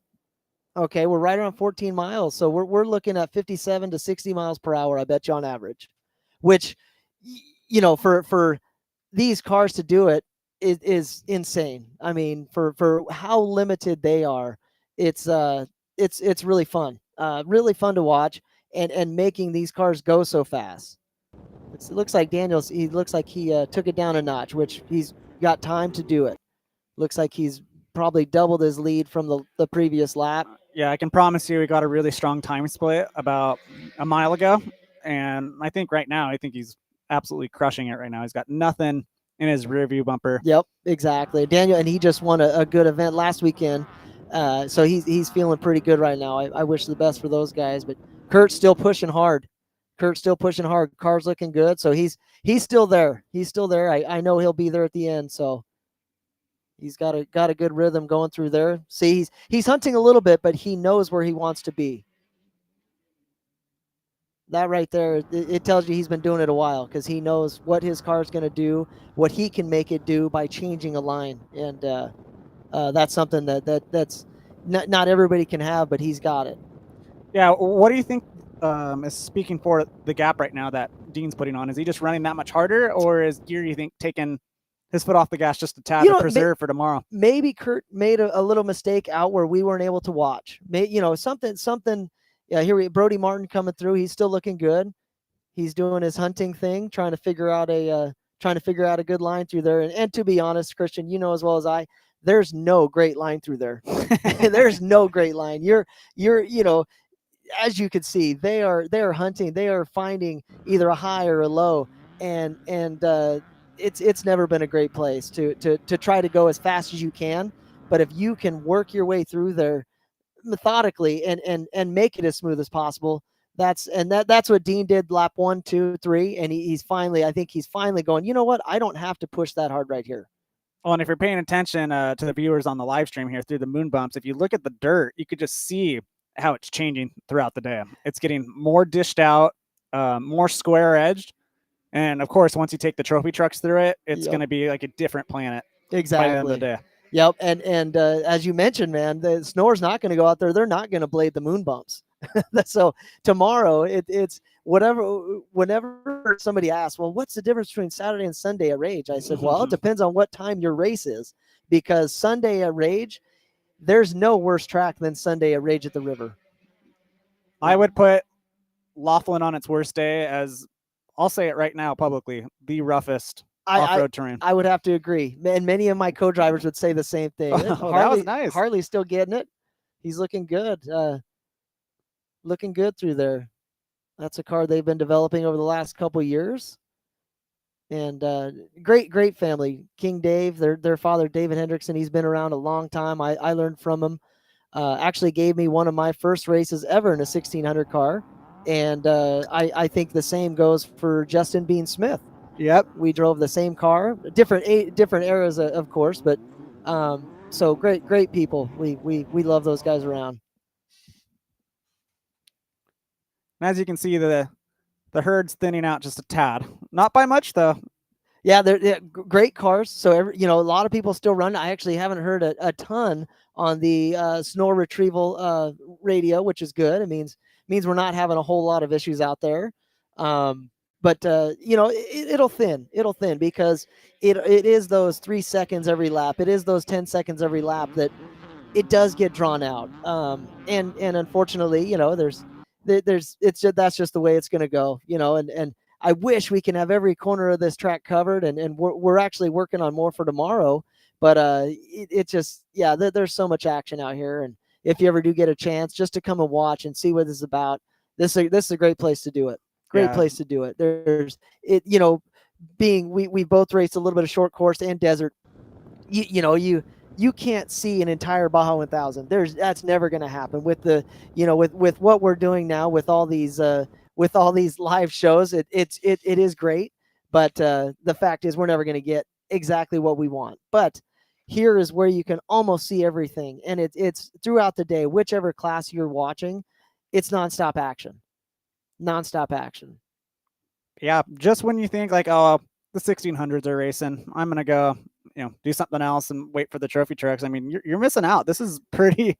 What's the word I want to use? Intense is one of them. But yeah, I didn't want to use the word intense, but I wanted to say just competitive. Just seems like a very lazy word, but that's a great word to just describe it. It's like you just don't know who's gonna win, especially in these limited classes. And trophy truck, 6100.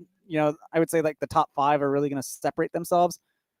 Limited class is not a chance. It's very difficult to do. And there's no taking away from any class, because any class could be competitive. It just seems that you're exactly right. Everyone on this list is able to win. And I really do believe that that's kind of what keeps the spirit of this class is like, hey man, we're all dealing with 80 horsepower. We're all dealing with 13 inches of wheel travel. And again, nothing to take away from the big trucks, but the advancements and what you guys are able to do and what these new truck builders are doing is insane. And I love it. I love it. As I said, every class here brings more people to the desert, and that's what I want to see. Keep it going, keep it healthy, and no matter how I look at it, every class is great. There are positives about every one of them. Yeah, just knock on wood. Like I don't ever see a class like 1600 ever going extinct, just because the bang for your buck, It's there. Even UTV started off that way, and then now it's become, our brand new car well over $150,000. Yep. Well, with the technology, you just look at just the build, and then you and I both know the build is not your R&D. Your R&D is either testing or at the racetrack, and that gets expensive in a hurry. And I love that you said that this class should always be around, because it should be not necessarily just your starter class, because there are classes lower, but it is your class to see how you can do both say your race program, whether it be financially or whatever, but also what you can do behind the wheel. And for that reason, this class is great. And say Luke McMillan didn't like his 1600 car, you think he would have went to class 1? I mean, maybe he was just like, hey, it's not for me. So that's what this class does for people, and look what it taught him. It's the right way to do it. If you put somebody in just a really high horsepower car right away, that they might be fast, but they probably will lack the fundamentals of what makes a race car driver fast. I believe that to be true. Out of the corner. I believe that to be true, and not saying what's right for one person is not for another. I do believe that to be true. That I think that if more people did have to come from, say, a limited background, it would have maybe it would have given them more longevity. It would have taught them those fundamentals that finesse. There you go, the finesse, and it may not look like it, especially when these cars are going through the moon bumps. But there is a finesse to it. It's just you can't let off so much that you lose all your momentum. You kind of have to push through it. And a lot of time it's beat your teeth in to where you're hitting so hard, your teeth are chattering, but to enable you to go fast enough, that's what you have to do. And for instance, let's just watch this right now. I mean, these cars are left, they're right, they're forward, or they're up, they're down. There's not a whole lot of as I said earlier, not a whole lot of time to just take a breath, and a little bit of that's adrenaline. Yeah, absolutely. A little bit of that's adrenaline. Yep. One of the big things I like about this class is the unspoken talent reservoir. I was fortunate enough, somebody put a list out years ago of top drivers, and I happened to find my name on there, and I was blown away. I go, no, but it is cool. It is cool when you kind of get put next to somebody, say the Luke McMillans, the Rob Max, you know what I mean? Being able to race with you guys, it's like, I love it. And I don't think highly of myself like that, but I'm glad when I do see it, because you're right. It's the unspoken, unfortunately, so Robbie Hendrickson is very outspoken. Unfortunately, we're not seeing him on screen, but he's done a great job. I mean, the kid is he's learned. When he rode with me, he brought a GoPro, and I know he watched that GoPro video till it probably stopped working. And that's cool. That gives future to the sport, because he wants to do better, and he knows that this is the driver's class, or a driver's class. I can't say the driver's class, but it is good for that reason. And to be honest, I never run a GoPro because I don't like people seeing my mistakes. I hate watching my own mistakes, because you think about it later, go, you already know you made it. You could have made it better. But I love it when people post their GoPros, because I'm constantly on my computer watching. So I love watching others' mistakes. and I'll catch things that other people don't catch, and then I'll text them about it, be like, hey, gotcha. I saw that. Gotcha. Yeah, exactly. Yeah. I try to be a little more quiet about it. And I go, I just can't do that. If they made that mistake, I got to keep in the back of my head, don't make that mistake. And, here at this race, it is cool, because I have watched even other organizations when they race here, because I go, okay, they're running on that same location. Say for the moon bumps, for instance, if it does ever happen to change with erosion or anything, I go, oh man, where I usually run, I notice on their GoPro that now I'm going to start changing to the other side because it change. It does change, even minuscule amounts. But it is still relatively hard packed, and this is how you know that's Yes. actually not man made. This is Exactly. natural. Where the second you take a blade from it and start messing with it, Racing in Laughlin will be done. Yeah. You're right. You're right. Because just the integrity of the topography and the terrain just won't be the same. That's No. what makes the moon bumps the moon bumps. The moon bump. It's almost as famous as the goat trail in Valley T. Yeah, it's like you can change it, but why? Exactly. Yep. We need to keep those staples in off road for sure. And it's off road for a reason. Half of these guys are going to say we don't want blades anywhere. Maybe the other half who have done this for many years might say, a blade right here might not be a bad idea. We do need that little breather area. But the moon bumps, I think you'd be a shame if we ever saw those go away. Yeah, and like I was saying earlier too, it's like Laughlin isn't just all moon bumps. Yep. It has such a variety. It has a little bit of everything. And I think really, if you can set up a car to win here, you can set up a car to win just about anywhere. Yeah. As far as 1600, and in the trucks, it might be the same type of deal. Because as you said, man, you have the fast, so you get your gearing package. You have the moon bumps. You have the cross grain section out of the retention basin where, man, that vehicle's got, if you're running hard, it has to be on it. And I mean by that, by on the gas. And if you could do it in those locations, man, you got it. You got it. Yeah. Racing here at Rage, especially in limited class, is the ultimate ego check. I check it as soon as I get in the car, man. There, any lap around this place. I'm not going to say it's going to be your last, or it could be your last, but one little mistake is going to put you over. And I've made them. It's a part of driving. We're all going to make that mistake. It's trying not to do it again. It's kind of like that unique brotherhood too, that you're all kind of going through the same struggle. Yeah. Oh yeah. And you're just upset when your brother over here just does it a little quicker than you. Yeah. And that's why you change your line the next lap. Yeah, that's you're as long as you're constantly learning and not just say from your mistakes, but even other people's victories, that's how you're making yourself faster. That's how you're making yourself faster.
All right, looks like we're back. We did a little bit of changing in here. We got Wes Miller back here talking with us. Our leaders on their last lap going through the moon bumps. Kurt Gear still chasing Daniel Dean. Looks by still only about 15 seconds, so he's right there. Yeah, there's a close race here. One thing I want to give everyone a little update. So I went and grabbed some food, but at the same time, I ran into a few of the UTV racers out there. And, we haven't had a whole lot of scoring being fed our way. So as we were announcing that race, we had to kind of go by what we were seeing. We thought that Dallas Gonzalez had won and Doug Mittag was second, but I talked to Doug Mittag, and both he and Dallas had mechanical issues and ended up DNFing. So it looks like Chase Carr, I believe, as it looks right now, was probably our winner or overall leader going into tomorrow in the UTV class. Gotcha. That's a bummer. You know, I mean, there's a chance that, you know, because this is usually scored as a GP or Grand Prix finish, they could still get a finish. Now, unfortunately, the win is not really attainable for them because of that. But you know, the fact that you come to a race, we all want to finish, right? And if they can keep developing their car, this is the best place to do it. Oh, Daniel Dean making that jump look very nice over the highway, Needles Highway. Yeah, that's a bummer for those guys. Both awesome equipment and both great drivers. They were pushing. They were pushing.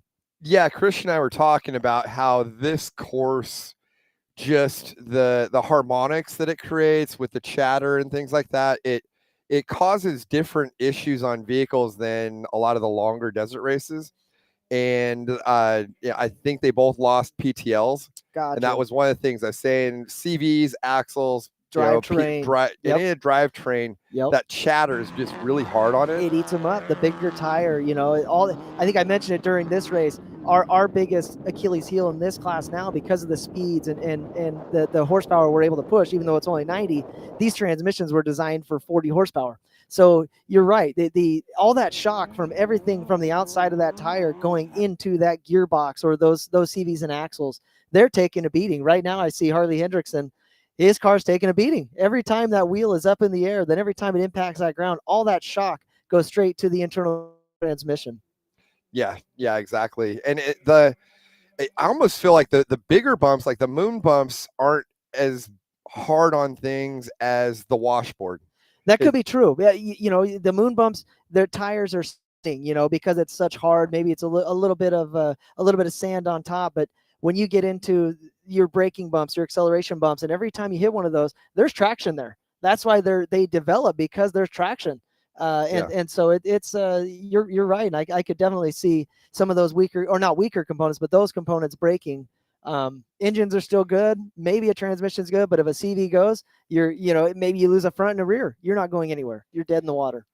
And at least like for Doug, it sounds like he's going to try to get the car back together and still run tomorrow. I think he wants more R&D time in that car, start trying to get ready for next year. Doing a PTL, I mean, it's not fun, but it's not the end of the world in one of those cars. And so I wouldn't doubt that both of those guys were back out, but for sure it sounded like Doug was, if they got the car back together. And I wouldn't be surprised if Dallas is back out. And that'll make things interesting, because you'd have two really fast drivers starting towards coming the back from of the pack. rear. And that's always, in short course racing, a good buddy of mine always said, hey, people pay to see fireworks. And I hate fireworks shows because of that, because that means more money. But that right there, it really is going to cause it's going to be amazing to watch, because those guys, and that's where you're going to learn, hey, they got to get through the dust. You know, it's a different ball game than running up front. And I think we've all done it. You know, you started any race, whether up front or in the back, man, we all have to drive through the same stuff. And we'll see if they can do it. And I really hope they both get out, because both those cars are great. They both know how to wheel them, and it'd be fun to get them out there. And I hate saying it because I'm not big with pushing on the bumper, but there's going to be some guys out there, they're going to have to watch their mirrors. For sure. Yeah. The thing with this course is there's so many lines that I don't think you have to be quite as aggressive with bumping as you would in, like I had mentioned, Vegas to Reno. Like Vegas to Reno, to me, there's just nowhere to get around to pass somebody unless you come up and hit them. You're right. You're right. I've been able to race that event myself, and I agree. And there are sections on the course that do get that way. Fortunately for anybody out here, it's only a mile. You get to one of those pinch points, the foothills above, just to our west. You get to those foothills, and it feels like an eternity when you're sitting there, eating the dust and having to slow down more than you would need to for a corner because say you do have a slower car. Now aggressive punting, I don't think we'll see any of that, but it does get very, very frustrating. And it's just unfortunate, but it's a part of the game that we all play. And if it weren't for that, why we need to all those just to get to the finish and try to be the fastest. And if it weren't for those instances, how I mean, everybody's got to do it. Everybody's gonna be in the dust at one point. Well, and it's cost benefit analysis. Every time you tap somebody, you're putting your vehicle at risk. And especially in an open wheel vehicle, like you touch tire to tire. I mean, you might break something, and it could be game over for both of you. Correct. All of a sudden, you guys are both upside down staring at each other. One guy's going, "What are you thinking?" The other guy's saying the same thing. What are you thinking? And those are those split-second decisions that it's not always worth it. It's I've always said, and I've got many different cars that I've been able to drive. My front bumpers have never had to be changed because I'm under the impression that I'm faster if I don't have to touch you. Now, obviously, we all know that there are some points where if they don't know you're there, you got to at least let them know you're there. I'm not under the I do not like the impression of take them for a ride. I don't like that because that's where you're going to impact your race. Say you do hit them a little hard. Well, if they wad up right in front of you, what are you going to do? There are some places you can't go. And in a class like this in the 1-2-1600s, where it's more momentum driving, if you come up and hit a guy, you might actually give him momentum and you lose your momentum and you lose more ground than what you're trying to do. So yeah, calculating your passes, setting up your passes, yes, I think is key, especially in driving like this. And that was earlier today, we were just talking about people are trying to learn their racecraft, yes, and develop themselves. Like if there's families out there that they want their kids to learn how to drive and race, something like a class 11, 1-2-1600, any of those where it's you don't have horsepower to make passes, you've got to use finesse, yes, and racecraft to make your passes. That's how you learn how to drive. Exactly, and drive with longevity in mind. Anybody can go out there and just put their foot to the floor, but you have to know when to brake. You have to know, okay, this drop off's going to hurt me. It's going to hurt my car. And no, you're right. And then developing you into a better driver and driving with better drivers. Christian and I were speaking like, man, when you can trust somebody you're racing with, that's when it's super fun because you guys are both pushing hard. You're both being respectful. You're not trying to take each other out. And that's one thing. I also was fortunate enough to race short course for many years, and that's where that racecraft, just like in NASCAR, you have to be there at the end. You have to put yourself in that good position. But man, you can wad it up in the first turn, and there's 15 minutes more racing that you're not seeing because you made a bad decision. And in the desert, so the short course was always different because you can make that decision and it's over. You're in a wall. You can't do nothing. Out here, one of the reasons I don't run GoPros is I don't want people to see those mistakes. And hey, I just say nothing happened. It was a great event. Not a mistake was had. And we all make mistakes. I just, you gotta minimize them. And that's, to me, honestly, that and car setup is what helped me develop better as a desert racer from my short course experience. Is when we weren't happy with, Christian and I were speaking about, say, the moon bumps. I could watch a car and I could say, the rear of that car needs this. The front end of that car needs this. But I mean, every car has actually looked pretty good. I've only seen a couple that made some bad bounces. But when doing that short course, there's a rough case in section point, right there. Yes, case in I don't point. think anything's gonna look smooth. At least with the class restrictions of a 1-2-1600, Yep. nothing's gonna get through those big bumps right there. And even a trophy truck, a front bumper is going to get eaten up. It's there's no way of getting around it. But being able to notice that say what I don't like on the car and making that change, because a lot of times we had 15-20 minutes to get back on the track, and making that change that fast really is what made my entire team better at what we do. And it's I wouldn't say necessarily as a driver, but as a team it made us better. Looked like we had Tyler flipping, looked like he's just limping along. That's not good. I think he was last year's 1600 champion for SNORE. But yeah, I mean, that's there. Laughlin is good for that though, and I'm glad with what you said about Mittag coming back out. This is the cheapest R&D he can have now. He if he goes home, fixes the car, goes back out to a test day, that's thousands of dollars that he will have to spend to attain the same thing he can do right here. So I think it's a smart decision. Get the car back together. Christian said it best. He goes, man, there's a little bit of everything out here. You have your rough moon bumps, you have your cross grain sections, you have your fast straights. You can develop a race winning car right here in this 13, 14 mile loop. And I think it's going to be invaluable for him to do that. Yeah. And once you've run it now, it's going to need to be race prepped again anyways. Yep. So That's it. That's another cost. Yep. You're going to have to race prep it anyways. So you might as well, get as many miles as you can out of this prep before you do another one. I couldn't agree more. That's well said. I had a fuel cell issue a couple years back, and it was at I think I completed 3 laps. We were well ahead, and when fuel cell starts going south, there's no stopping it, and it clogged up fuel filters. Lack of fuel into the engine, and we took the car across the river. I got a great buddy over there that gave me a shop, and we fixed the car, pulled the cell, replaced all the foam. Came back the next day. We won that day on time, and I think I was able to get up to maybe top 5 physically. But what it did is it ensured me I was going home with still a race-winning car. I didn't get the win, which is unfortunate, but we utilized that time and put it and still made a success out of it.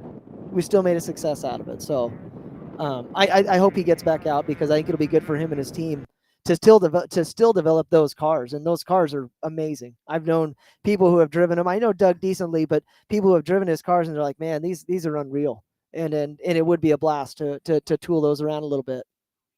Yeah, I wouldn't mind taking one for a spin. Not bad. So our leaders actually should be getting close to being done. Yeah, we've got to be close to having the 1600 race over here. Gotcha. We've got next on the list is going to be Heat 5, Class 10, Class 12, 5 Unlimited, Class 3000, 6000. That should be starting at 12:15. Yeah, no, I'm glad I got to speak to both of you, because, this class is so fun to watch and so fun to drive. Have you ever had experience in limited car? I've never raced or been in a 1/2/1600. All right, well, I told Christian maybe we'll have to get him in one. maybe you too. No, I think it'd be fun to drive one. Again, kind of like Class 11. I feel like because of the rules for the class, it's a driver oriented class. Beautiful, which I really like. It is a blast. It is a blast for that reason. Christian and I mentioned it earlier. It's like, dude, this is so many greats have come from it. And I'm just proud that when people say it's a driver's class, and a lot of people say, and I'm pretty successful at it. It does give me a sense of pride because of that. And no, it's really cool, man. It would be a blast to see. I've been able to do the UTV racing. I've been able to do the short course stuff, Class 10s. I've done a little bit of Class 1s, and even Class 9s and 11. I'm still driving 11 to this day. So, but to see somebody kind of do it the opposite way of I did it, and then be like, what'd you think? And I've seen it. People's eyes are open. They're like, wow, this is a different story. And still fast. The speed is there. It's just you're having to do just different driving techniques and learning the car and what it's wanting to do and pushing it to the limit. It's an eye opener. It's really cool, really fun. I would anybody who hasn't driven one, I think it'd be in their best interest to try it out, give it a shot. If they ever get an opportunity, try it out. And just the history of that class, that's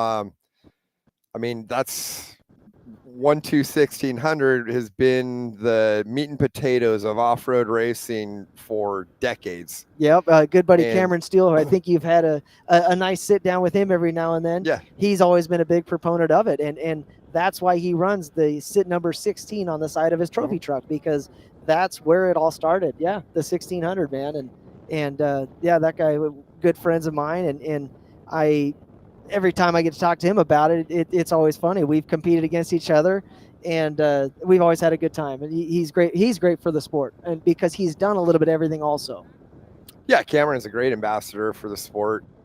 You know, he's well spoken, and just with all the different things that he's done, from announcing X Games to Rip to the Tip, and all those things that Cameron's got going. I don't want to blow too much smoke towards him. I don't. He's not listening right now. No, Cameron's for sure. Yeah, he's probably off on some fun trip down in Baja right no, now. he's working. He's working. No, Cameron Steele, we love you. Is that what he calls it? That you got to. You got to. When you're a professional, you got to do it.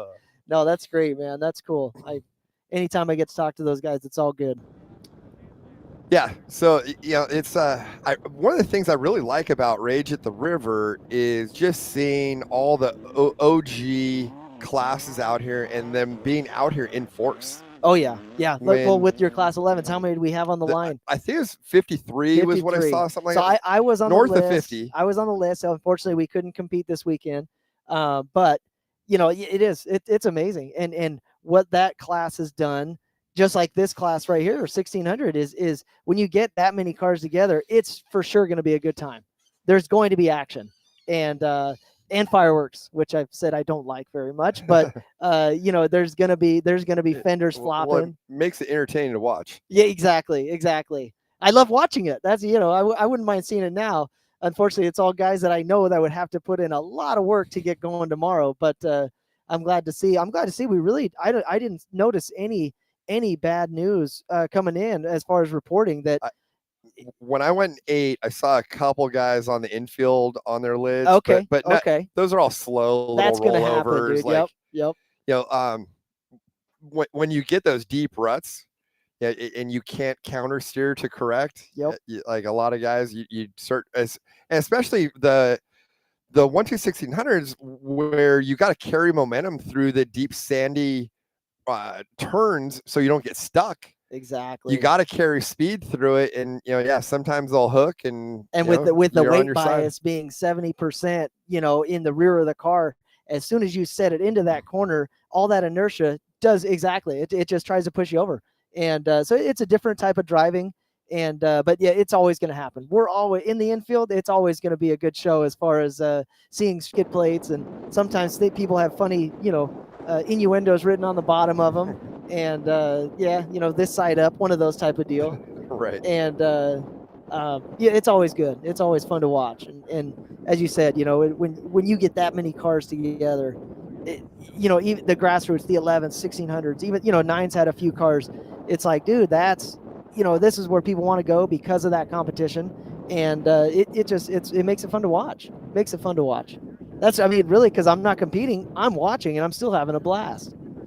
Yeah, I think as UTVs gain popularity, and a lot of these classes kind of tapered off a little, but then you come to a Rage at the River and you got both. A resurgence. You've got a bunch of UTVs, and then you got a bunch of the older school classes. Yep. And I really like seeing that. I think you've done announcing for King of the Hammers at Hammertown. Yeah. I've dabbled with a little bit. So we've won they call it the vintage class, which is 1600, and I've got to win that one a couple years in a row.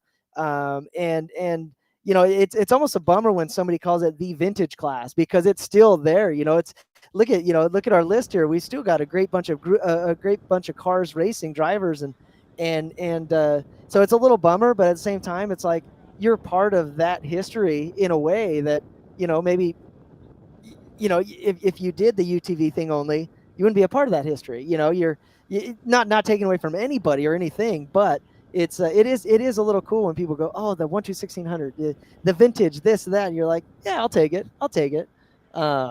But that's always an event that's fun too, and we'll see if we head back out there. Now, it looks like we got a little bit of a break in the action, I think, while we're waiting for the next class. But I don't know if you and Christian talked about it. What does like a 1/2/1600 go for nowadays? Or like, what does it take to get into that class and be competitive? Gotcha. Yeah, Christian, I did go into it a little bit. It seems like after this season, so this is like your year ender, and that could be another reason we see so many cars, because SNORE has set it up that you could have gone run 1,000, right? We were both there. We could have brought our vehicles out. We could have competed.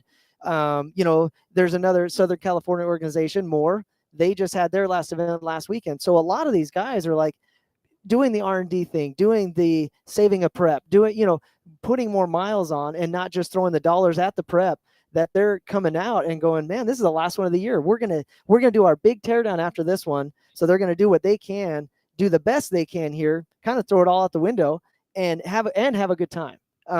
Laughlin has got all the amenities, right? I mean, the weather out is beautiful. There's, a little breeze, but what are we looking at? 80-degree weather. I mean, it's beautiful. It's 72. Okay. I'm sorry. Almost better, actually. Okay. Yeah, no, I'd agree. It's like- Yeah. The sun is out. So 72 is nicer, but I mean, you can't beat it. You can't beat it. And I think there's many of those reasons, but because it's the last race of the season, there may be guys going, hey, I'm going to do this next year. So they're maybe jumping up. Maybe they already got their eyeball on another car.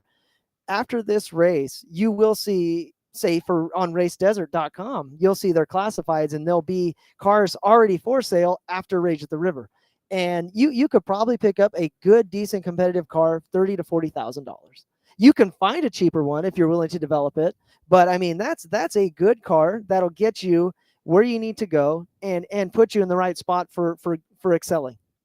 Now, with the 1600s, they're running a low compression motor, right? Yes, sir. So what is the compression ratio that they run, and how's that work? Because the class was getting a little out of control, I think, for a little while when guys were running high compression motors, and then basically they instituted a rule for the lower compression so that the motors would last longer. I mean, kind of dive into that and explain to people how that all came about and what that means. So it was an option that was brought up, because as you said, the cost of building a high compression engine, which, they were reliable, but obviously because they're high compression, it's literally trying to blow itself apart because of it.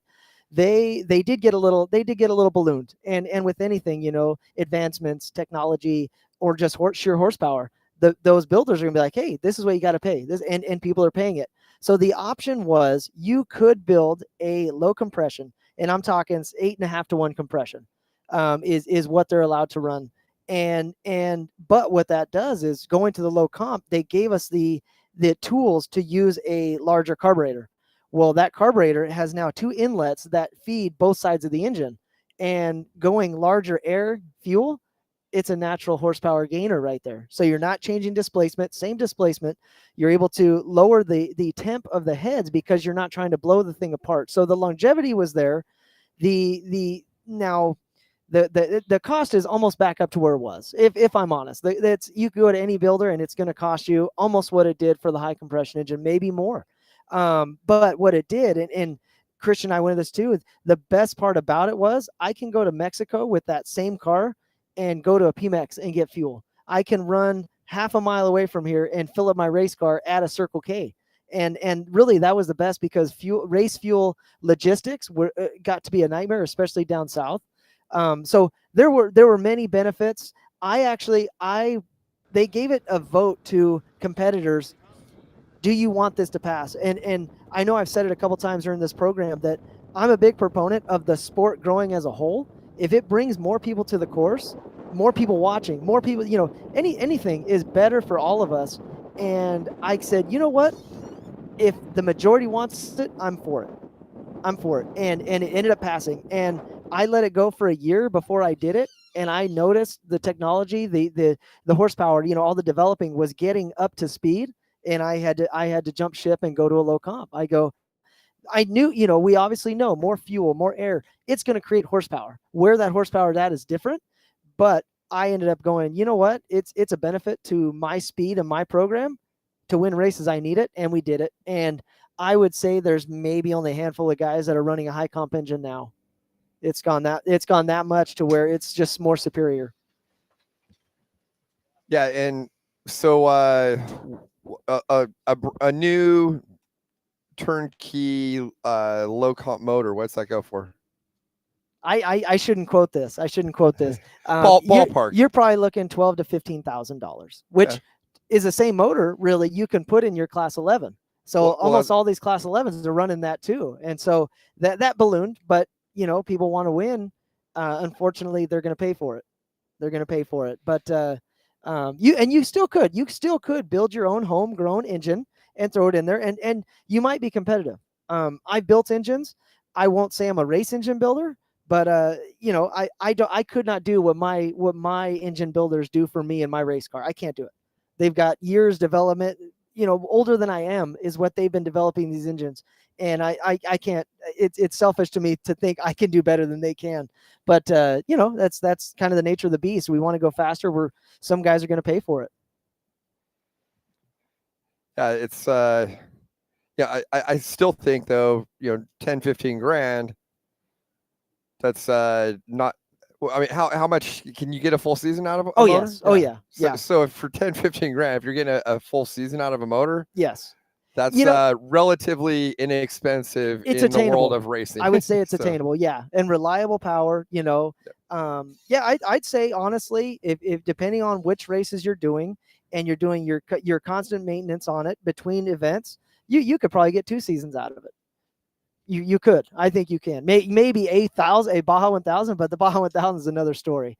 The Baja 1000 is, there's so many other elements that step into play. But out here in the Southern Nevada or the Southern California class or organizations, that you should be able to get 2 seasons out of it. All right. Well, it looks like we've got Heat 5 is staging. They are set to take off from the line at 12:15. So in about 15 minutes. And that's going to be our Class 10s and Class 12s, as well as our 5 Unlimiteds. Another great class to watch. Those 10s are going to be bullets out here. They're it's kind of the natural progression to go 16 to 10, and I've gotten to do it, and it's a blast. The speed is still there. A little more horsepower, obviously, but the cars, what those cars do is amazing too.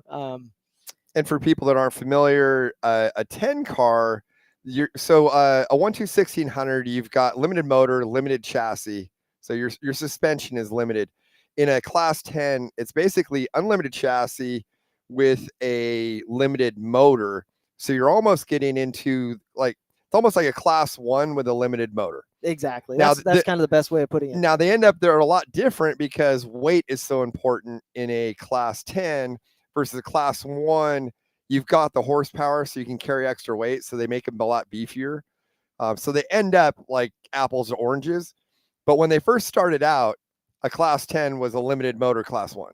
That's kind of it. Yeah, they said we could take the technology of a Class 1, suspension of a Class 1, put a small engine in it, make it, maybe a little more reliable because you're not pushing it as we were speaking earlier, the compression issue. You're not pushing a ton of cubic inches. You're not building a $50,000 engine, which is what the idea was with 6100. We can take these older trophy trucks and we could put something in them to make it where people, who may just want to go out and have fun and give it longevity. And I think it's a great idea for anybody. The cars are there, and if it's going to bring more people, I say by all means, man, let's have it. Well, I mean, not everyone has the cubic dollars to throw at a Mason all-wheel drive. I'm working on it. Aren't we all? Yeah. Yep. No, that's awesome, dude. But the 6100s now are, I think a couple of years back, Brock Hager was in the top 5 after the Baja 1000. And the kid can drive. I've been fortunate to race with him, and he's a great athlete. But the fact that he is that much less horsepower, that the tire size, yeah, there's a little bit to be gained there. But the fact that that they're at that speed of trophy trucks, it's astounding. You can't just say, oh, I know we were talking earlier. You guys, I overheard you speaking. It was you had 10 trucks. One of those guys may have a flawless day. Now we're looking, those 10 top guys, those 10 guys are going to have a flawless day. It's the one guy who doesn't have that one flat tire or below that one corner that's where the race win goes. And it's all earned. Those guys put in the time, they put in the effort, and the competition has just gotten insane. So the fact that a 6100 can get up to where those guys are running, even if it's by chance of a flat tire by those trophy trucks, that's insane. Pretty cool. And then last year, so I was in a Class 10 car, and we were the first overall buggy. Well, Brock, he won, overall in the UTVs. He beat all of us, and my goal was to catch him, not physically, but or I guess physically, but on corrected time, and I couldn't touch him, and I was super bummed, man. I go, yeah, I'll get him here, I'll get him there. I couldn't touch him, and those UTVs are getting insane. Yeah, I think off-road racing is I've seen it progress over the last 40 years. It for a really long time it was well, a lot of racing's tortoise and hare, but you always had to, there was so much attrition, and you could generally not drive 100%. You drove 80%, kept the vehicle in one piece, and generally that was a recipe for success. The guys that went out and drove the wheels off the car, they may lead for the first 25-50% of a race, but then they broke. And but now I feel like in the last 5 years it's really come around to where in all of your premier classes now you've got to throw it down, because a flat tire, a bad pit stop, like anything, even just catching someone in the dust or not in the dust, like we would discuss that earlier, that makes or breaks the race, because these races are being won by seconds now, not by hours. Yeah, exactly. Yep. It used to be like it may be half an hour from first to second or something. A lot of races now it's 30 seconds or so. Those days are over. I let Christian know, man. I won this race a few years back by 4 seconds. I lost 10 years ago by 4 seconds, and it's really the minute little mistakes that you probably could have done better, but it just wasn't your day. A lot of times that's the way it goes. The racing gods. I say a lot of times I'd rather be lucky than good. You can't buy luck. You could buy the best parts, but you can't buy luck. And this year's Baja 1000, I was a part of a team that he was a solo driver in a 1600 car. He ran well. The car ran well. He got to that rain up in El Alamo, and he says he thought he was going to die out there. So I mean, there's so many things, and that's not at all what this race is. But in any type of desert racing, there's so many different types of things that'll get in your way. And I mean, every race is different. It's insane. Well, I think we've got Christian coming back here in a minute. As we're looking here at our next race, getting ready to go, is there anything more you want to add to Class 10 or Class 12, or what we've got going on in heat number 5?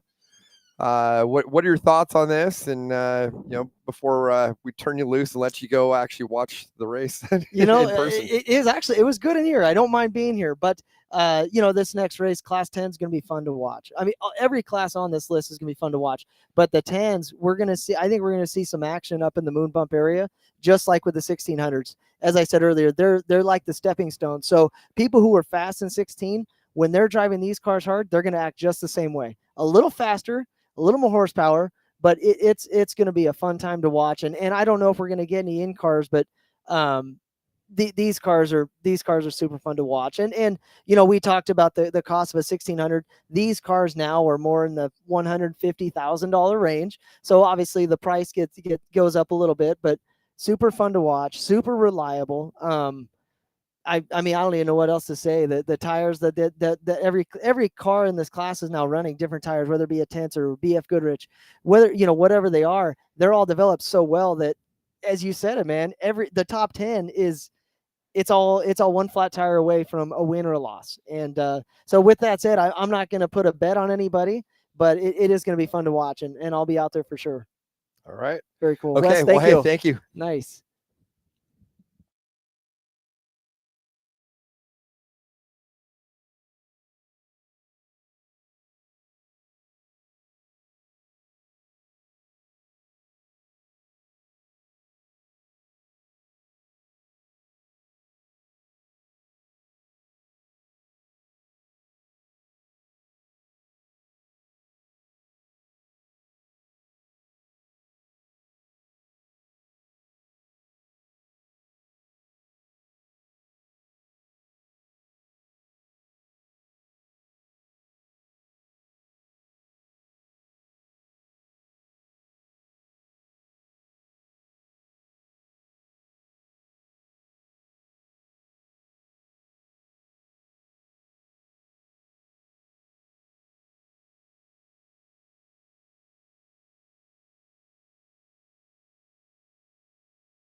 We're back here at the 2025 SNORE Riverside Resort Max's Tires Rage at the River.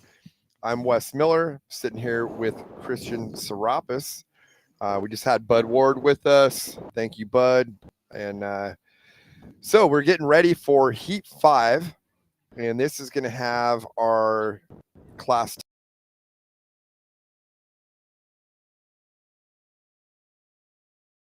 The first three I listed are doing 5 laps, and then the 3,000, 6,000s are doing 4 laps.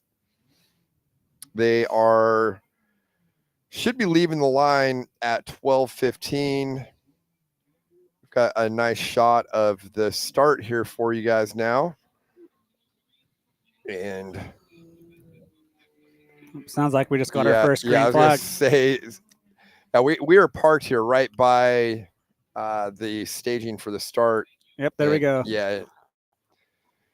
So Dane Miller, he qualified first at a 2 minute and 50-second lap. Pretty much a dead tie between. I mean, throw a blanket over the top 3. It was. Yeah, exactly. mean, less than half a second, right? All I see is 250 for the top 3. It was 250.512, 250.522, and then 250.815. So less than half a second of the top 3. Yep. So that's going to be super interesting race to watch. Right now we see second and third. So Dane Miller obviously getting preferential start by yourself treatment. Yeah, he gets the luxury of not having to battle with anyone through here. Slight advantage for the first lap. And so he's in a single-seater. Yep. Some of the other guys are going to be in 2-seaters. Yep, you got some guys in Class 10 with 2-seaters without anybody riding with them. I think a race like this, you don't necessarily need a co-driver. Yeah, it's the weight. Yeah, any of these limited engine classes, weight is crucial. So I think they're trying to shave as many pounds as possible. Yeah, it looks like you got Cade Martin right there in that bright yellow and black. You got Kara Potts right there on the right, going through the moon bumps, and you can see the dust is starting to hang a little bit more. Oh! Cade Martin almost looks like he got into the back of that green car. Yeah, that was very close. So our 10s are getting a little looser through here than most of the other classes I feel like we've seen so far. Yeah, looks like Roger Starkey over there on the right.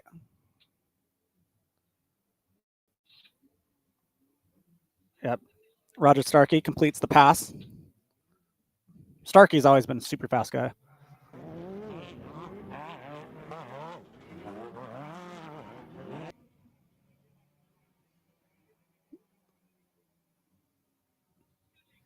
So there's 26 competitors in the Class 10 from what we show from qualifying here.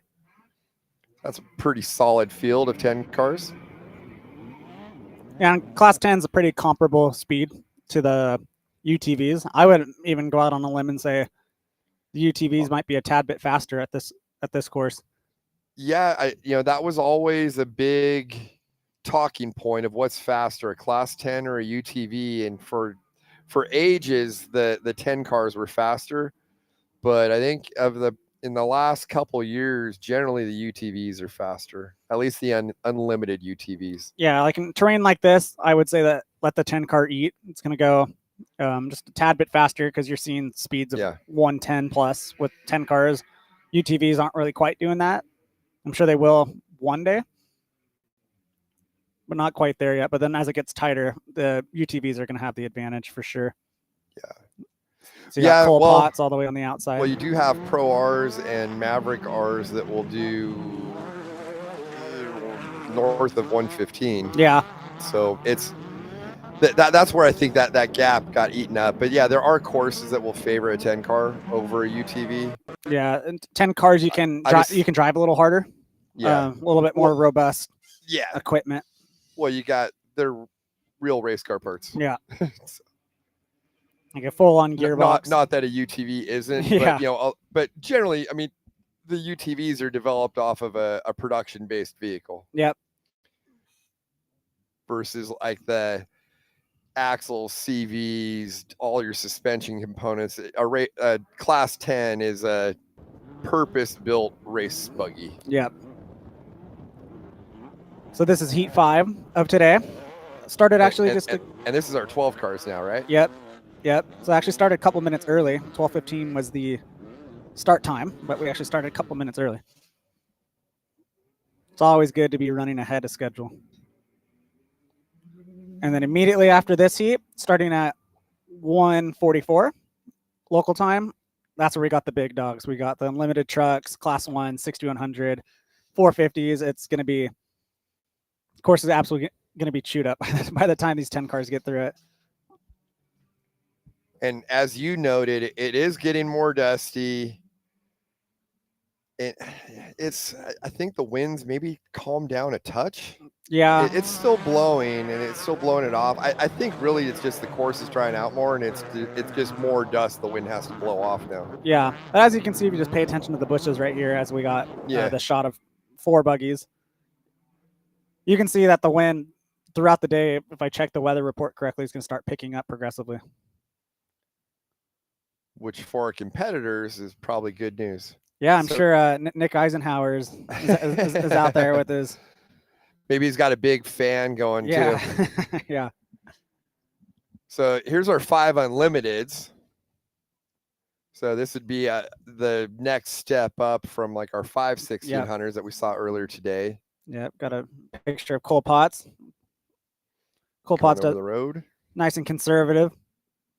Cole Potts did not qualify yesterday, so he started rear, class 10. Long time trophy truck guy, super fast.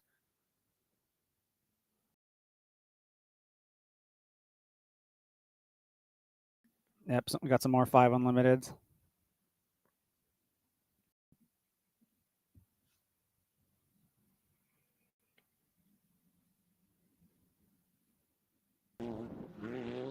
I feel like the 5 unlimiteds, there's been more builds recently that are like really unlimited, if that makes sense. You know, like it's a 5 unlimited, say 10, 20 years ago wasn't really that as advanced as they are now. Yeah. I think there's some now that like that they can really get some fast times out there. Yeah, they all turn out super nice too. Like I think it's Jake's Fabrics. I've seen that car up close, and it's just they just look cool. Yeah, they look cool. They sound awesome, but the attention to detail is pretty amazing.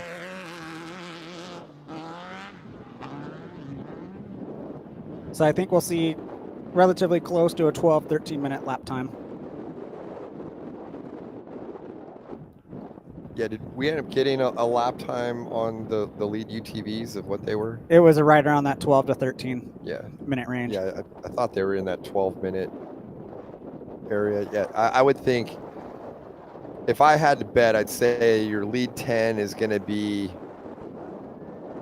maybe 30 seconds off of like the lead pro unlimited UTV. Yeah, give or take, or maybe plus 30 seconds. They're going to be right in that same. Yeah, I guess. Yeah. I think it's 30 seconds slower. Yeah. Whatever I said. I mean, it could go either way. I wouldn't be surprised in a couple years if they put them in the same heat. So we got our first 10 car just over the second road crossing, so about 4 miles out. As you see, we get a look of our now empty start area. Yeah, that second road crossing is just before race mile 8. Yeah, checking out that 5 unlimited, absolutely greasing the road crossing there.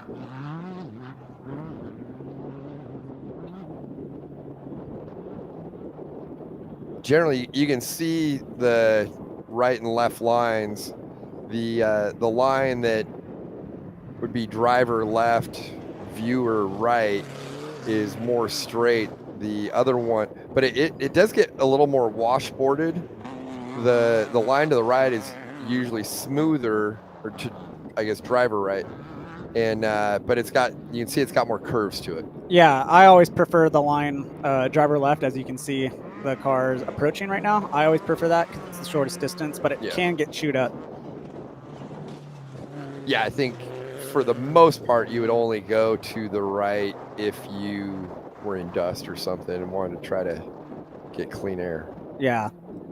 And even then, if I knew I had somebody right behind me, I probably still would hang out in the left line and just hold it wide because I know it's straight.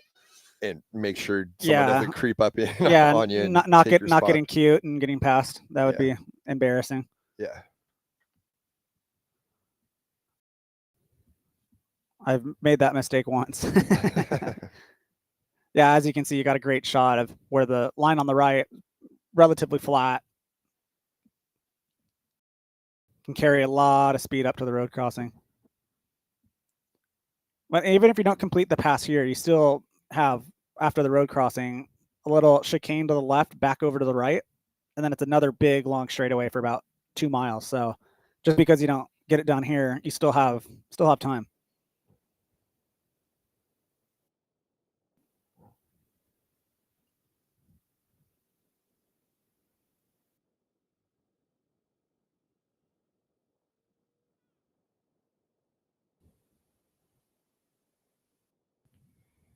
So these 10 cars for, again, people that maybe aren't familiar with the different classes of off-road, you have unlimited suspension and wheelbase, but it is limited to a 4-cylinder 2-liter motor, right? Yep. And so most people are running either like, I think it's a 2.4 liter Ecotech. Yep. Or there's also the Honda version of that. Yeah, and Class 10's been kind of one of those classes like 1600 that hasn't really changed rules a whole bunch. And I think that's super important to protecting integrity of a class. The second you start adding new classes or changing rules, that's what drives people away. So, well, it gives longevity to a car. So if you commit to building a $150,000 race car, you know it's not going to be obsolete the next year. Yep. Versus, well, like some of the UTV classes, things have changed so quickly, from year to year sometimes. Like when the Pro R and the Maverick R came out, if you had just built a turbo car, you might be in a bad situation at that point. So yeah, you don't want a 6-figure paperweight, that's for sure. Yeah. We can hear in the distance we got our first 10 car in the infield. Believe it is our pole sitter, Dustin Miller, but you got Elliott Watson right on his bumper.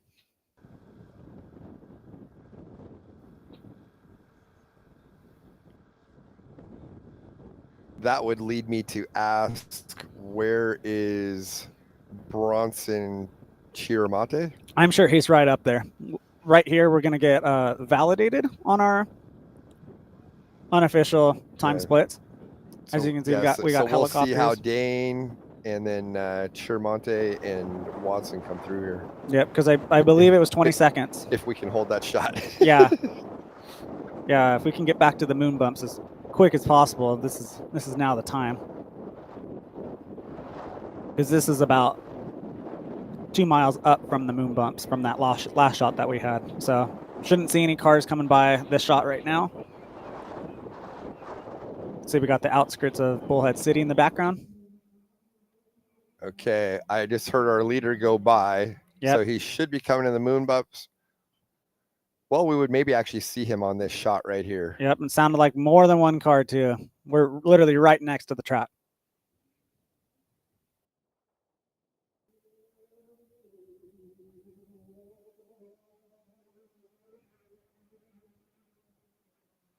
Yep, there we go. What did I say? Neck and neck.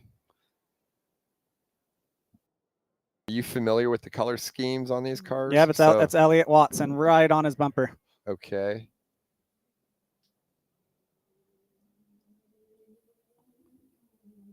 Yeah, right. Yep, there we go. There's Elliott Watson in the right car, in the white car.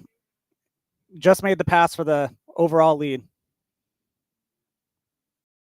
So right now, Elliott Watson is leading on time now by approximately 22 seconds and first on the road. And you got Miller right behind him. So Watson's looking good here, being that he started 20 seconds back, and he's now taking the physical lead on the start of our second lap here. Yep. Yeah, So Elliot. he definitely has a good pace going. Yeah, Elliot Watson, super fast driver. Started off in Imperial Valley. It's an Imperial Valley kid. So nothing but good things Short to say. course Yeah, and nothing but good things to say about that guy. Drove for Honda for a while, Yep. right? And Yep. Here you got Caleb Potts moving along pretty good. That's a newer Alumacraft chassis. I believe it was done beginning of this year.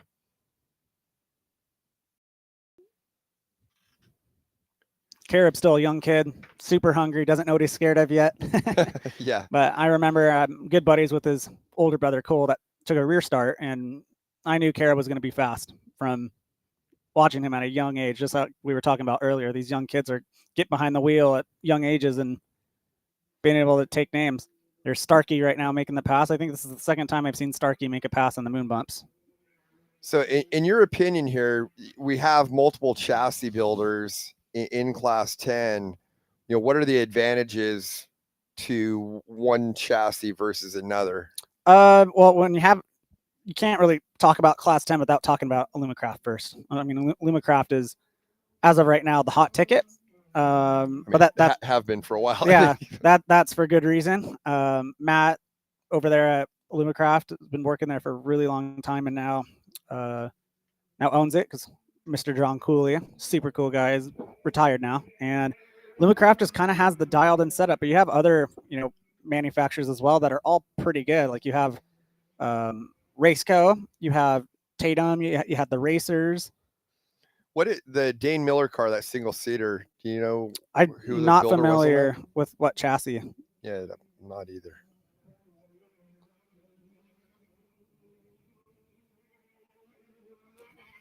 And this is Johnny Gold right here in the householder colors. It's pretty easy to spot out the blue and orange. Some big things coming for that team next year. It's not my place to reveal, but look out for Householder Motorsports next year. It's going to be pretty exciting.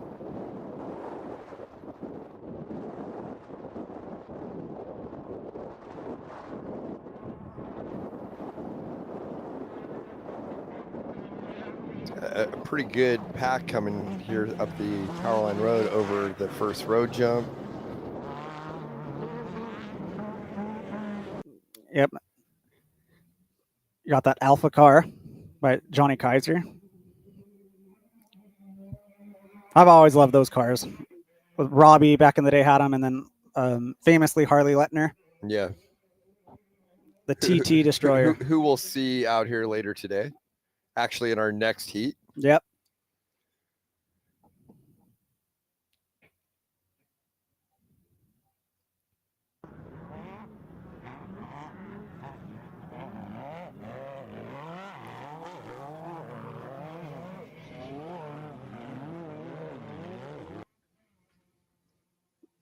So right now we are at starting lap 2 of 5. The remainder of the races are all going to be 5-lap heats, about 15 miles a pop. Right now, current race leader, Elliot Watson, started physically second, passed Dustin Miller, moving, and is now currently putting a little bit of time on him. See, we got Carapot's older brother, Cole, going through the moon bumps.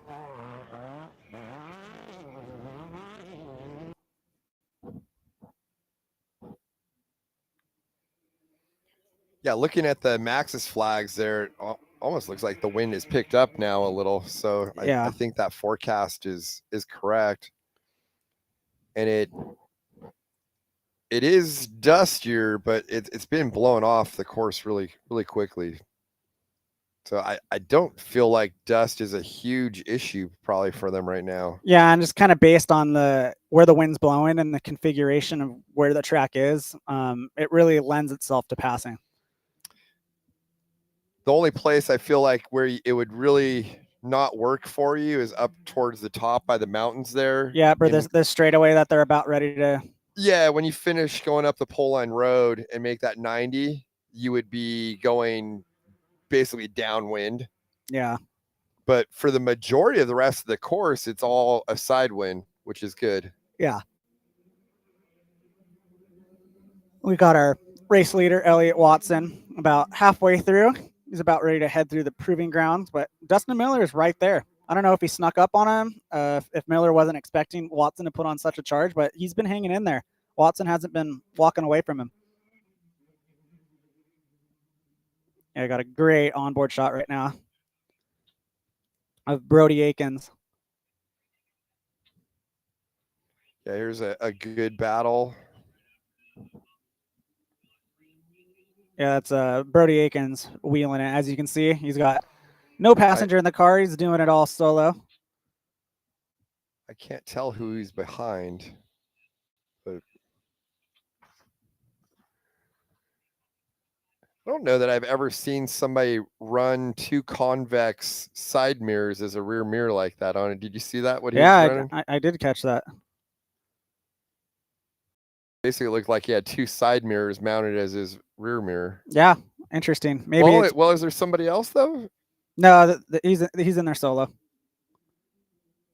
No, I was talking about another car. We Oh. don't have it on the screen, but I don't know, maybe that is a common thing. I don't know.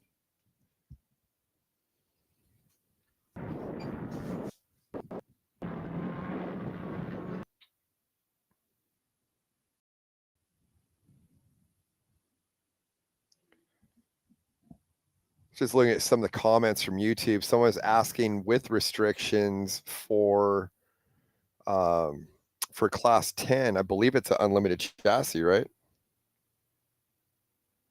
Yeah, you're limited to wheelbase. I believe it's unlimited wheelbase, and then as far as width, I don't know. I definitely think there's width restrictions. Yeah.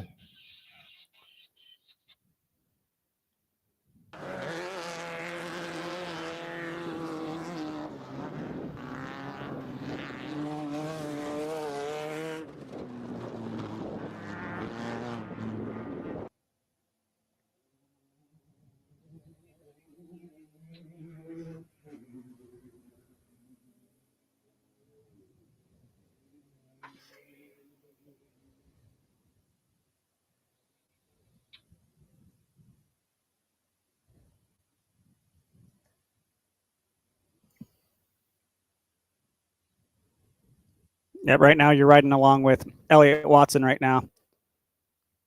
First car physically on the road.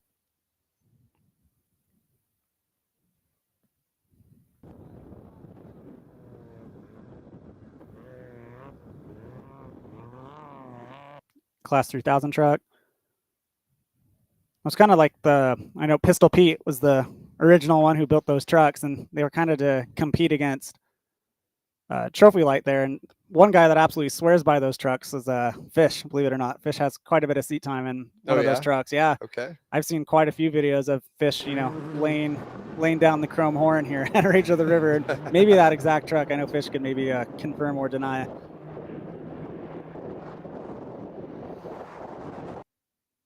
Because Fish was a pretty good driver in his own right before he hung it up to start doing his Fishgistics thing, which we're all super thankful that he did do that because somebody needed to do it.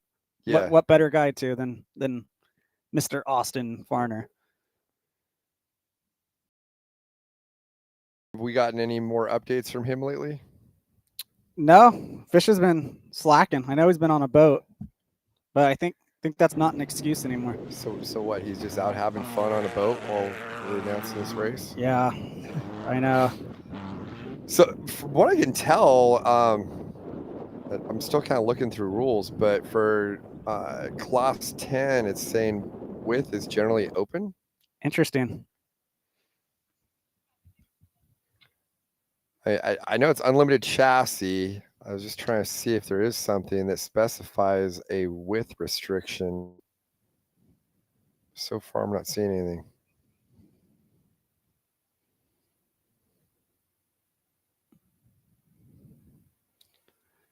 All right, so we got our overall leader right now, Elliott Watson in field. finishing So- his second lap, about ready to go out on his third.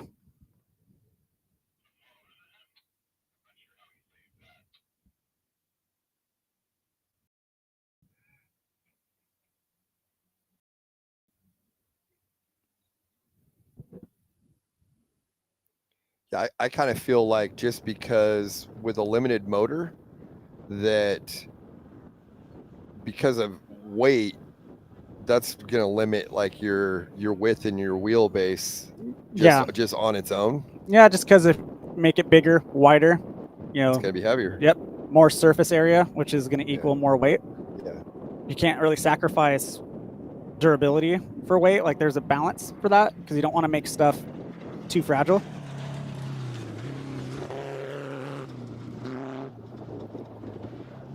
I think that's a big reason we don't see the in-car cameras out of a lot of these guys, because they don't want to carry the extra weight. Yep. Yeah, we've got them in a few of the cars, but you know, I know with the 1600s, you know, those guys are super worried about weight. I was talking to my buddy Cole Potts right at the start line about 20 minutes ago, and I asked him where his link was for his live stream, and he told me, "Don't even have it. Too much weight." Yeah. And he's in the car all by himself, so I know that he's not cherry picking where he wants the weight. He's hardcore. Was he wearing a sweatsuit last night or whatever, trying to cut weight? Yeah. Pulling out his old wrestling tricks. All right, so we just had Elliott Watson come through the start finish. As you can see here, if you look far in the distance in the shot we got, that is Elliott Watson. So this guy's about ready to get put a lap down. Oh yeah. Yep. Elliott's smart though. Elliott's gonna drive right around him. You'll see Elliott in about 5 seconds in. Nothing. Yeah, if we go back to that, hopefully when he comes through, it looked like Elliott was taking that far left line and riding up on that berm, like we talked about with Nick earlier. Yep. Which yesterday when I was looking at it, looked like you could make that work, and he did, because that's where he made that pass. Yeah. So I know just based off of seeing Elliott go through the moon bumps, this looks like our. Is that our race leader, Elliott? I can't tell. I couldn't tell either. It's all right. So this is probably him right here. That's Miller. Okay. Or is it? No, it's not Miller. No. It's another single seat buggy. I'm not sure who that is. What's Bronson in? I never saw him come through. Without the live tracking, the live timing, it's a kind of a crapshoot on where people are. Like I said, we're flying VFR today. We Yeah, and so for everyone listening to us, you know, we're basically seeing what you guys are seeing. So as well as, I mean, we're talking to as many people as we can here, trying to get intel to keep you guys updated on what's going on. Yep. So there's Caleb Potts. He started 5th. Looks like he's the 3rd car through. So Caleb's actually putting in a pretty nice run. And he started 6th, right? 5th, I believe. I could be wrong. Oh, yep. Started P6. You were right, Wes. I think he came out and got the whole shot, though. So out of that row. Yeah, I would agree with you on that. Here we got Cade Martin. I'm on Stark. So I wonder, has he passed back, or is the next row catching him? I don't think, because Cade Martin, I believe, did not start on the same row as Potts. So I think it's probably dead even right now. Because we watched him through the moon bumps there where he lost 2 positions. Yep. So I would kind of wonder, has he gained those back? I can't remember who it was he was dicing with, but it's definitely have some good racing going on here with that lead pack of 10 cars. Yep. So here we go. We got one of the contenders doing the road crossing. That's a lapper. Okay, so I got an update here from Jordan Dean. And so Dane Miller, he is in a Bunderson single seat chassis. Bunderson. And then he's kind of confirming what we were saying, that the engine is the only limited thing in a 10 car. So it's basically unlimited chassis, limited motor. Copy that. So my understanding of that is you can make the car as long or as wide as you want, but as we talked about, it's going to be cost benefit over weight. Yeah. So exactly. I think these cars have been made it as long as wide as they can, with still not making it keeping a tank. a good power to weight ratio. Yeah, limited horsepower, power to weight's the name of the game. But you don't want to go too light, because if you go too light, then I imagine it's going to be an absolute handful to control. And probably not very reliable. Yep. Maybe we make a titanium chassis 10 car. Right. that sounds cheap. Yeah. So we're on. That probably is not allowed. So we're on board with our current race leader on his third lap, Elliot Watson. He did a couple downshifts. You can just tell how the course is going away. This isn't a lack of driving ability. This is him just muscling the car right now based on how deep the two track is, the braking bumps. I mean, this is a full, contact sport. Like, he's getting a workout in for sure. I mean, there's constant feedback into the wheel, and you can just kind of see he's just getting bounced around side to side. Yeah, and if you notice how he's holding the steering wheel, he's not wrapping his thumbs around the wheel. Why is he doing that? Because if you've ever raced an off-road car and had the wheel ripped out of your hands, it's a really easy way to break your thumb. Luckily, I've had a couple stingers. And or wrist. Yeah, and or wrist. So it's kind of weird. You got to hold the steering wheel with your thumb not fully wrapped around, but firm enough on so that, the wheel doesn't fully rip out of your hand. Yeah, I always am surprised how many people you see not doing that. Yep. In these in-car shots that have a full wraparound death grip on the wheel. Yep. There you got Cole Potts coming through. I'm curious to know where he is on time, because he started dead last. His car looked like it got through that pretty good. Yeah. It's the attitude of the car stayed nice and level. Yeah, Cole's a savvy driver. He's also one that started off in a 1600 car as well, and then quickly moved up to trophy truck. Right before we lost that shot, there's we haven't really talked about today, but on that power line road, there's two jumps that you have to kind of check up for. Yep. There's one that you can completely flatland, and I mean, it looked like that 10 car about flatlanded it. Yeah. So, yeah, I think you want to try to just scrub and land right at the base of it, is like, or in a unlimited truck. Are you just sending it off that? No, you got to be careful, because even flat landing in a truck is going to hurt. It's just calculated risk and knowing when to send it and when not to. Yeah, it looks cool on camera, but like, all you're doing is you're just absolutely abusing the suspension and abusing other parts of the car that you don't like. You could probably sacrifice a second or two to take a little bit off. Yeah, it's hard on your body, hard on equipment. Yeah, I mean, you can break your back in a trophy truck. It's been done, unfortunately, multiple times. So you need to be careful with that. I mean, Sean Geiser just fractured a vertebrae at qualifying for the 1,000. Yep. And Sean, if you are listening, because actually you were asking about this live stream, hopefully you're feeling better, buddy. Yeah, Sean, absolute great guy. He actually texted me a couple days ago, so hope all is well with him. He said he's healing up good. Perfect. So, I mean, Rossler can press his back at the 400. I think, right? So I mean, it's not uncommon, especially at the pace these guys are rolling. It's like, if you hit a G out or something hard enough, like, you can get injured. Yeah, my brother has that infamous video at Parker when he launched the qualifying jump. Probably might have been the biggest send I've seen in a trophy truck in a really long time, and he was very lucky that it didn't end up worse. And ironically, Dan McMillan was the very next truck and sent it maybe about 5% less than Brett. Ended up catching the G out. He didn't fully clear it like Brett did, and ended up crashing. So just absolutely mental, the pace that the trophy trucks are running now.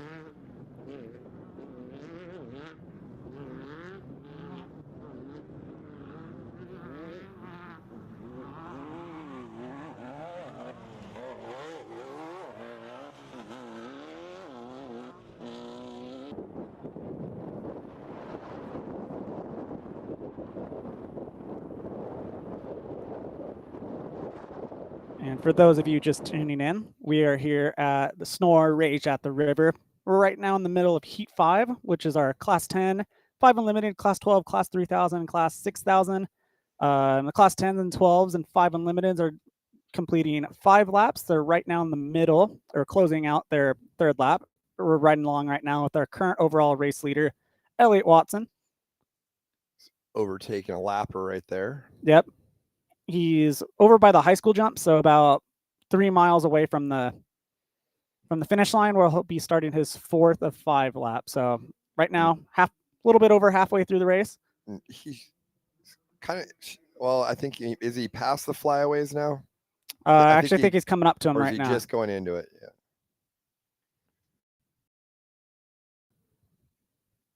And then this is just right after the moon bump. So the huge moon bump shot that we've been seeing all day, this is the left-hand turn that's immediately after them. So as you see, you got quite a bit of line choices. And then that sets you up for the long power line ride. Yep. So there, right now, the drone's heading right back to the moon bumps, and then this is where the road crossing is. If the drone just kept following the course about a mile, it would end up at this road crossing right here. So a lot of action happens in these 15 miles. Yeah, we're almost to race mile 3, probably 2.75. I'm going to say at this shot right here at the road crossing.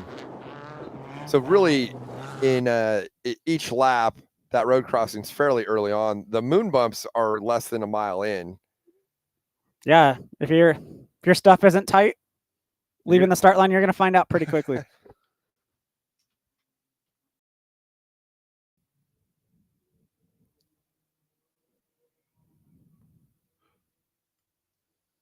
Yep, so we got Elliott Watson just in the distance. You can see him passing the old pits, coming into the infield. Still our current race leader, absolutely hauling the mail. He's putting together a pretty good day, but just because he's leading physically doesn't mean he's leading on time. Like I said, Wes and I aren't going off any times. We're just going off what we can see. But just because Elliott's first on the road doesn't mean he needs to take his foot off the gas and just chill out, because he could get beat on time very easily. So he has to keep that intensity up for 2 more laps. He looks like he's got a really solid pace going. And yeah, I was going to say he qualified 3rd, but he qualified 3rd by less than half a second. Yeah, so, it looks like he was super close to being our fastest qualifier. It looks like 0.3 of a second, and I mean, honestly, 1st and 2nd that's 1,000th of a second. Yeah. So yeah, 250.512 versus 250.522 was 1st and 2nd. Yeah, almost 10,000ths of a second. Yeah.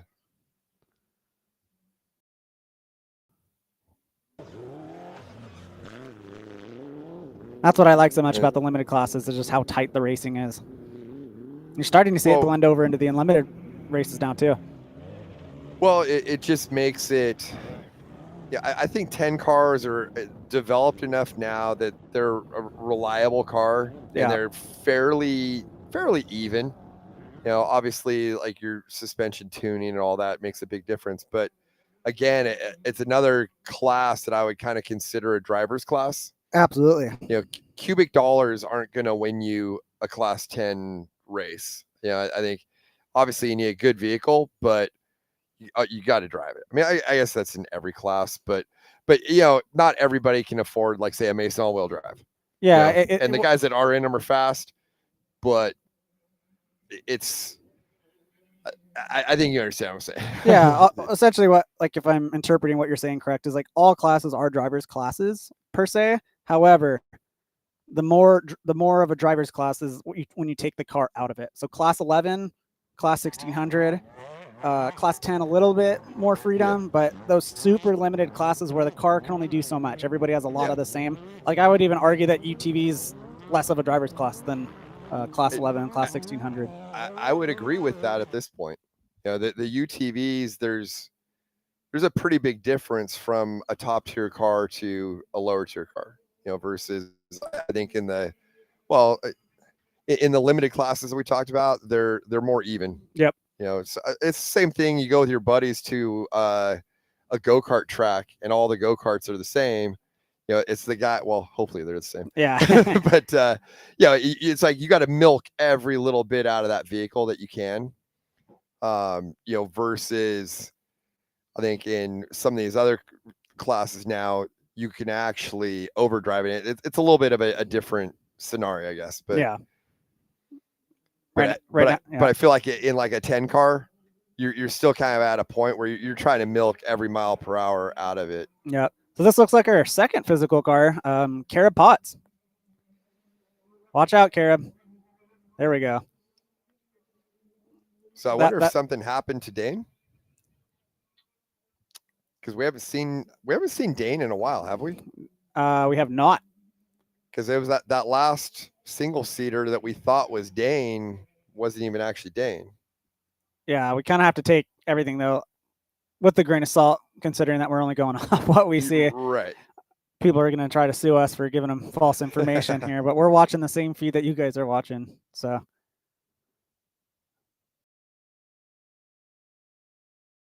you got Cade coming through. So I would say Carib opened it up a little bit.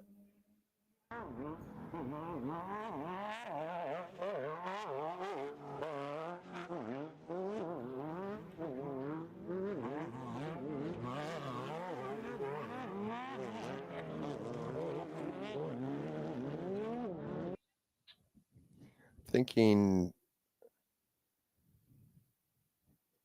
someone's saying that there was a right rear flat. I don't know if that's in reference to Dane Miller or not, but maybe that's what happened. And comparing the two live streams between Elliott and Miller, they look pretty much close, in the same right? spot. So, I mean, it could be a matter of Elliott. Dane might be right on him. Yeah.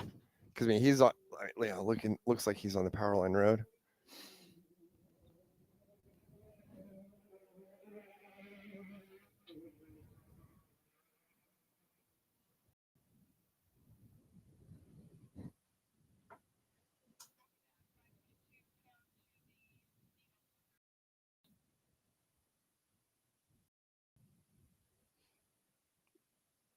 We got Brody Akins driving through the moon bumps right now, putting together a relatively strong run.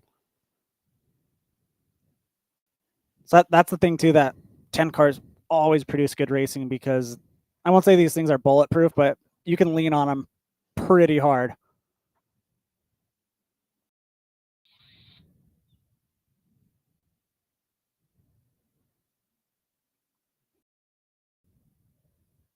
Yeah, we haven't had a shot of Elliott or Miller in a while, but based off of the live stream that I'm watching, they're pretty close to each other.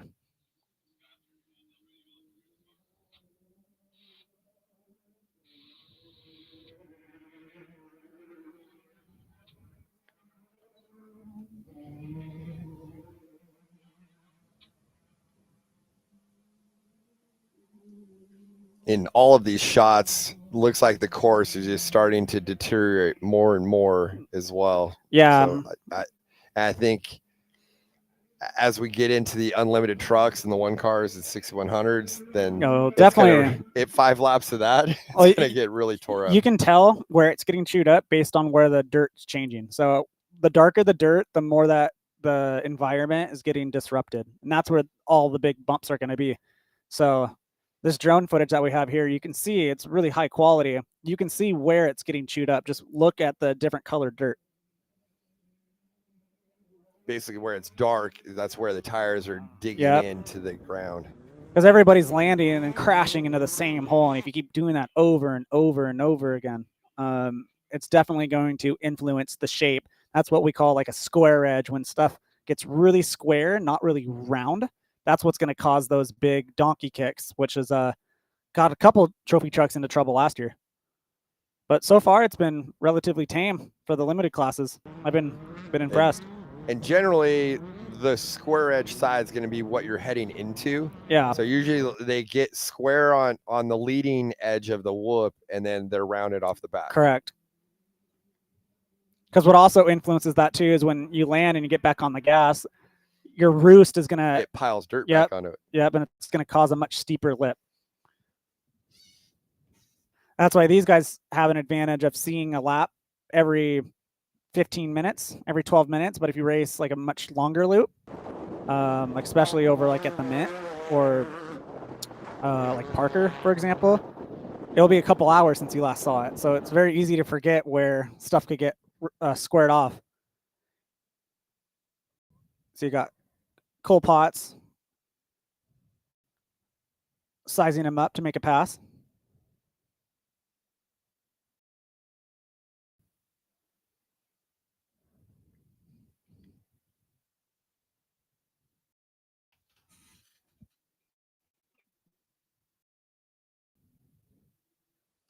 Got a good battle going on right here.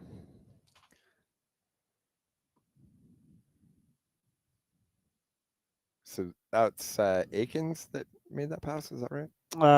That was in the past footage. That was Potts. But right now we got Elliott Watson dealing with leaders. And oh, wow. There was the chrome horn right there. I like it. Yeah, I mean, we got a tight battle going on right here. Yeah, absolutely. But I'm just very curious. I might pop my head out of the trailer just when Elliott Watson comes in, just so that I can see for myself. I'm pretty sure Miller is right there. Yeah, if you want to watch them when they come through, I got you on here, and let's get some eyeballs on it. Yeah, right when they get close, I'm gonna peek my head out of the trailer and do a. I'm trying. Do you know who we're on board with right now? I don't. I was looking at the.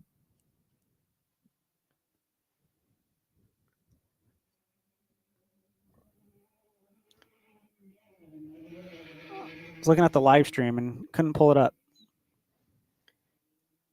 You know what? Is that Dane Miller? It's a single seat, and what wasn't he in? Was he in a pink car? I believe it was red. Or well, that might be red. It was something like that, right? Possibly. I thought this was.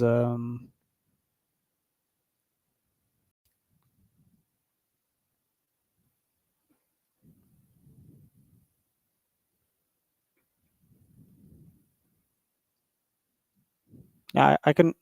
Fortunately, couldn't tell you who it is. So we just saw the Class 3000 car.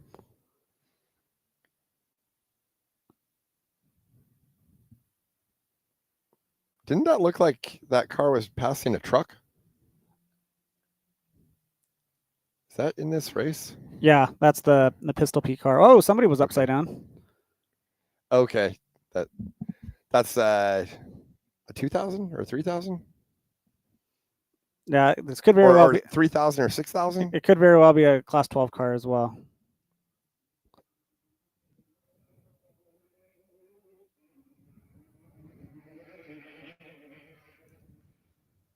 All right, so we got our leaders on lap number 4 in Heat 5 today. Okay, so someone was confirming that we were on board with Miller.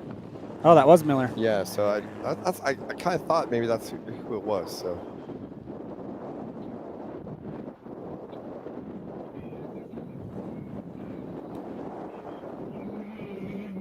Yep. So leaders are currently crossing the high school jumps, about 2 miles out from the infield. And pretty much the gloves are off. This is coming into the last lap of day 1 for these guys. So this is where they kind of have to toe that fine line of how much more do you want to push and possibly risk equipment for tomorrow, or you take a little bit off your pace and potentially end up losing. I would personally just want to be on the front row tomorrow and just be happy and let it dice out, because a 5-minute lead doesn't really matter at all today. As long as you're guaranteed on the front row, you're essentially given the same advantage. I don't think they're slowing down. Well, it doesn't look like it. So leaders are coming into the infield right now. I'm just gonna peek outside for about a minute. Yeah, go get eyeballs on it, and then give us some updates. while Christian goes out and takes a look at what's going on out there in person, we'll keep following this race here as our competitors are continuing to circulate their way around the track. This is, again, the 2025 SNORE Riverside Resort Max's Tires Rage at the River. I thank everybody for coming out here. We've had beautiful weather today. There's been some wind, which has really helped with the dust. And we have our leader, Elliot Watson. He started in the second row, but he was able to work his way up, make a pass on Dane Miller, and he's been physically leading now. There could be a possibility that someone is closed up on adjusted, but we won't know that until we see like the official time and scoring. At the pace that Elliott has been throwing down, though, I would be very surprised to see that happen. And we're thinking that Dane Miller is in second, just from what we've been seeing from his in-car. But we're going to try to confirm that now while Christian's outside. We've been watching most of our competitors here coming through the moon bumps. So I think our leaders just came through the start-finish area. And we're got Christian back in the trailer here. So, Christian, what did you see out there? Yeah, we got Elliot Watson physically first, and you have Miller 10 seconds physically behind him. So if we get a shot at the moon bumps right now, we'll be able to see. They've just headed out on their last lap. There's a couple of lappers in between the first and second group and third place. Yep, so here we go. Here's our overall leader, Elliot Watson. If you keep this camera angle, you're going to see Miller right in the background.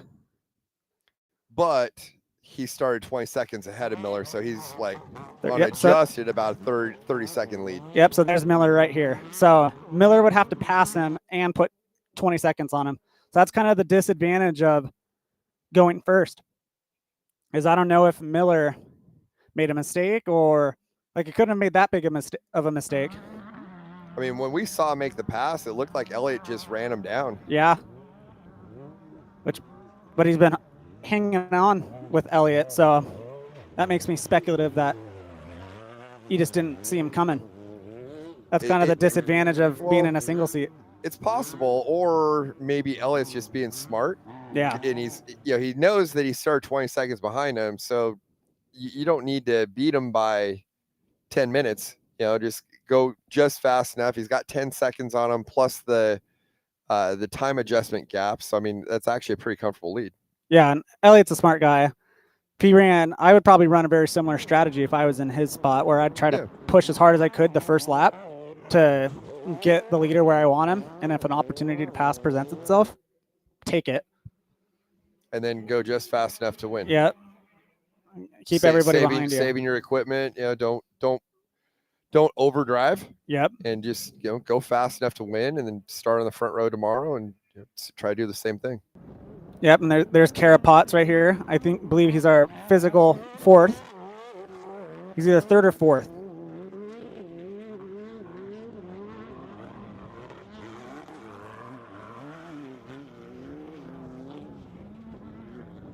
I think Luke Nupp is in the other single seat car, Okay, right? yep. So then he was physically third then. Yeah. Luke Knupp, son of Jeff Knupp, who runs the Travis Williams team. So big racing lineage there. Cool to see him out racing, running up front. Look at this battle coming here. I feel like every time we see him, I felt like that was a replay. I felt like that was a replay. Right? But it wasn't.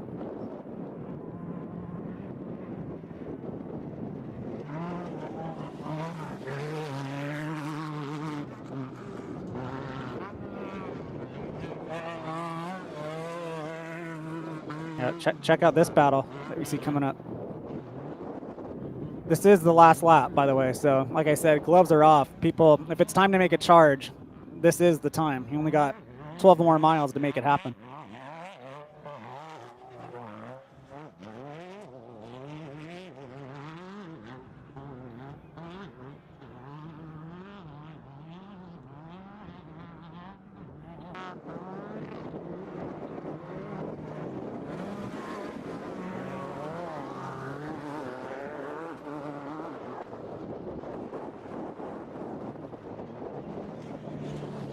Yep, and after the completion of this heat, we got our unlimited trucks, Class 1, 6100s, and 450s. They stage in about 15 minutes or so, slated to go off at 1:44 p.m. local time. So that's about 40 minutes from now. And nothing against all the other heats, but I mean, if you're gonna watch one heat, that's the one you want to watch today. Yeah. Well, in my opinion. Yeah, 35 spec So- trucks, 9 unlimited trucks, a few Class 1 sprinkled in there. It's gonna be absolute chaos. And Kevin Thompson was our fastest qualifier. He was in the all-wheel drive Mason. Yep. But you've got his teammate Harley Lettner in a two-wheel drive. So we'll see what Harley could do in the 2 versus 4 battle there. Yep, and I actually believe I heard some bad news about that one. The 7 truck of Harley was their practice truck that was out this morning, and the report I got, unconfirmed, is a blown motor, so Harley won't even line up today. Okay. Oh, check out this battle. That was a grown man pass right there. Muscle him out of the road. I like it, especially in an open wheel. Come on now. At speed. What could possibly go wrong? Yeah.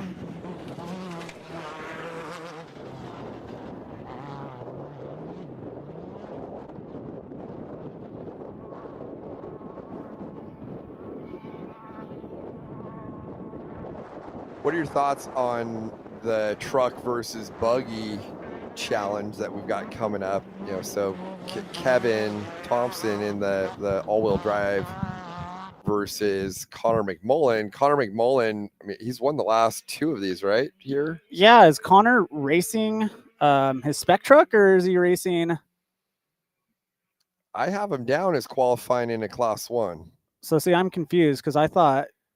But I also have him in a spec truck. Yeah, I so, could have sworn he qualified pole on. Yeah. He just qualifies pole on and everything, I guess. Yeah. I mean, I've got him at a 2-minute 41.685 in the spec. I mean, I saw him running earlier in the buggy for the. He was faster in the spec than he was in his 1. So I'm wondering if he stays in the spec. He was 3 seconds faster.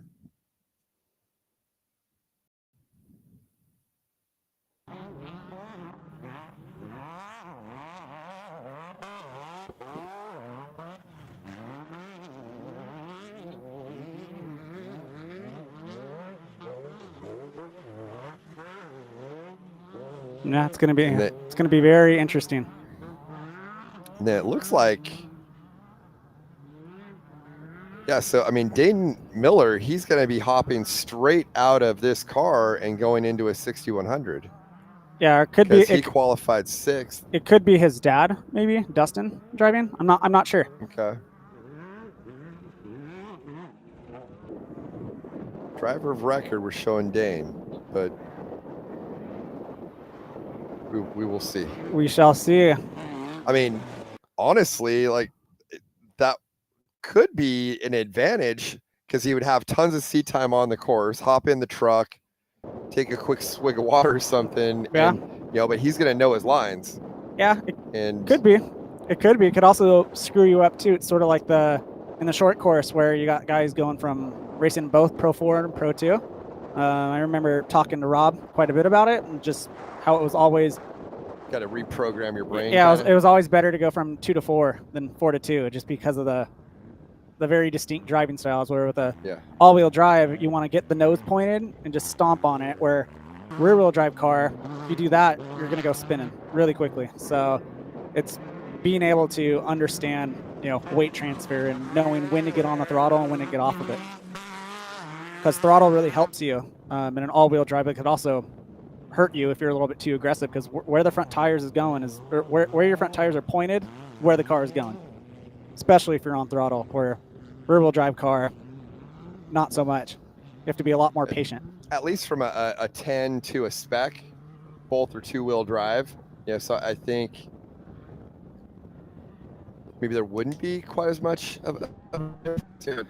Obviously, it's a buggy to a truck, but Well, one thing that always messed me up going from UTV to trophy truck is just I would slow down for stuff that I wasn't supposed to be slowing down for in a trophy truck. So that's where I felt where it was a little bit of a disadvantage pre-running in a UTV because they still can't hit the things that a trophy truck can. So, like I said, these are coming down to seconds now, even in trophy trucks. So that 1 second lift could cost you. so I think we're on board with our leader right here. You have Elliot Watson. All he needs to do a couple more miles just to bring it home. Sure, his dad Tom is super stoked to see his son out there killing it. Solid drive here. Yeah, absolutely.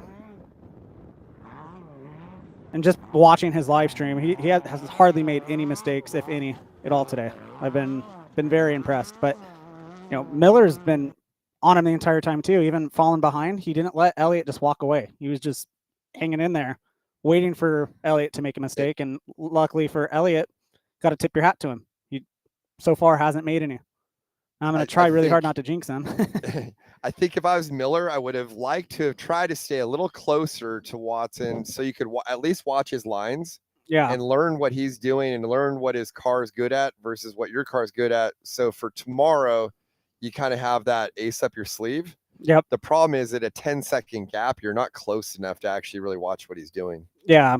Or at least try to close the gap enough. Even if you finish on his bumper, yeah, you're down 20 seconds, like boo-hoo, but you still can get the whole shot, which he has a very good chance of getting the whole shot tomorrow just based off weight. Right. And just to, if you could kind of plant that seed of, hey, I ran you back down. Yep. It's like, all right, cool, you got me, but I ran you back down. Let's see who's better tomorrow. Yep, 100%. That's even the most experienced guys out here will still sometimes forget it's a 2-day race. And yeah, cool, you kicked ass day one, but now you don't have a car really left, and you're on the side of the road lap one of Sunday. So, because Sunday the intensity is probably going to be even more intense because it's do or die at that situation. As you see, we're on board. Elliot's in the infield right now. He's got a couple more turns to go. He's got a little bit of lap traffic. Hopefully they'll get out of the way, but I don't think they're going to be much of a factor. I think he's just going to drive right by him. As you see, he grabs the tear off right now.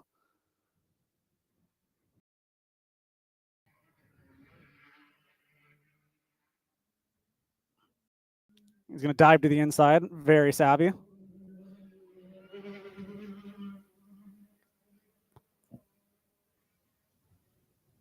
And this is the last lap of Heat 5 right here.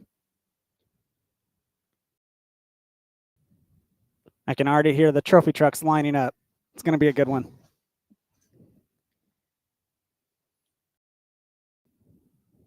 Yeah, so start of Heat 6 is at 1:44, so we're half an hour out. Yep, 30 minutes. And that's going to be the big boys here. So unlimited trucks, 6100s, class 1, and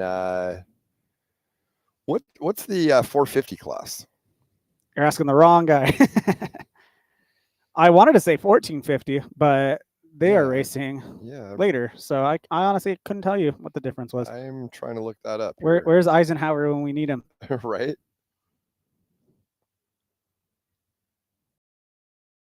I'm just super stoked. So many fast guys in the next heat. Not to disrespect any of the 10 guys here, but just names that I know that can absolutely throw it down.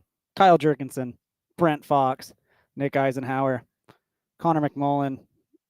I believe Connor McNeil, not even his dad Jason, Connor McNeil qualifying second. I'm really, really excited to see what he's going to do today.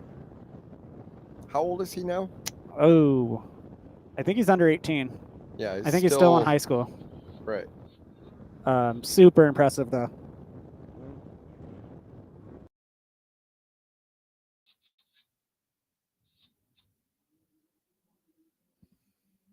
Yep, so Elliot Watson has officially crossed the finish line, as well as Dane Miller.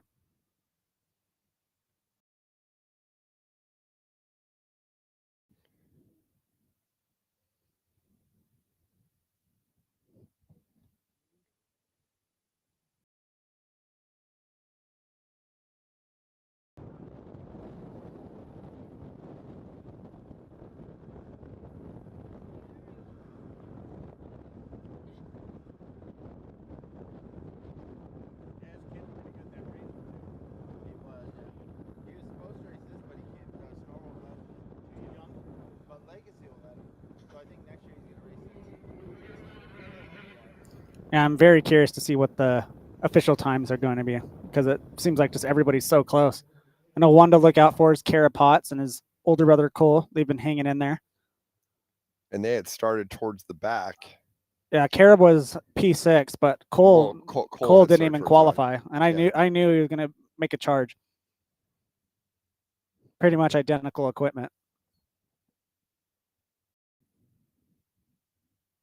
Definitely will be interesting to see once we have the adjusted times. What road does that put him on for tomorrow? Yeah, I think they're going to send 3 at a time tomorrow. So you want to be third. You don't like second is cool, first is cool, but if you're third, you at least have a seat at the party. So anything can happen there because you could get third today, get the whole shot tomorrow, and next thing you know, you went from P3 to P1. Right. You just don't want to fall too far behind to where you have to put on such a hard charge to where like somebody who won, like let's say Elliott Watson won, he still has a minute buffer.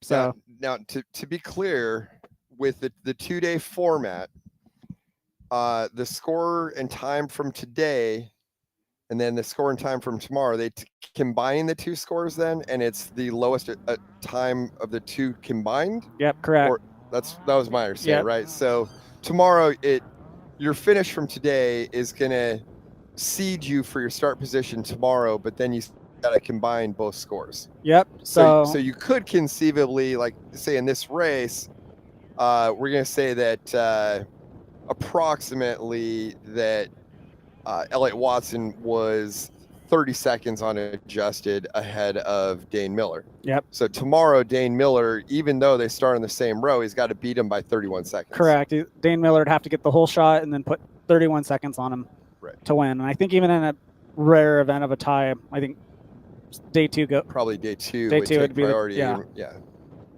But I mean, we're going to 100,000th of a second. Yeah. So I don't think there'd be a tie, but so it's you still want to try to get the quickest time you can today. Right.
We're wrapping up Heat 5, which was our Class 10, Class 12, 5 Unlimited, and then 3,000, 6,000s. It looks like Elliott Watson was our unofficial winner in Class 10, followed by Dane Miller. Not sure on third yet. Heat 6 is in staging. That is our unlimited truck, 6,100, Class 1, and 450. We are just a little over 20 minutes out on the start of that race. It's going to be 5 laps around our 13-mile race course. And this race should be putting in our fastest laps of the day. Course has been holding up pretty well got a nice wind that's blowing dust off of the course, so dust hasn't been too much of an issue today. So there should be plenty of opportunities to pass, and I think we got a very exciting race in store for you guys.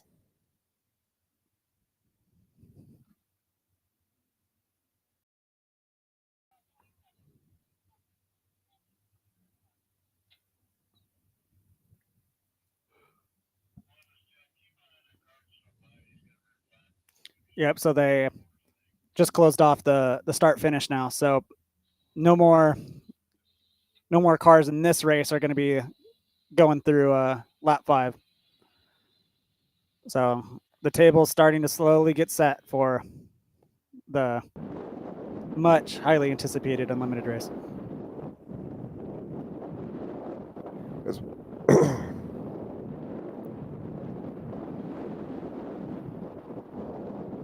Yeah, it looks like we've got the course is kind of clearing here. Got less competitors out there. I don't see anybody on the Powerline Road right now from that shot that we've got.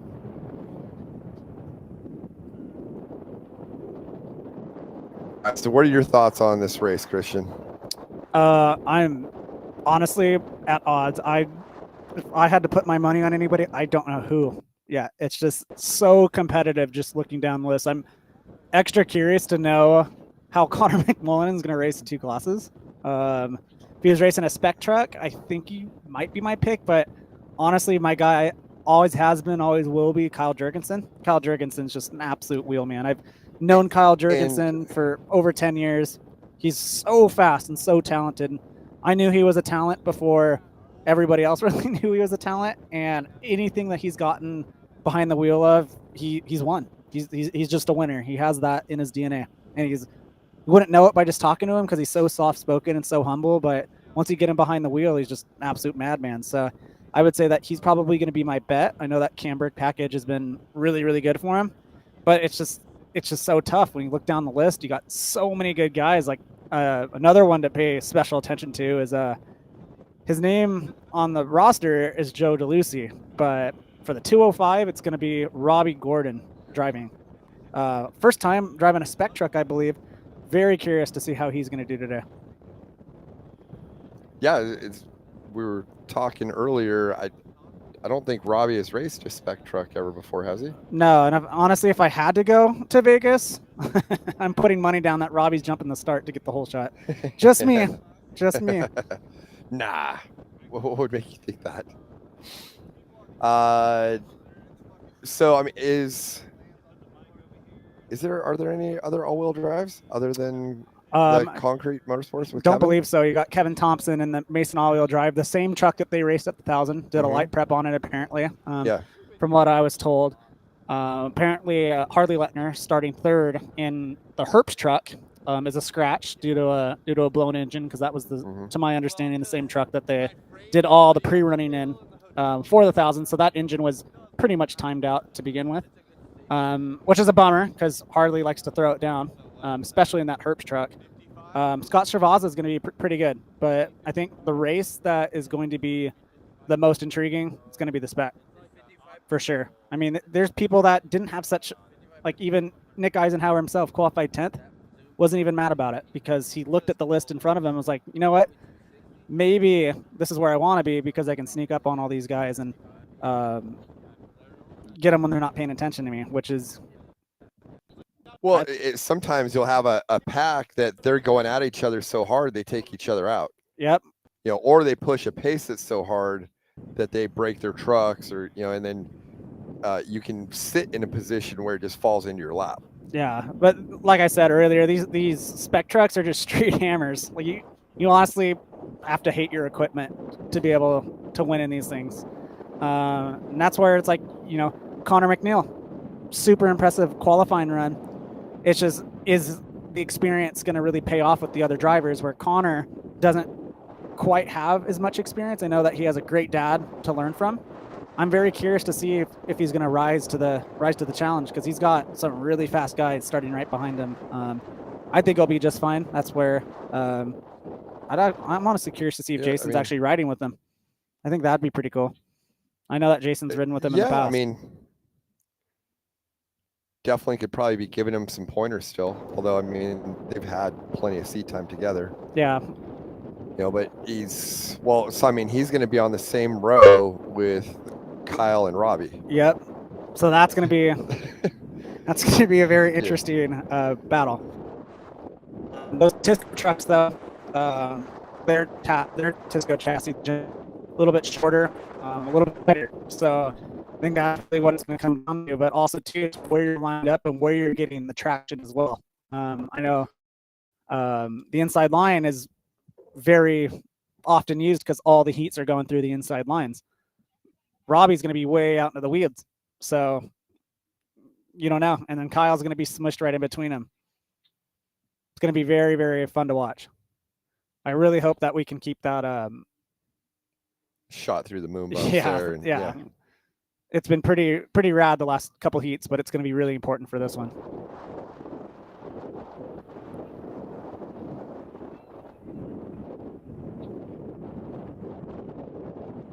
So we're just a little over 15 minutes into our unlimited race. So if anybody watching needs to take a quick restroom break, quick snack break, now is the time to do it. We're about 15 minutes away from our unlimited green flag drop. However, I will note that some races have started a couple minutes early. So just be prepared for that.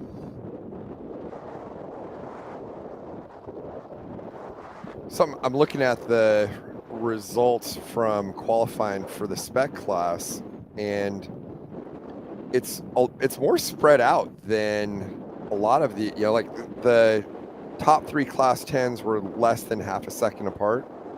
We look at the 6100s, and from first to second is 2 seconds basically, then another 2 seconds back to third, another 2 seconds back to fourth.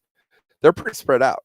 Yeah. Relatively, and especially with in a spec motor class, where I think a lot of times in 6100 you're looking half a second to a second dividing people.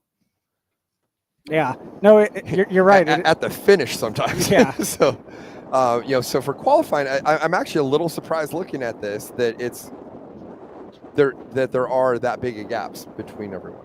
Yeah, I'm sure that in the race it's going to tighten up a little bit, just because of the lap traffic. The lap traffic is the ultimate equalizer.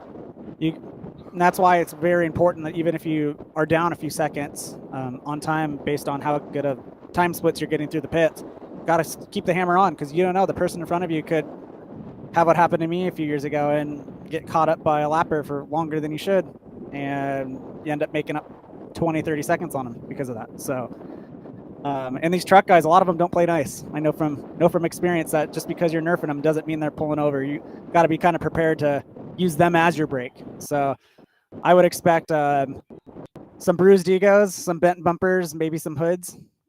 This is really the last race of the year before a lot of these trucks go under a full prep for 2026. So people are going to bring out like the best they have.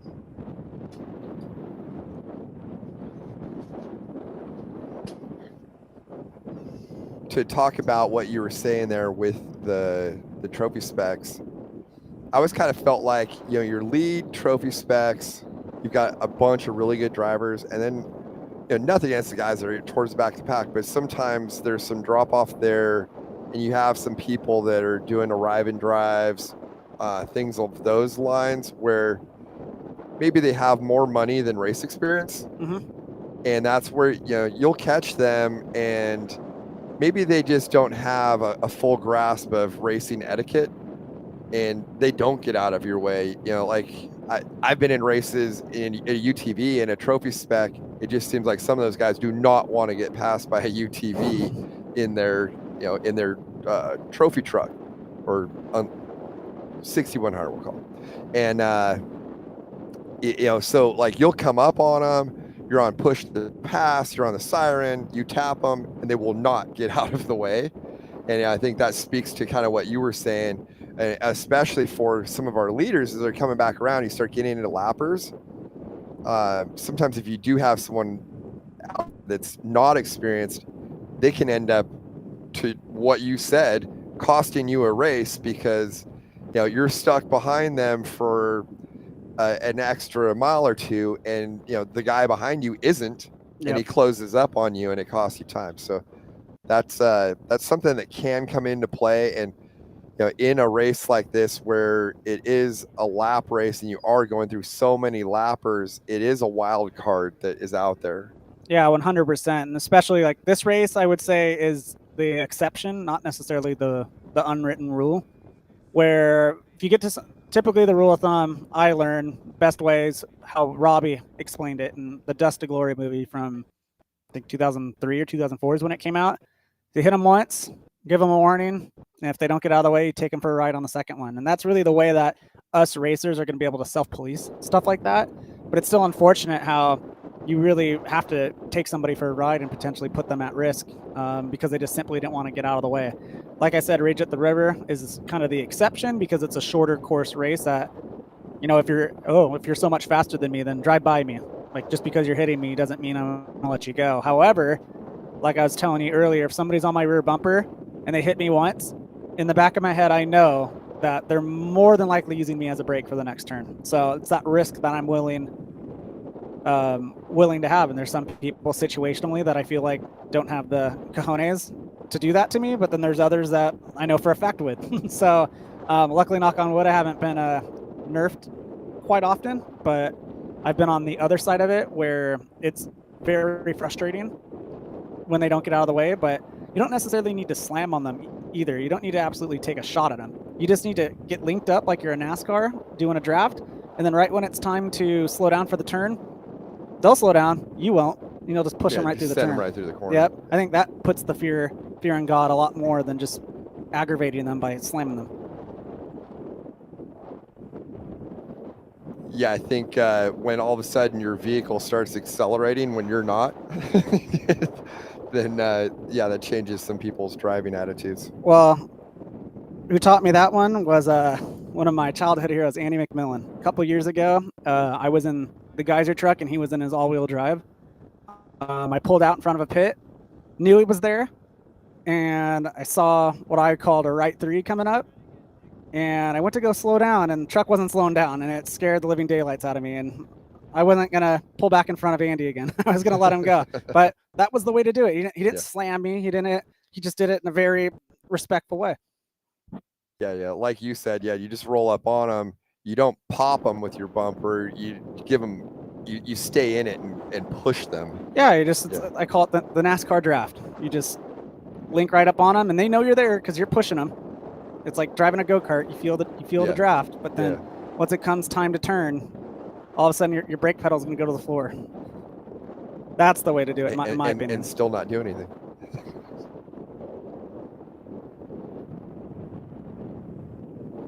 Okay, we are 9 minutes out if we start at 1:44 like we're supposed to.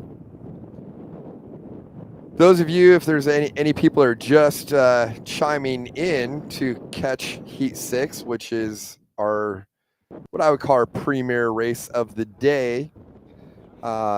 This is the 2025 SNORE Riverside Resort Max's Tires Rage at the River. Day 1. And this is Heat 6 with our unlimited trucks, specs, and Class 1s. We've got a stack field here. We had 30 6100s, 9 Class 1s, and 9 unlimited trucks.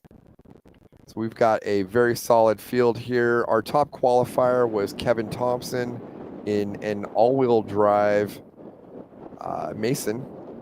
And I heard that Scott Chavazza is in a racer all-wheel drive. I haven't confirmed that myself. I just saw a comment here from Tristan Boost. Yeah, I thought he might be. So I'll be able to see on the live stream to confirm that, just as anybody with working eyes will confirm at the same time as me. That's super interesting too. And actually, well, Harley Letner in the two-wheel drive concrete motorsports, he was our third qualifier. Unfortunately, we're hearing that he had blown a motor, so I believe he's out. So we would only have 9 unlimited trucks. Yeah, like I said, I think Kevin Thompson, it's his race to lose. Mason all-wheel drive, no doubt about it. It's the fastest thing in the desert. And the most proven. Yep.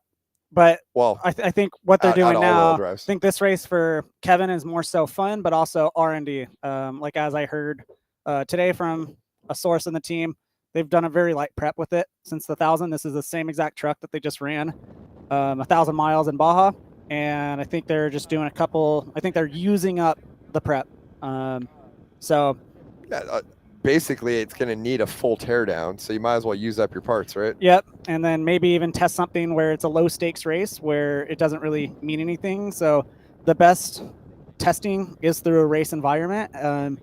No better place to test durability than Laughlin. Like Laughlin is absolutely abusive to equipment, more so than even a 1,000-mile Baja 1000 race, just because the pace you're running is just so ridiculously quick. It puts the drivers to the test and it puts the equipment to the test. Absolutely, for sure.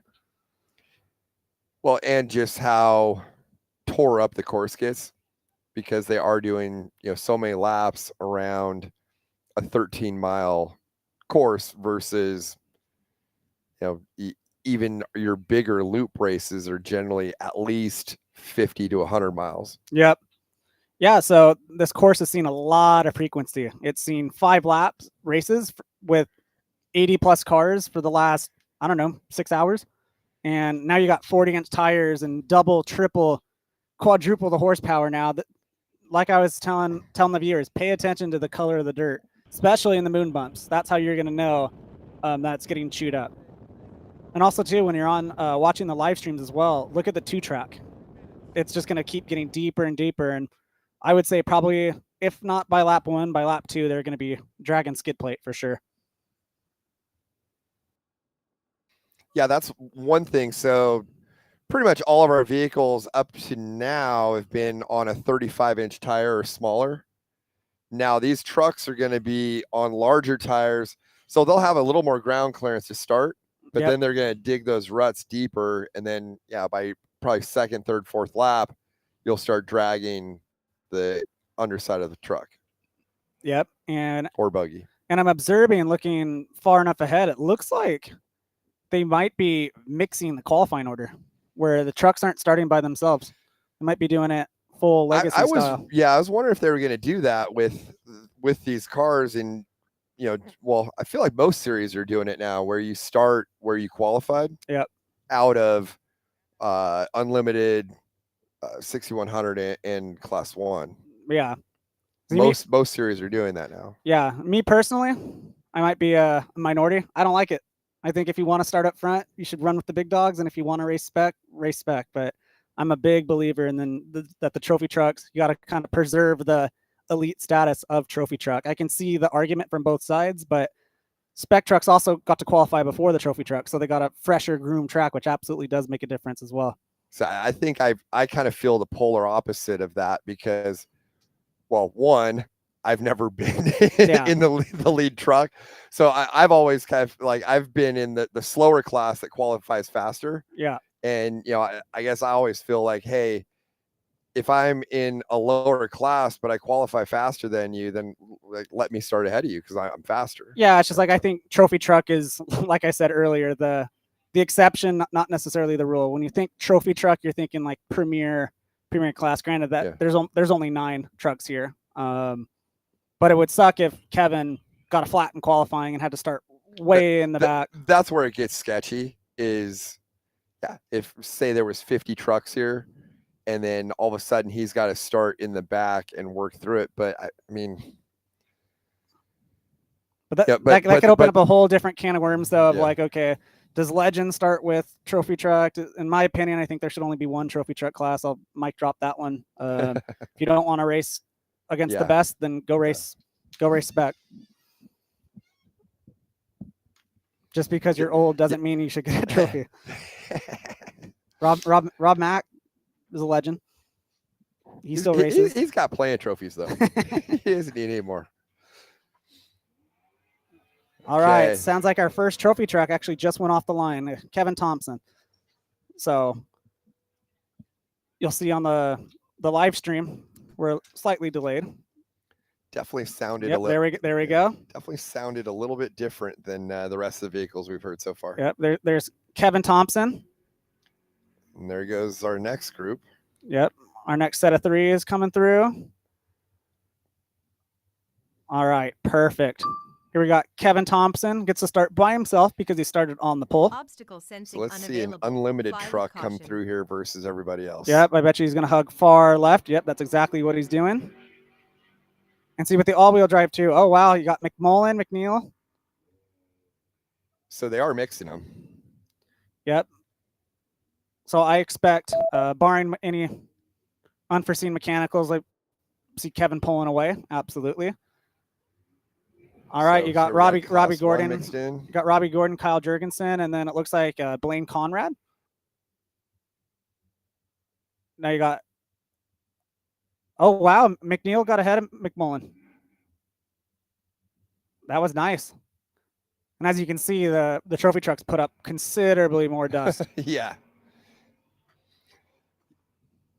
Yeah, it looked like dust actually is an issue now with these guys. Yep. So the Class 1 car here, you see, got ahead of Jurgensen, but Mhm. Jurgensen's truck can eat up the whoops way better. So I wouldn't be surprised if he got ahead. Yeah, but there's Shavaza in the all-wheel drive. You got Brent Fox, Dustin Miller.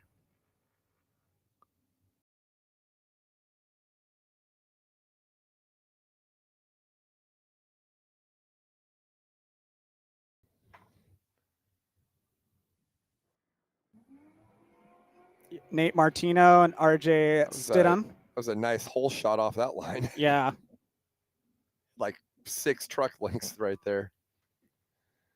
Ooh. That truck's. Oh, did you see that? Yeah. Miller just absolutely sent it. Yeah. Typically, far left is better, but like I was mentioning earlier, you kind of got to run where the dust isn't. But if you. There was our co-host, Nick Eisenhower there, right? Yep. Definitely rooting for Nick here. But like as I was mentioning earlier, when you go out on these practice laps, I like to do 1 lap on my main line and then another lap seeing the stuff to where I might have to run because I don't want to see a line I've never ran before at speed. Because you could have happened what happened to Miller a second ago. Typically far left is way better. And there we go, Nick. Getting the whole shot. He ran the exact line we talked to him about earlier too. Yep. It's kind of the advantage of pre-running on the screen here.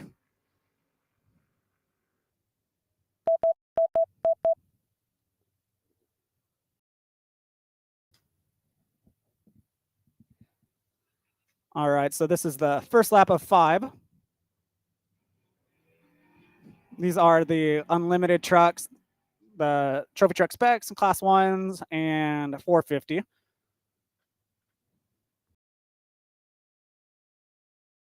Is that 30 seconds between each row? Not a chance. I think it's like 15. I think it's 15. I thought they said they were doing them in 30-second intervals, but there's no way. It's got to be 15. Yeah.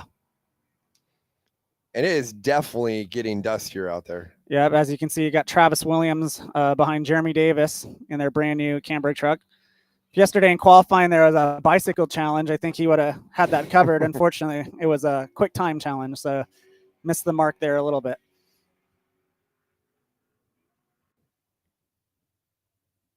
As long as you don't blow the corner, I mean, it depends how you kind of can rail a 2-wheel bicycle like that. But I mean, sometimes I don't feel like you really even lose that much time. Yeah, you lose a little bit of time because you have to get off the throttle to regain yourself. But like you said, blowing the corner is going to be catastrophic to your time. Yeah.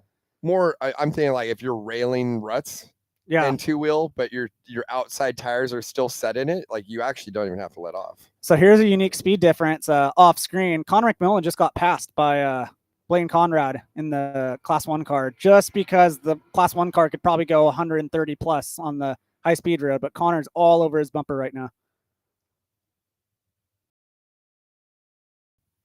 And you got Kyle Jurgensen right behind them too. Man, this is tight racing.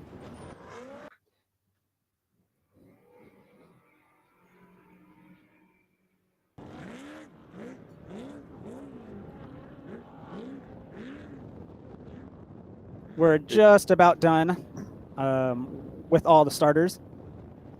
It did look to me like off the line, to the driver's left, almost every vehicle on that side is getting the whole shot. Yeah, I think by a substantial amount. Yeah, because I think it's a little bit more hard pack over there, where It's been watered and Yep. and then the course runs there, so Yep. it's more hard pack. Yeah, I think almost literally every time they've left the line, the car in that lane has taken the whole shot. yeah. Just by watching, it's almost better just not even trying to race the guy to the left of you, just And conceding to cut him over and it. getting right behind him and trying to build a run. Yeah, I would agree with that, because the other guys, they're just getting wheel spin off the line, Yep. and just concede the whole shot, cut over, and get back into the hard groove. Yep. Traction, the name of the game. It's what makes the all-wheel drive just so much faster, is that you got 4 tires pulling you forward, not just 2. Yeah. Came over and took his line away from him. Yeah, that was interesting. This is also interesting that car parked on the road jump. yeah.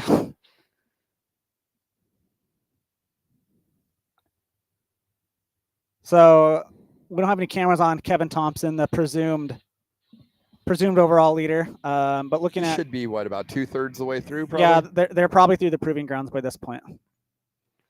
Looking at Connor McMullen, currently going through the proving grounds. So yeah, I would say he's probably in the flyaways, something like that. Yeah. By the high school. not quite there yet. No, our leader. Oh, Or he's maybe. probably just crossing the second road crossing, so about 4 miles out. Yeah. But these are likely going to be the fastest lap times of the day, or at least the first lap. I can't speak on how much deterioration the course has, but that definitely plays a factor. Just when the exits of corners get so rutted out, you can't carry any speed on the exit because you're trying not to blow through the travel.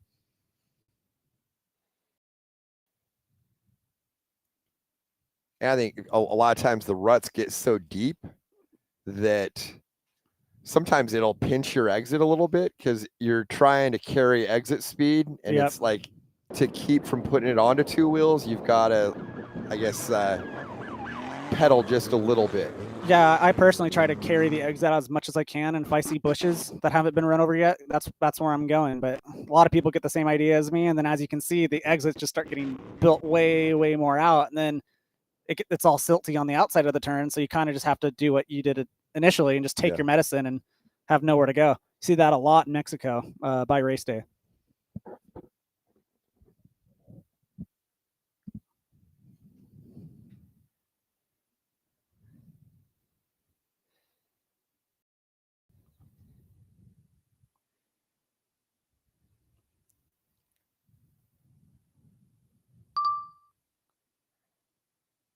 Yep. So right now, unofficial, we have Kevin Thompson, first physical, with Blaine Conrad, second physical, just ahead of Connor McMullen and Kyle Jurgensen.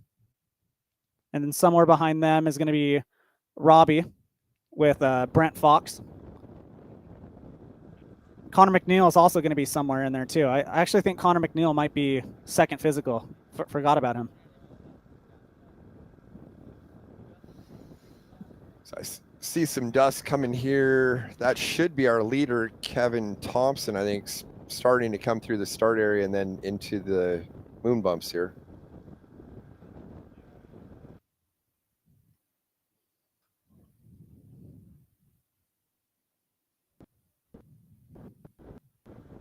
Might be a little early for him. That may have been just somebody driving around in the pits or something.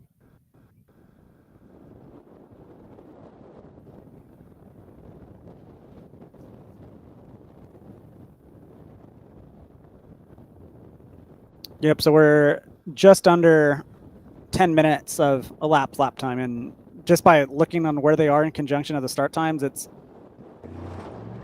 probably going to be just under a 12-minute lap, is my prediction.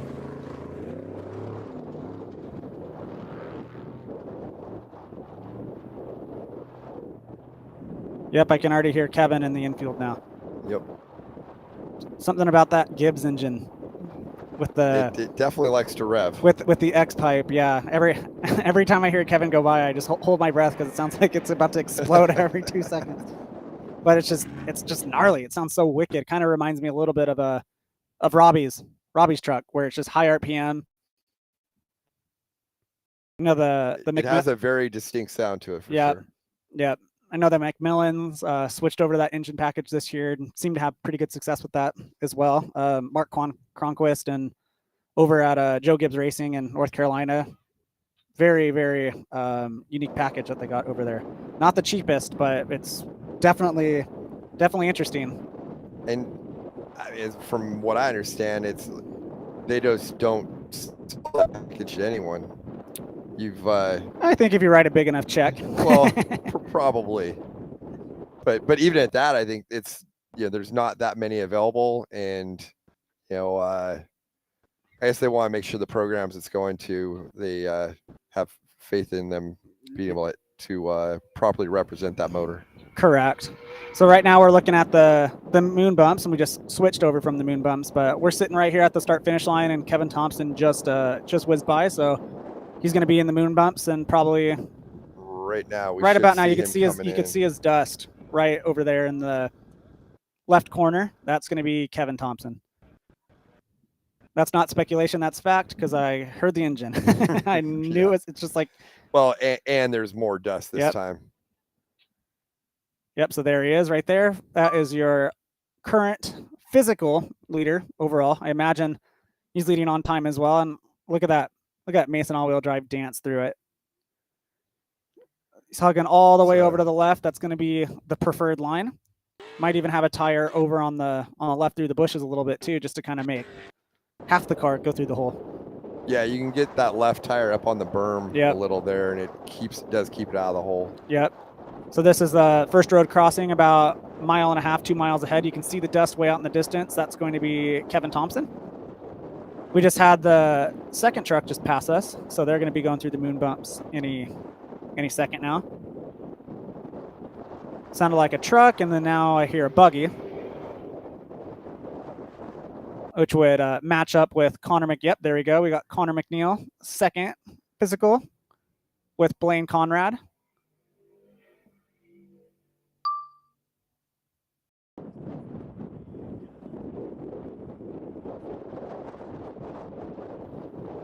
Yeah, watching Connor McMullen's footage right here. He's right on Blaine Conrad's bumper.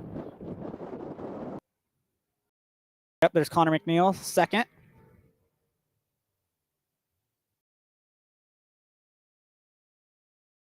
So he's taking a little bit of a different line there through the bumps. Yep, and you see Blaine Conrad right behind him. I'd be careful watching this one. Blaine Conrad's car's really fast on this high-speed road coming up. And that's where he made the pass. Yep, that's where he made the pass on McMullen. So I'd be tuned into Blaine Conrad's live stream right now if I were you guys.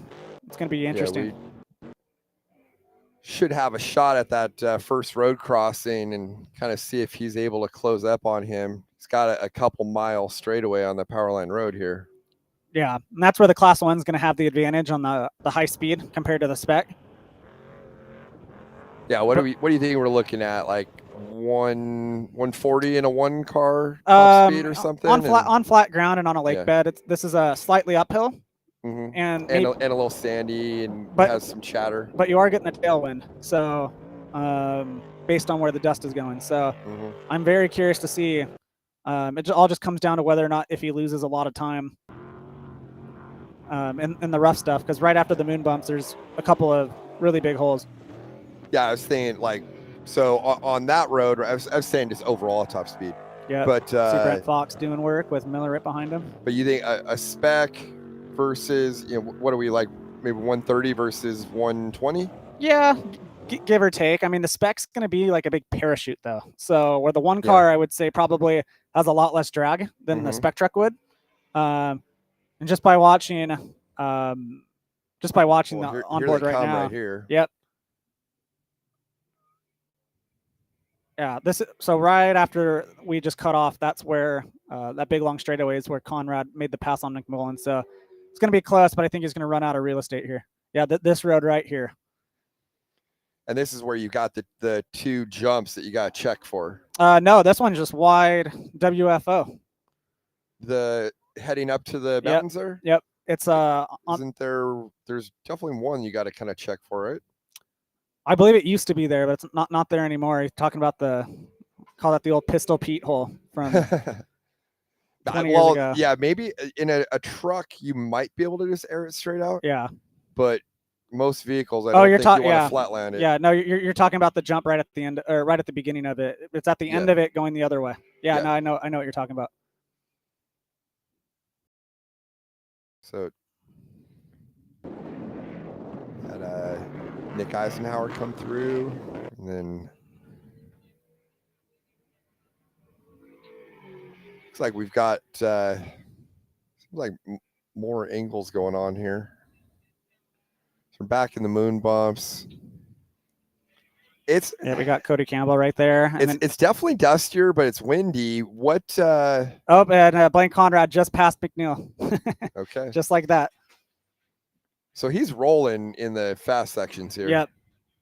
One thing I'm noticing too is he's running far left on that road. So he's actually getting out of the 2-track, which is a savvy buggy guy move. Yeah.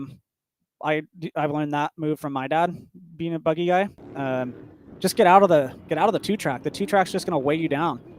It's like get on some fresh soil. Yeah, it's like the best. Have less rolling resistance. Yeah, it's like the best example that I could use. It's like, would you rather race somebody in sand or on concrete?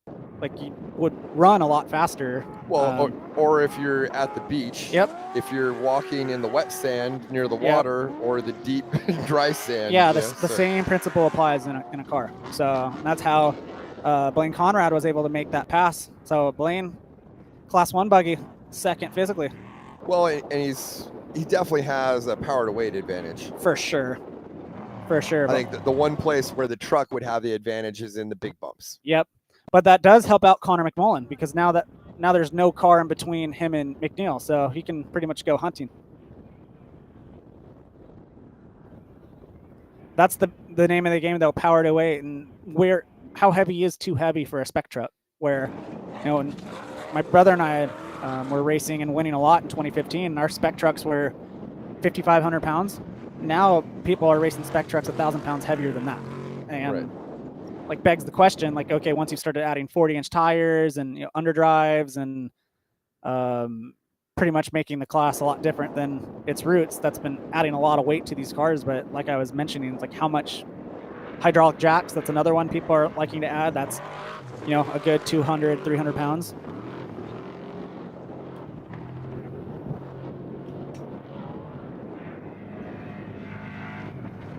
Again, it comes back down to weighing cost benefit of, you want the vehicle to be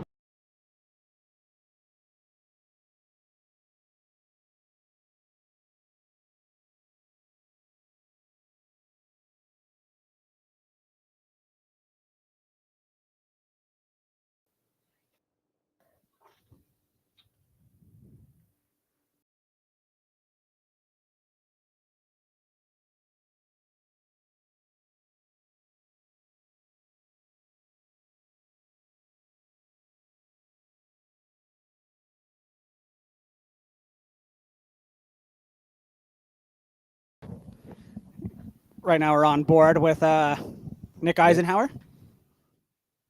Fun fact, working doors in that car. Love to see it.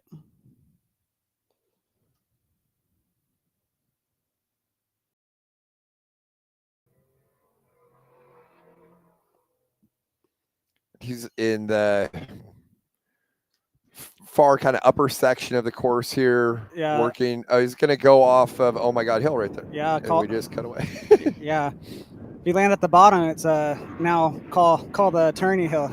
Yeah. If you land at the bottom, it's call the corner. There's Cowboy Cerrone. Yeah, that is Cowboy. My old truck. Is that your old truck? Yep, raced it one time. It's not the Pacifico truck that everybody thinks. That truck belonged to Bill Macbeth for a long time, and now I think Chris Miller from Cantina Racing has it as a pre-runner. But I raced that truck one time, and It wasn't Cowboy, but the owner before that wanted that truck a lot more than we wanted it. So it was a quick transaction there. All right, so we got our leaders going right around the high school jumps. Presumably, it's Kevin Thompson still with Blaine Conrad. Then you have Connor McNeil, Connor McMullen, Kyle Jurgensen. That's kind of our running top 5 right now.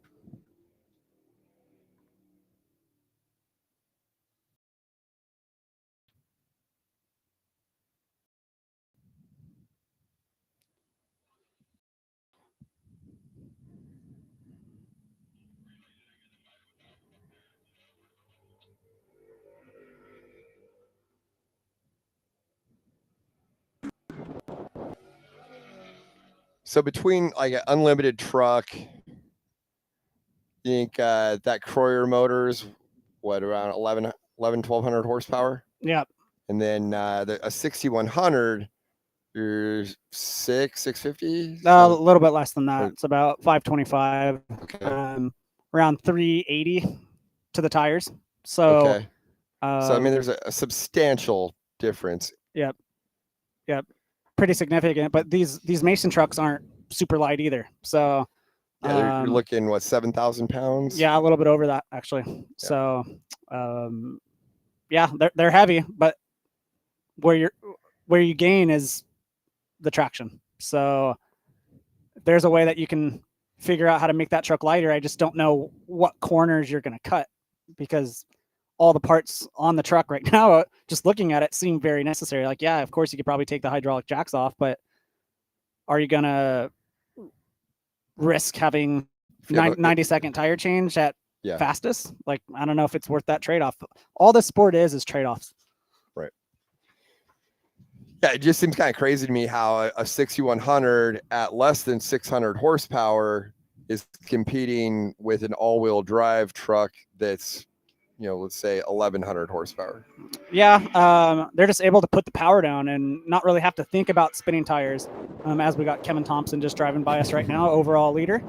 The 6,100 cars or trucks, you don't really have to think about it. You can just hammer it down, and you're not really spinning tires all that much. So as you saw a brief second. That was Kevin Thompson, our overall leader, starting his 3rd lap in a heat 6 of day 1. SNORE, Max's Tires Rage at the River. So if we clicked over to the moon bumps right now, we would see our overall leader with a considerable lead. Yep, there he is right there. Yeah, where is it looking like our next pack is at? In the infield? Halfway in the infield, yeah. So I would say that Kevin probably has a minute physical lead now. At least. Yeah. I think, yeah. On board now with Kyle Jurgensen and that Camberg Connect-built truck. It's been a really strong truck. Pretty much every single race that it enters, it seems to be a factor. Races, I think, exclusively stateside. Kyle's in there with his longtime co-driver Sean Shanks. I believe they went to high school together, so they've been they definitely have some chemistry in that truck together. And he just came through like those Max's tabletops, fairly close to being through a little over halfway through the infield, I'd say. Yeah. And then so he's probably 3 minutes back off of Thompson, you think? Maybe. Well, because you got that little speed zone you got to go through at the timing gate. That's 25 mile an hour. I know I've been watching my timer, and it's been over a minute since I've heard the Gibbs engine. So that's the good thing about Kevin's truck is, okay. Here's our next one. Yep. So that's definitely a buggy that went by.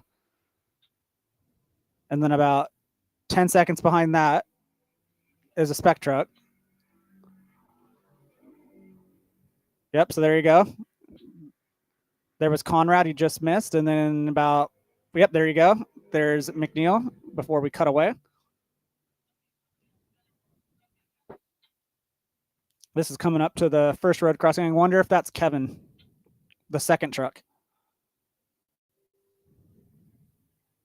Yep. So that's our overall leader, about ready to pass a lapper. He's on his 3rd lap of 5. Already missing a bedside. Just trying to shave weight. Right. Well, that's what's going to happen too with the 2-track, is you're going to see a lot of trucks starting to miss bedsides because they're just going to be digging so deep into the rips into the the 2-track. corner off the car. Yep, rips it right off. Which, if you were a Grabowski, you'd be stoked. I don't know if they've ever finished a race with a bedside. They just get in the way of things. I feel like the Herps trucks a lot of times finish without hoods too. No comment.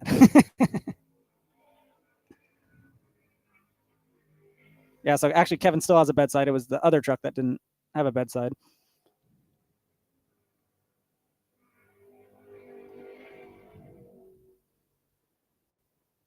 Yep, so we have our leaders coming through. That was a truck in front of Robbie. And this is going to be a really good shot right here. We're going to see our 2nd, 3rd, and 4th, and 5th place cars all right on top of each other coming through here momentarily. Super cool. We have this drone being able to kind of witness the battles that we're seeing. See if anyone tries the right-hand line here. I don't think you'll see anybody do it. Not at this level. I think they'll just kind of stay wide open. Yeah, I think they're spaced out enough too. No. Yep, there's We Blaine got Conrad. somebody out there in the right line. No. Okay, yeah. Just keep it It straight. looked like it was for a second, but then Yep. yeah, they're all staying in line. Yep. So here is that one car of Blaine Conrad, and then as you can see, you have Connor McNeil, and right behind him. See, it's tough. You got a blue Connor McNeil, and then you have a blue Connor McMullen. They from a distance they look fairly similar. Yeah, and the screen we're looking at compared to the broadcast stream is a little bit more staticky, so it makes it even tougher. Yeah, I think because we're seeing it in real time. We're like 480 resolution. Yeah, I think worse the than big that. screen we're looking at. Yeah.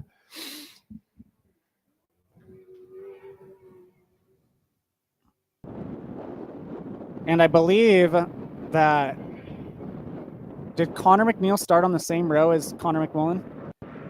I believe he did. Yes, he did. He 100% did. But Kyle Jurgensen did not.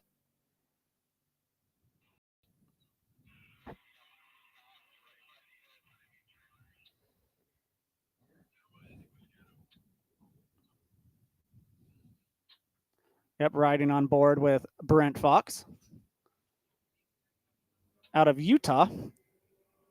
I think this is Brent's 800th race this year. Seems to always be racing, but I love it. I love seeing the Fox truck out there. Super, super nice guy.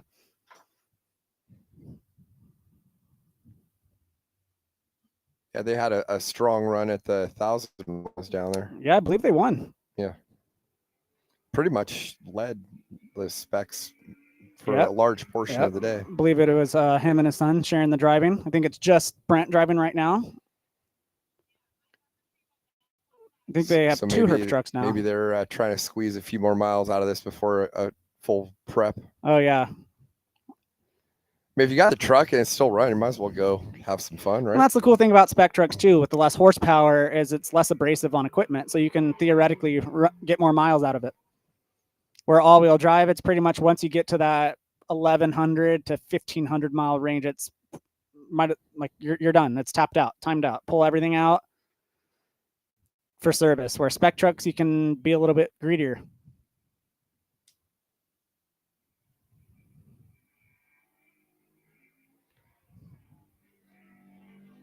Yeah, so we're about midway? Well, basically we're halfway through the race. Yep. Right. So next time Kevin comes by, it will be the start of his 4th lap. We're halfway through our 2nd lap, 5-lap race.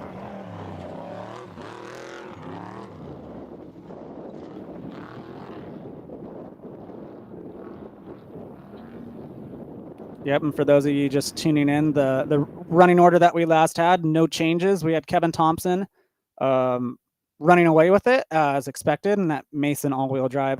You got Blaine Conrad, P2. He's made a couple of passes on spec trucks in that high speed road right after the second road crossing, which was pretty impressive to see. Past Connor McMullen in that same spot, lap 1, and then lap 2 got Connor McNeil, putting him into second place. You have Connor McNeil still second with Connor McMullen. And let's talk about Connor McNeil for a second.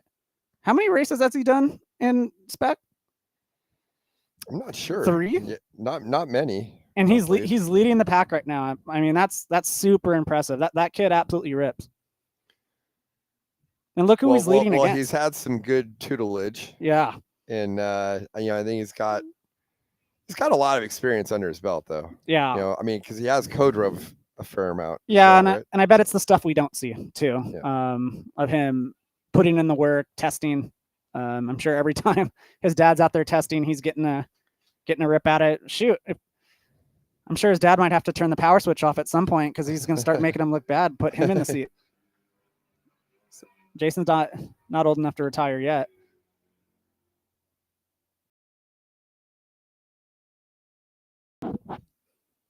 But yeah, we have Blaine Conrad, P2. He's just now crossed the second road crossing, so about 3 miles out, which means Kevin's due at any point. That's a strong run in the Class 1 car there, but it just seems like he's got speed through these fast sections over the specs. Yeah, I mean, we've watched him run down 2 trucks already. And I mean, I've watched Blaine Conrad drive. I think there's a video of him driving a 10 car at Rage at the River a few years ago that my back still hurts from just watching it. Like, he absolutely sends it. And now he's in a 1 car with more power. I mean, Blaine Conrad out of Vegas, always been a super, super fast guy. Massive respect to him. And it's cool to see him putting on a show today because he deserves it.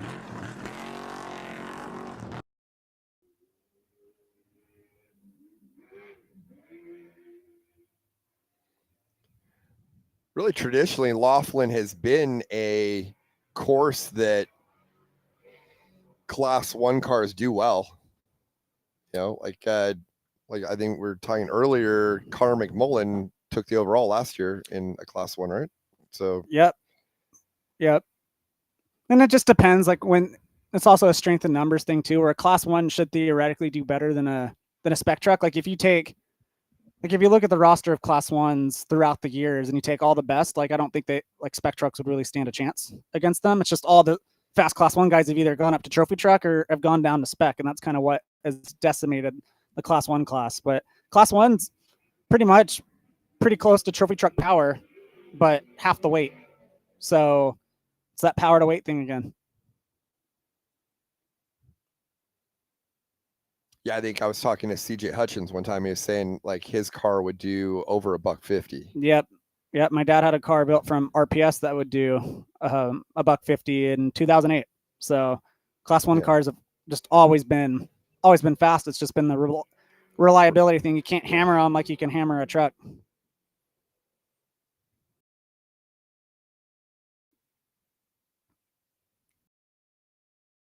But leaders are a couple miles out. Still haven't heard that Gibbs engine screaming in yet. So hopefully everything's going well with concrete.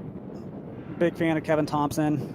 Massive guy, but big heart that guy has. He's been able to go see his whole operation in Conroe, Texas. And just the way that his employees talk about him, it's amazing. The guy, when he speaks, you listen. He's very soft-spoken. You look at him, you see a big, huge guy.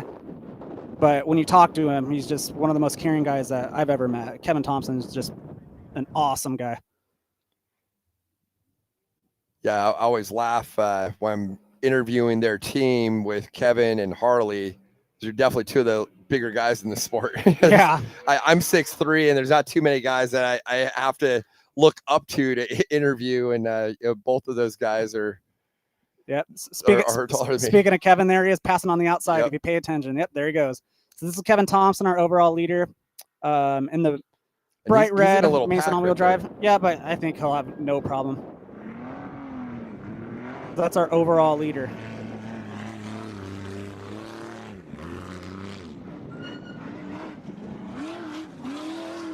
And then I'll tell you exactly. I saw him about 15 seconds ago, so I'll be able to give you a relatively decent time split. It should be Blaine Conrad. He's in the infield now. I can hear the buggy. I'm just curious. It looks to me like Kevin's continuing to open up a gap here. Yep. Which would, I mean, it's pretty much what we expected. But yeah, it's and he's not pulling any punches. He's testing. He's trying to see the limits of the car. So he's essentially win or wad this race. Hopefully, the former. The latter would be pretty bad. But it's not like they have a shortage of trucks either. That I don't know if you just saw I just saw that. That scared me a little bit. Front end high there. Yeah. Probably might be reaching for some wet wipes there. So Blaine Conrad stuck. He's getting hung up. Yep, he's getting hung up massively in the infield. That's gonna open up the door. Oh yeah, chrome horn. I like it. Sort of like what we were talking about earlier. People not getting out of the way. So in my opinion, I feel like this is, I guess, common sense isn't as common as I think. But it's like if the first truck passes you, like be ready for the herd to come. Bike guys get it because their life depends on it. Yeah, sometimes it comes down to an experience thing. Yeah. You know, and I think All right. So Blaine Conrad just passed about 1 minute and 45 down on physical. And he'll gain a tiny bit on adjusted, but not nearly enough. Yeah. All right, we got a bunch of vehicles coming through there. Yep. So right now we're on Eisenhower. And this is the flyaways. Yep. This is right by the high school, the famous high school jumps. So you call them? So some people call them flyaways. You call them high school jumps? Yeah, I just call them the high school jumps. Yeah. I don't know if there's an official term for it. Like I called the Parker Python it forever, but apparently it's always been called the Gauntlet. So whatever.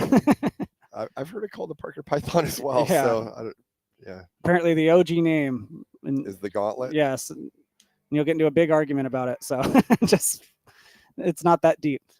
Looked like Nick swapped a little bit there. Yep. So we're on board with Nick Eisenhower and that heat wave truck coming in for the infield. I think what happened, like where we saw Nick kind of swap a little, is the bumps coming, like the braking bumps coming into these corners now, and then exiting, it's unsettles the truck.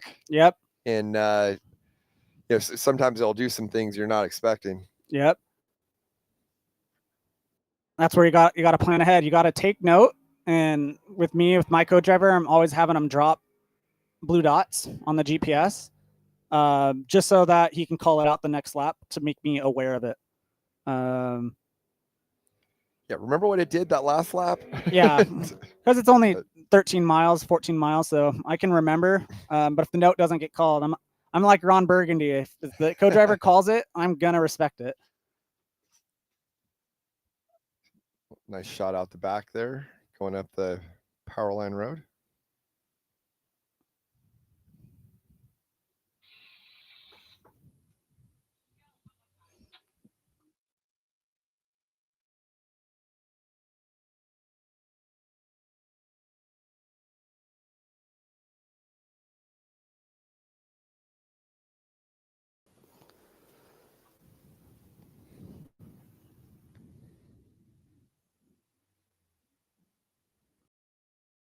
So it looks like we've got unlimited truck, class 1, and then 2 spec trucks have our top 4 lead pack that have separated themselves a little bit here. Yeah, there's definitely a gap between the top 5 physical. You got no changes. You got Thompson in his own zip code. You got Blaine Conrad being closely stalked by Connor McMullen. Closely behind him is Connor McMullen.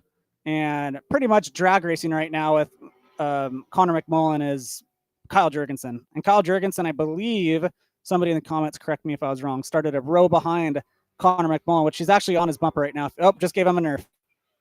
That was pretty cool.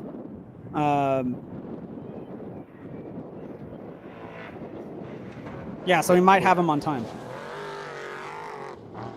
Do you know who we're on board with right here out the back? Well, okay, we've gone to a different shot now, but yeah, we're back to the road jump.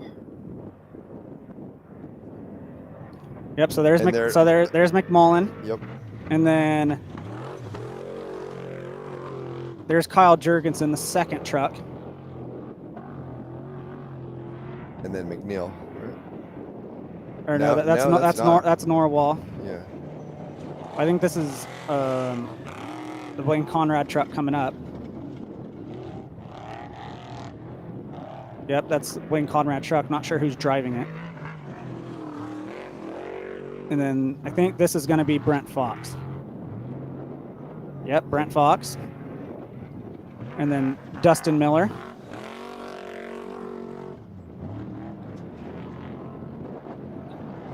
All of them clearing the pavement. Nice to see. They're all pretty closely stacked together right there. Yep. There's not a lot of separation. Yep, that's why, it's an interesting race in the sense that you're pushing so hard, and even the tiniest of mistakes could bite you bad. See Blaine Conrad cleaning the GoPro in a single seat car. That's nuts. We had another shot of a truck going by there with a rear fender hanging off. So I think as you prophesized, as the ruts are getting deeper, we're losing more fenders. Yeah. If we were in Mexico right now, the locals would be stoked. Is his hood hanging up? It does appear to be that way. Oh, that's Travis Chase.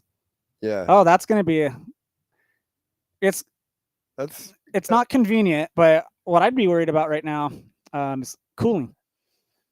And so we got a hood hanging off. We got a fender hanging off. Yeah, this is Travis Williams in their Cambric truck.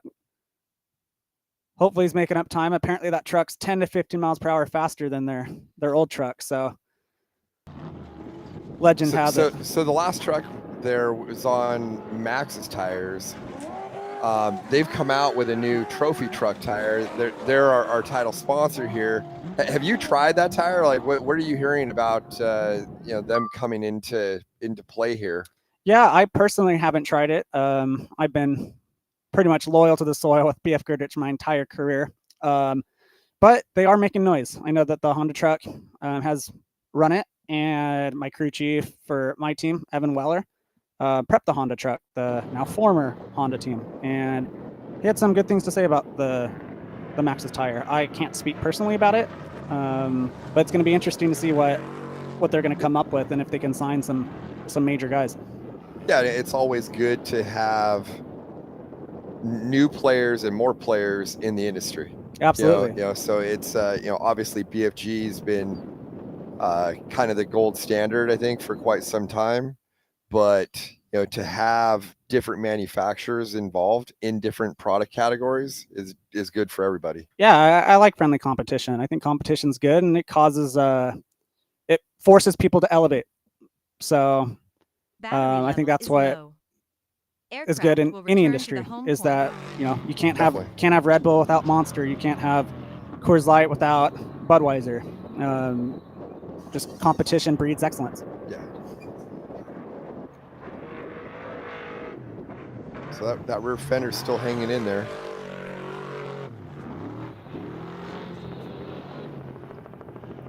Yep. So right now, lap traffic, that's going to be becoming more and more of a factor, because as these leaders start getting through the lappers, currently, the next lapper they're going to catch is going to be just slightly faster. Do we want to place a bet? Do we think that bedside makes it on that Travis Williams? No. I'm going to say it's gone by the end of this lap. Because whatever ripped it off before is probably going to finish the job. Now, where he's at right now is like pretty open, but when you get to the upper section and you're winding up by the mountain in there, there's probably something that's going to take that thing off. Yep. Got footage of Mr. Jeremy Davis, younger brother of Justin Davis. Cool to see him get some run in a spec truck. I know his brother kind of gets all the glory, but hey, just because you're the younger brother doesn't mean you can't throw down. And they've run a bunch of different classes and and vehicles. Yep. Green Army. Anytime they show up, I don't care who's driving the Green Army truck, they're always a threat. Always got to pay attention to them. Got the Rust and Sons with their Minecraft theme. spec truck, pretty cool. Tanner Rust, super cool dude out of Spring Valley, I believe, El Cajon, California. Do you know who we're on board with here? We cut to this shot out the back every now and then, but I don't really have any reference of. I don't know. I think it might be Robbie. I'll just say it's Robbie to make the followers happy because I've gotten like I've got asked for a Robbie update, and unfortunately, I don't have one. That's a fish question. Just everybody, if you want to know about Robbie, just text Austin Fish Farner. See if I can get a reply from Max. So apparently we got a truck stuck right by the start finish. See if that comes into play. Yeah, timing of that is pretty unique considering. There's Kevin Thompson. So he got through. So Yep. This is the start of his last lap. So this is his last lap and absolutely checked out.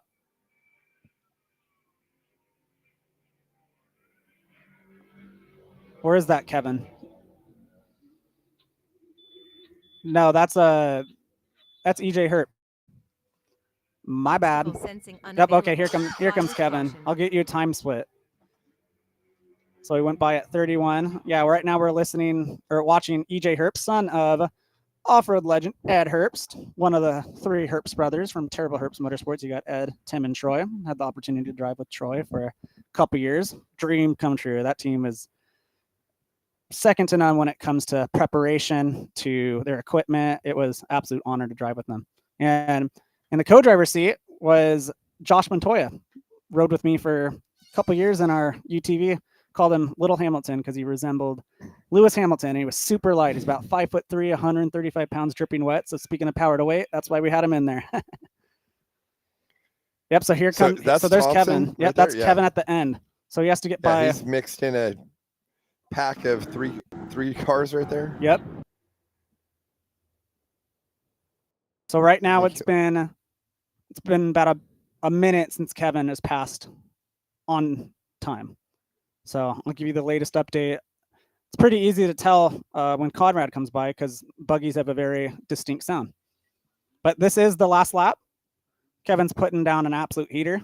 As expected, I wouldn't expect anything less from that concrete motorsports truck, regardless of who's driving.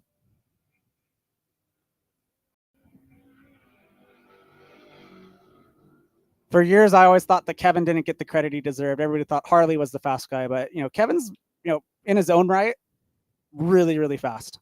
And I'm glad to see him putting his talent on display today. Yeah, a lot of times he's qualified for them. Yep. And put the truck in a very respectable spot. So. Yep, qualified 5th at the 1,000. Not easy to do by any means. So, yeah, there's a few fast drivers there. All right, so we got our second physical, Blaine Conrad, in the infield.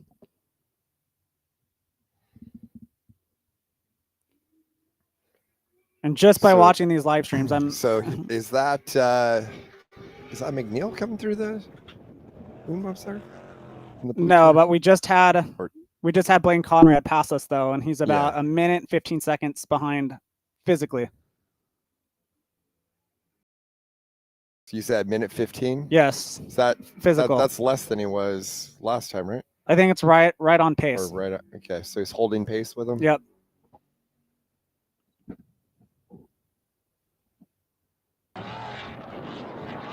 All right, I'm curious to see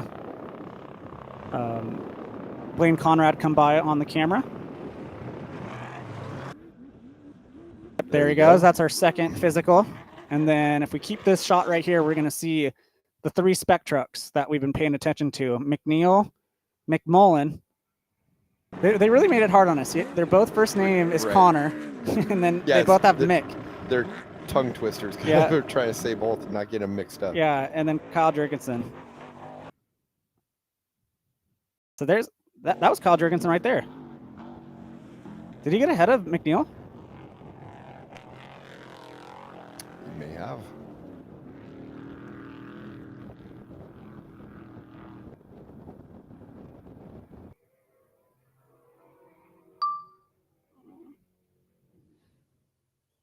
And this might be The man, the myth, the legend, Robbie.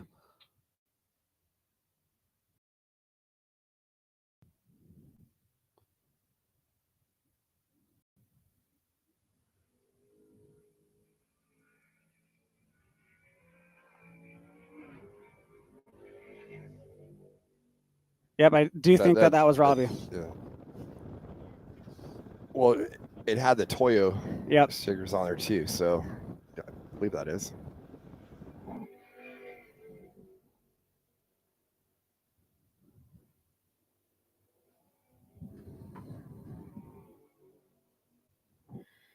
Yeah, so Max Gordon said that Robbie's running third right now. So that would kind of mesh with what we just saw, right? That would make sense because I believe this is McMullen right here, which means that Robbie must have got around him. I wonder if maybe McMullen had a flat or something, maybe? Or No. something like. Well, because he's dropped off though. Yeah, because he was ahead of McNeil, right? Where we want to be is we want to be at the road crossing footage right now. That would kind of tell perfect. It's almost like they're listening to me. So there's Jurgensen right there. Yep. So visually confirmed that Jurgensen is ahead of McNeil. McNeil's crossing the road right now.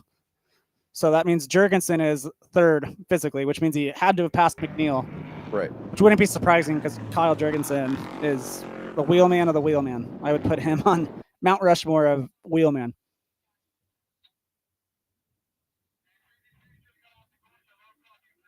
This is the last lap.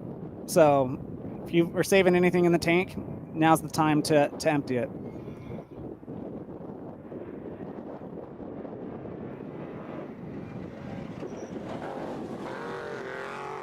Got a little bit of a gap here now.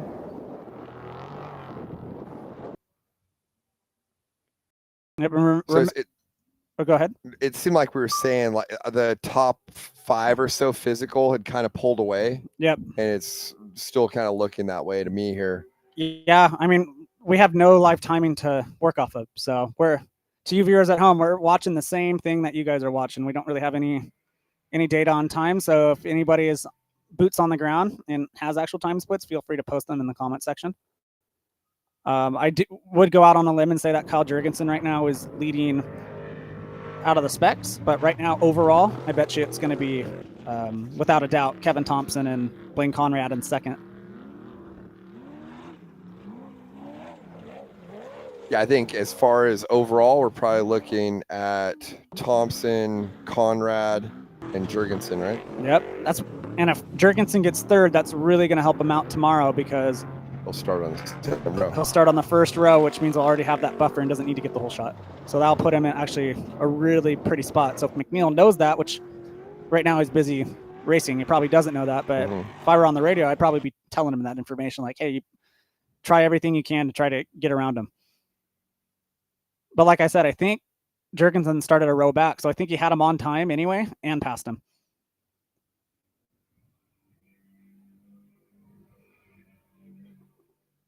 Yep, we got a great shot. I'm just going to name this the Conrad Road. You can see it goes all the way down. He's dominated that road. Yeah. Not a chance he'll get by Kevin Thompson on that road tomorrow, though. The all-wheel drive is going to be too fast. The all-wheel drive will be just as fast on the road as the Class 1. And he'll whole shot him off the line. Yeah. I do like what you're saying, though, is if Jurgensen can start on that first row, he'll probably be third out of that row, but it gives him a head start over the rest of the specs. Yeah. Then he doesn't have to race with those guys. Yep, it's going to put him at a huge advantage because then essentially if he gets far enough ahead, that will pretty much guarantee that it'll be like today. McNeil would have to pass him and put time on him. So Jurgensen just stays in front. It's pretty much his race to lose, and he controls the race from there, which would be a very advantageous position to be in. And it's not like he'll be held up by the dust of Thompson and Conrad because those guys should gap him out pretty quick. Yeah, and so it's. I don't know if Kyle Jurgensen's ever been passed. Yeah. If I'm being dead serious. I don't know. Which my dad would say, if you're passing Kyle Jurgensen, you're going too fast.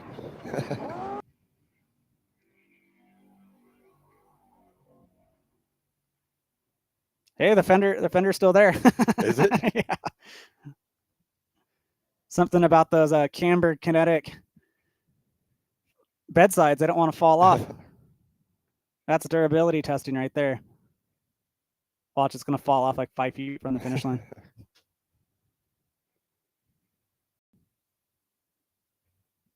Yep, and see, you guys, you can see how deep the holes are getting from just the shadows. The shadows alone are just showing you how deep these holes are. At least 4 feet deep. Got Jeremy Davis. From where we started this morning watching the Class 11s go through here, it's got substantially rougher. Oh, yeah. And I don't think they're taking the blade out tomorrow. So maybe in some sections they'll do some grooming, but the moon bumps, no way. The moon bumps are protected territory here.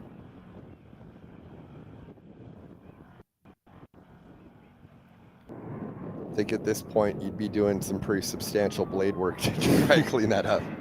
Yeah, absolutely. So here we go. We got Travis Williams. Bedside still there. It's hanging on. And ironically, we had Travis Chase 2 trucks ahead of that, and his hood was still blown up. So he's been driving like that. IFR. Put some instruments on that truck. I almost feel like you would want to pull into the hot pit and just have them rip that thing off. No, I'm not giving up track position. Yeah. I mean, it does look like he can still kind of see around it. Yeah, enough, if you can manage it and it's not unsafe, yeah, it's going to cause a lot more drag, and you could have overheating issues. But if it's not an issue and it's just annoying, that'd be a pretty lame way to lose a race. Spend all that money just to lose it because something was annoying you.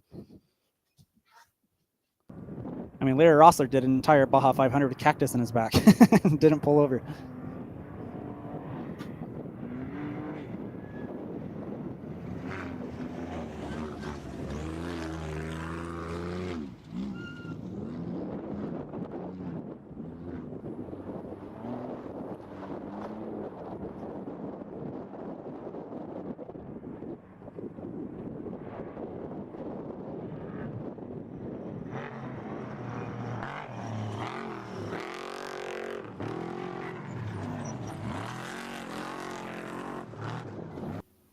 All right, so we are currently on the last lap, and there is a Robbie cam.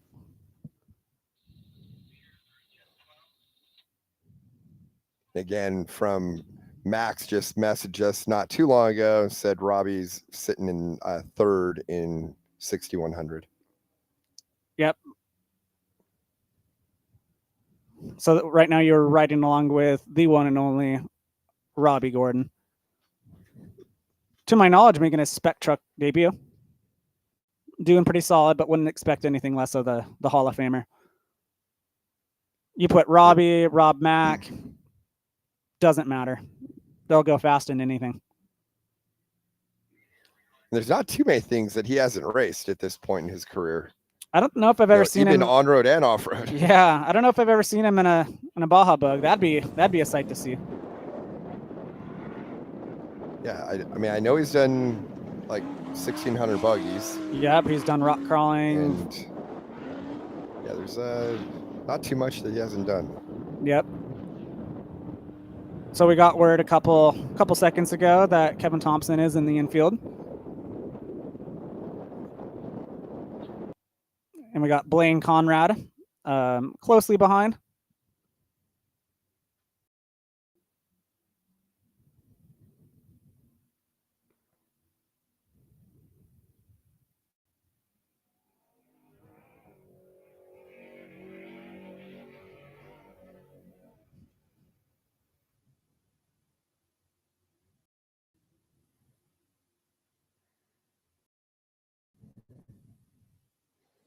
I mean, Robbie right there was coming through the high school jumps. So, I mean, he's not that far from the finish as well. Yeah, it's going to be a couple miles. It's going to be down to the wire.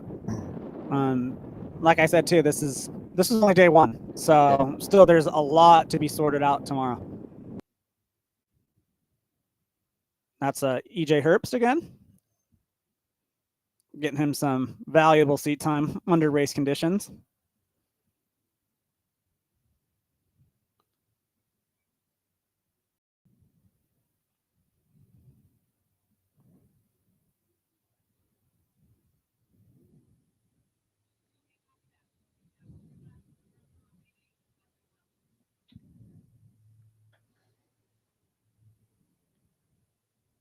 So we're watching some of the last trucks coming through the moon bumps here. And then should have our leaders coming into the finish, basically. Yeah, I believe Kevin Thompson finished. Don't have a visual on him. Blaine Conrad just crossed the finish line. So can check. So first, second, physically overall. Yep. Probably unadjusted as well. Have crossed the finish line. Yep. Kyle Jurgensen's coming in.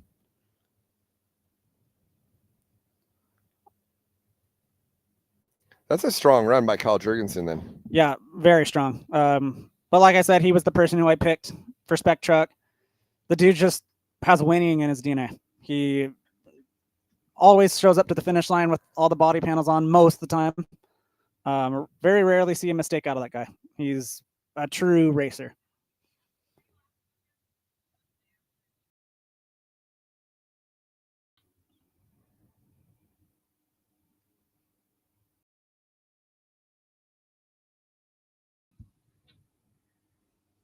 Yeah, but I'm sure Robbie Gordon's going to be right up there too.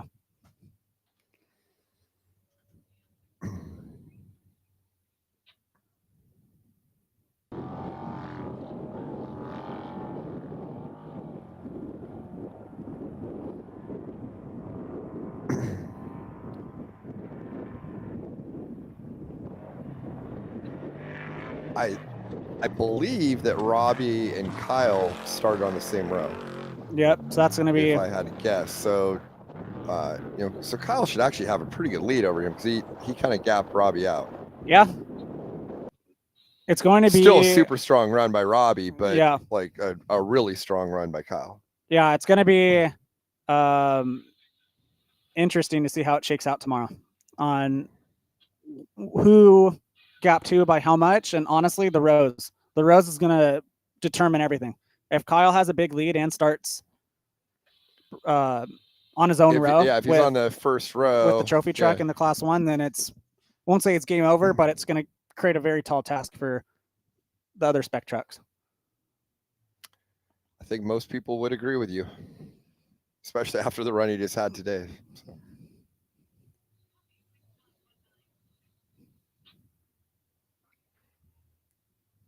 Yep, and this is heat 6 of our 7 heat day. This is our unlimited trucks, Class 1s and 6100s, and our 450s, which is 1450 Pro.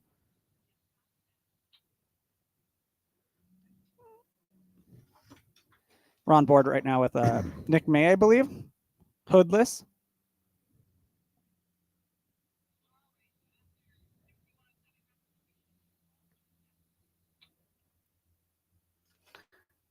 And after the conclusion of this race, the start finish has officially closed, so we're going to have nobody coming out of this heat.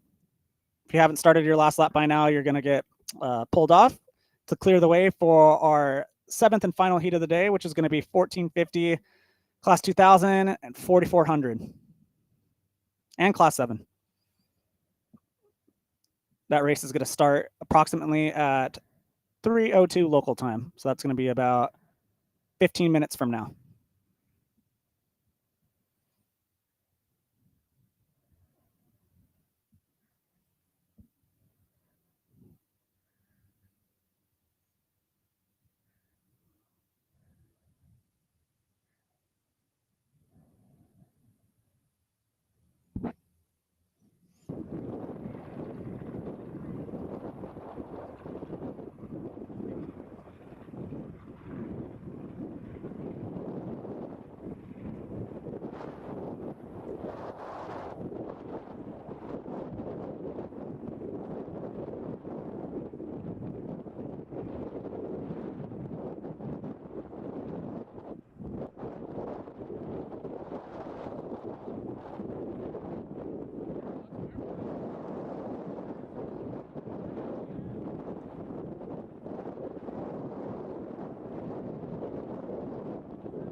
Low battery. Return to home promptly.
This is Wes Miller and Christian Serapis back here with our live coverage of the 2025 SNORE Riverside Resort Max's Tires Rage at the River.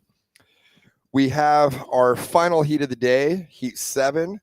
This is going to be Class 7 doing 5 laps, and then we've got 1450, 2000, and 4400, I guess, as well as heavy metal that are going to be doing 4 laps. So we've got a mix of trucks out here. The 1450s, that is a sportsman truck class. You got unlimited suspension and power, but they must be built on a factory chassis and have a fully manufactured cab with working doors. Class 2000 is a manufactured truck that has leaf spring rear suspension and limited motor power. And then a, let's see, 4400, I don't think we have it in that class anyways. And then class 7, do you know exactly what the rules are for class 7 anymore? I feel like it's kind of changed over time. If it's similar to the class 7200 class that I'm familiar with, it's essentially a V6 that pretty much unlimited engine. It's an unlimited V6. That's what the Honda truck used to predominantly race in. However, you are limited on width. I believe you can't be wider than, I don't even want to throw the number, probably going to be far off, but essentially trophy truck spec put class 7 essentially out of business. Yeah. Unlimited transmission. Pretty much it's just a V6 unlimited in a way. Yeah, is that a 6-cylinder trophy truck? Yep. Well, I mean, 7 used to be a pretty big class, and then I feel like it kind of got out of control, became a 6-cylinder trophy truck. Yep.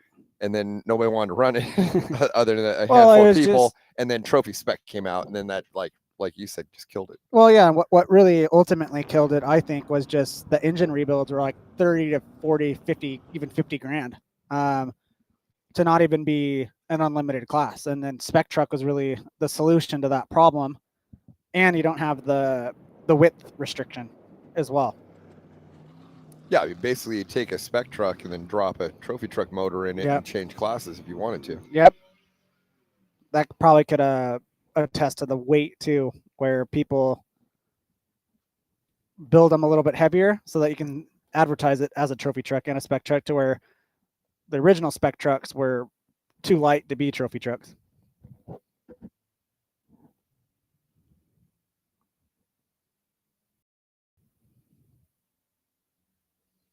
Now you can see it's absolutely chewed up.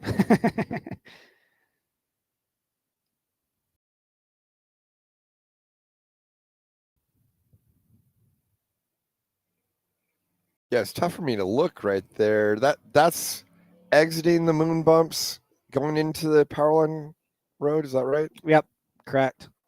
Kind of where you it just goes into the entrance. It's like really sandy there. Yep, as you can see, you got the Colorado Bell, the famous Colorado Bell Hotel, and you're going to see the hotel I stayed at last night, the Riverside. So, yep, this is the turn heading towards the road crossing. And see, that's pretty much what we just looked at. You got the Riverside, Tropicana, Aquarius, and to the right you got the Colorado Bell. Damn, call me the geography major. We were talking earlier, Wes was a geography major at San Diego State. Learned something new every single day. Yeah, just the ruts in these shots now, and especially as the sun's starting to set and like the shadows are getting deeper, it's really accentuating how rutted out and just chewed up the course has gotten. Yeah, and another factor too is look where they're heading. They're heading straight towards the sun. So the sun it's going to be dark in about an hour, or no, probably 2 hours now. So the sun's setting.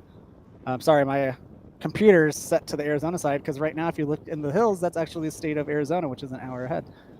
So my computer switched over to that. But yeah, anyway, like the sun is, as it starts going further and further into the run, the sun's going to start going straight to their visors, and that's where maybe a Wes Miller visor could really come in handy.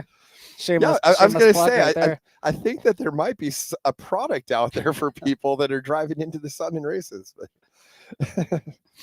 But yeah, Well, we've basically got just a touch over an hour of daylight left, and yeah, the shadows are going to get long, and the sun is going to get brutal for these guys. But just look at how dark the berms are that on that last shot. It's Yep, where they've dug into the Yep. moist dirt underneath. Yep, and it just keeps digging in more and more. Yep, and that means traction is going to come even more at a premium. The holes are going to be dished out.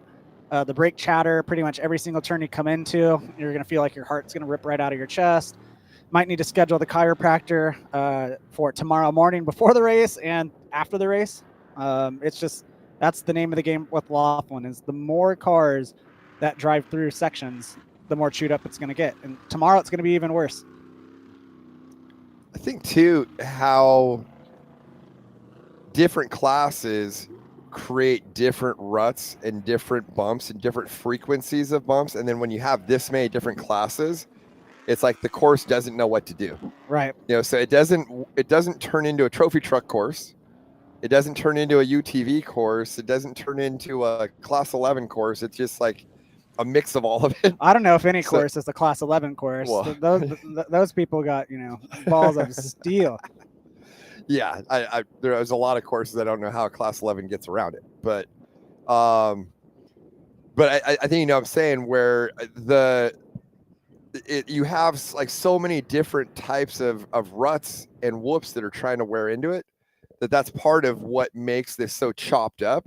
Right. Because you get earlier in the day, you had our slower like VWs that are creating kind of chatter at like say I don't know, 1.5 foot intervals or something. Yeah, and then the UTVs want to make them at a 2.5 foot interval, and then the trophy trucks want to make them at a 3.5 foot interval, and then because of the previous bumps, then it makes it even more different. So like then all of a sudden it's just a mix of chatter that is beating everyone to death out there.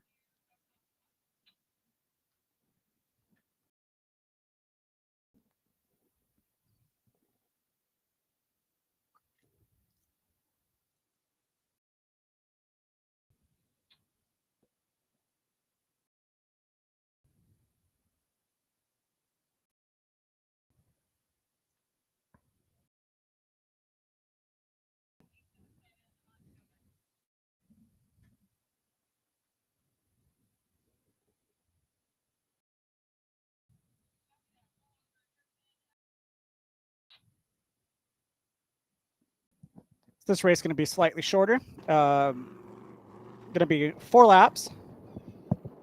Don't see any class 7s on the entry list. That was going to be 5 laps, but 4 laps for all the remaining classes that are racing. So should be a little bit quicker. Yeah, I don't see any 4400s either. So I think it's basically 1450s and 2000s. Yeah, looks like we got 23 1450s. We got class 8, so there's 7 2000s. Yep. So do the math on that one really quick. 33 vehicles, maybe? Yeah, there's between the 2000s and the 1450s, you got 30 and then 3/8, so 33.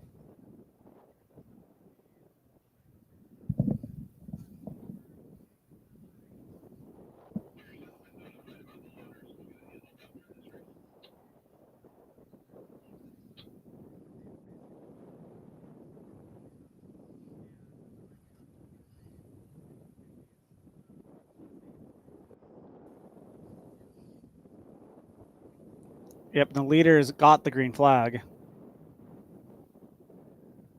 about 10 minutes ago. Started pretty much all the races have been starting a couple minutes early. So whoever did the scheduling has obviously done this before, because everything's just been pretty impeccably on schedule. Probably one of the better on schedule races I've been at.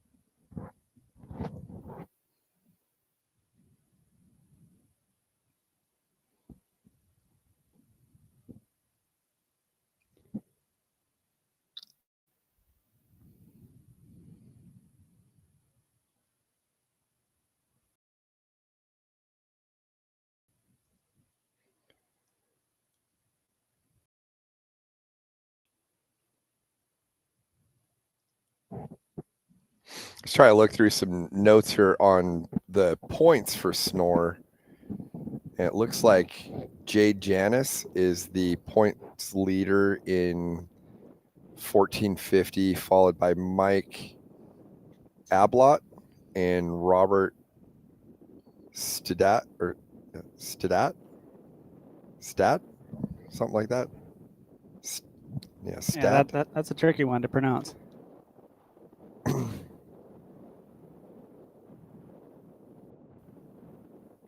And then class 2000, Kelly McDonald is the points leader.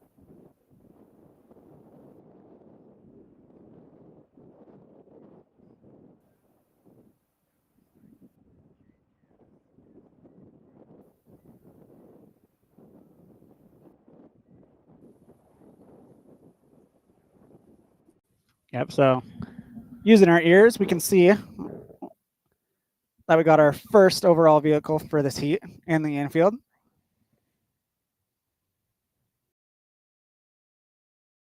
Pretty sporty colors. Kind of reminds me of the Florida Gators.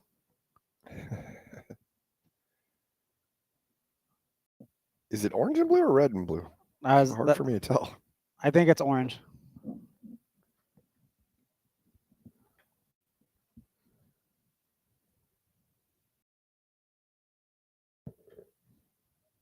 I believe that's a Class 8 truck as well.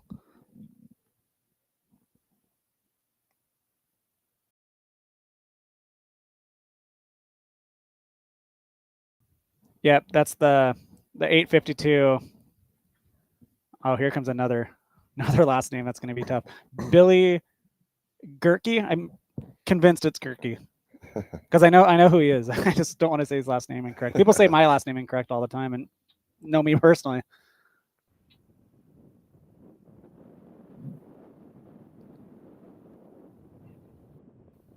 Well, yes, you are currently looking at our first overall going through the infield. That's actually our second overall vehicle right now. Trying to get a number on that.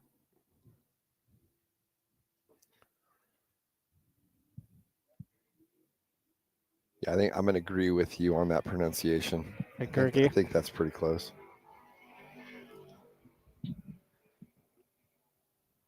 Yep. So first Class 8 truck just went by us about 5 seconds ago. We'll be able to get you a relatively accurate time split.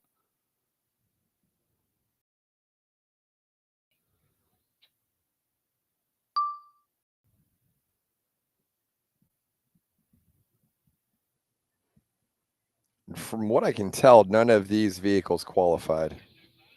I think that is correct.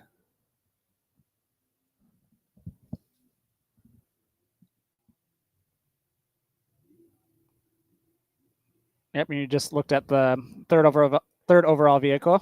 Right now, this is currently Billy, P1, going through the moon bumps. His start of his second lap, second of 4. I'm sure after 4, they'll be pretty ready to be done. This course has been absolutely. I want to think of an adjective that's appropriate to say on the air. I'll just let the audience. I'll let the audience create their own adjective for this course destroyed. has been ridden hard. Yeah.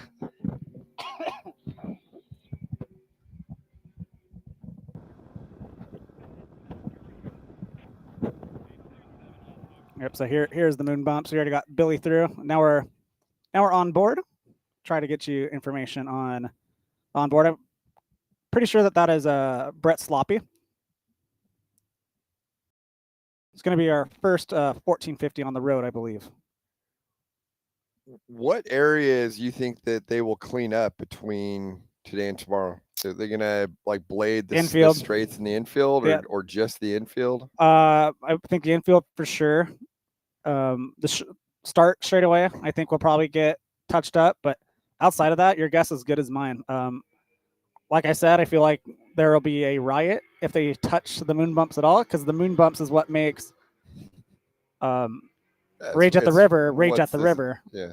Like I'm sure people would not show up if they took the moon bumps out.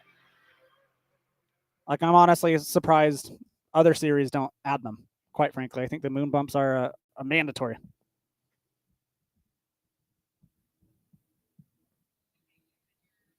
Yeah, it's definitely an iconic section of this course. Yeah, it's if you have a Mount Rushmore of iconic like locations, Moon Bump's at 100% be on it. I'd probably put the Goat Trail on it as well.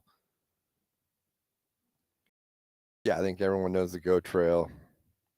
That and the Arindira. Is that how you say it? Arindira? The cobblestones. Yep, the cobblestones. Erindira. Yep, that's a. Glad they brought those back. Zoo Road. Yeah, Zoo Road has been bladed though. I have been on But it. but it still just It still turns into. It's like braces when you don't wear your retainer. If you don't groom it, it's just gonna go right back to what it was.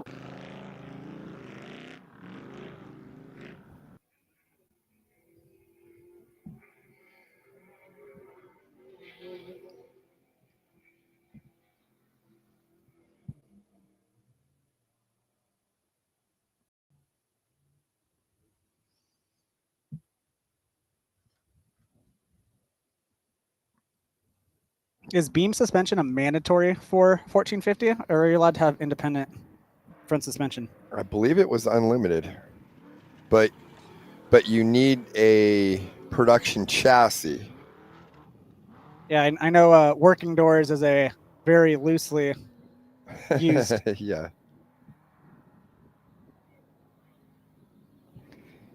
Yeah, it's unlimited, like basically unlimited suspension and power, so you can do whatever you want there. But then, if it's got to be built onto a factory chassis, Battery level is does low. kind of limit what you can do. So Aircraft technically, a will luxury return to the pre-runner home would be point in 10 a seconds. 1450. Yeah. Probably not a very good one, but a 1450 nonetheless.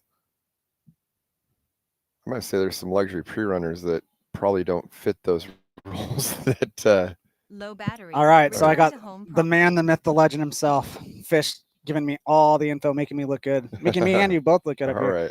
Says the only rules for 1450 is working doors and a steel cab. So you could put a Gibbs engine in there. That'd be pretty sweet. Run what you brung as long as you have a steel cab and working doors. Yeah, so I guess that's what makes the Eisenhower spec truck pretty cool, because I think it'd be legal for 1450. Right. They've run it in it, I believe, haven't they? Yes, I'm not sure why. Like, I think they wrecked their other one last year at Right to the River Bad. Yeah, or maybe it was a different truck, I guess. But Yeah, I don't know if they've raced that one truck since. That was a bummer deal for them.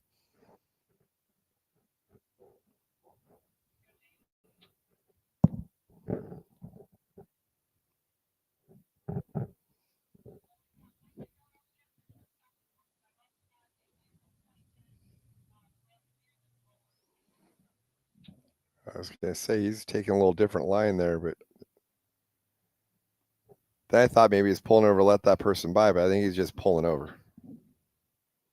Yeah, at this point with the track conditions, anything could be a reason to pull over. It could just the driver just isn't feeling it anymore. Highly unlikely, but possible. So this guy is trying that right line. I mean, at some point, the left line's going to get so clapped out that the right line is actually better.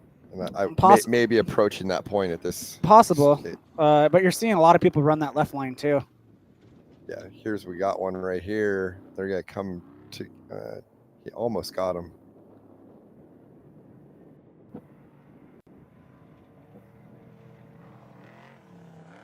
I guess when we were talking lines there, I'm talking driver perspective. But.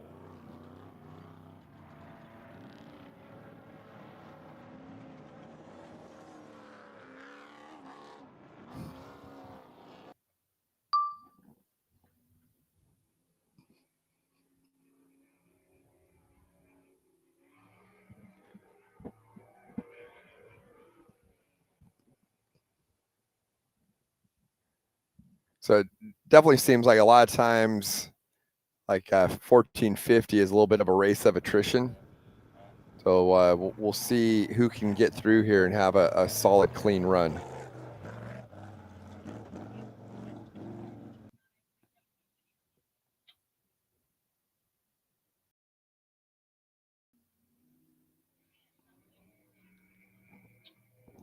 So apparently a fun rule that I've heard with 1450 is that if you pass your buddy on the side of the road, and I think this is just an exclusive 1450 thing, you actually have to do a donut around him before before continuing on. You can't pass your buddy and just wave. You actually have to do a donut around him. Okay. Hopefully we get to see that. Well, I don't know. If you have no friends, Yeah. then I guess that's your exception. You probably can have a faster lap time then, right? Yeah. Knowing my luck, I would do that and get a stick flat.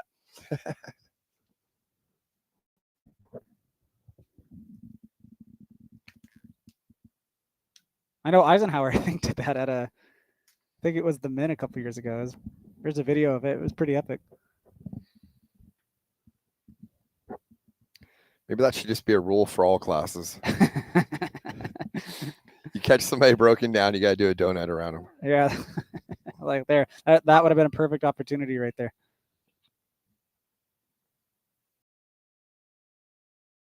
So right now we're on lap 2 of 4. I wonder what the attrition rate is. There's going to be 33 trucks starting this race. How many do you think are actually going to finish? 20. Think 20? Think it's going to be higher than... What do you got? What's the over-under on this? I think it's lower than 50%. I don't know. They might have given them 4 laps today because to give them a little bit of extra time to go get all the broken trucks down, maybe. Well, there's already a few out there, and we are on lap 2.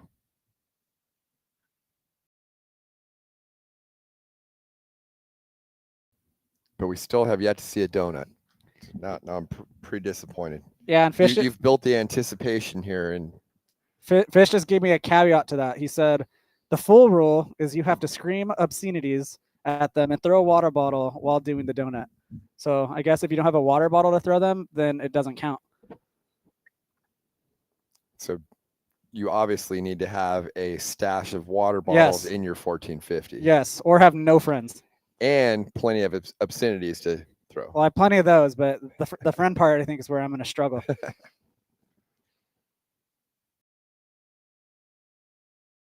Is it just mirrored? Does this truck look like it doesn't work that bad? It doesn't track very well, it didn't look like, but it went through it pretty good. Yeah. I love the white fiberglass.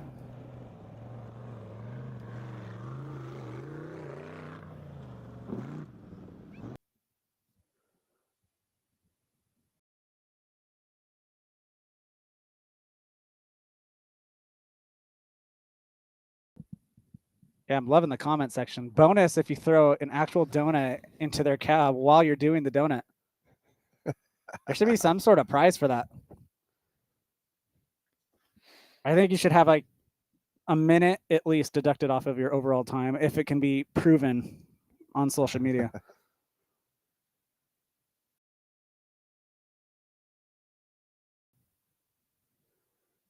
It just seems like a logistical nightmare. You got to have water bottles and donuts in your truck.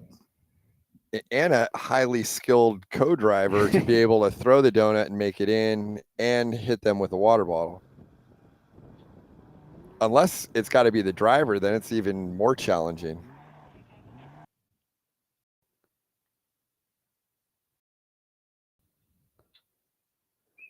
Well, I can definitely tell you that the attrition rate is climbing because I haven't heard a truck go by in a very long time.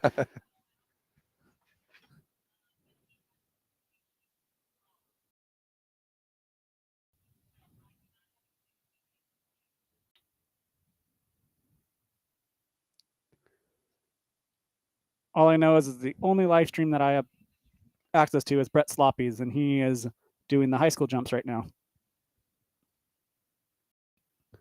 Yeah, we got a few trucks here coming through the power line road.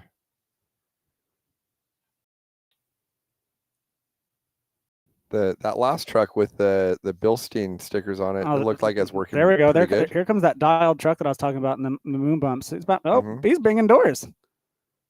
Now that was a move right there. I'm telling you, it's the white fiberglass. That's what's making the difference. How many mile per hour you think that's worth? I don't know. That might be the Camberg secret. 10 to 15 miles per hour, just white fiberglass, and you just wrap over it.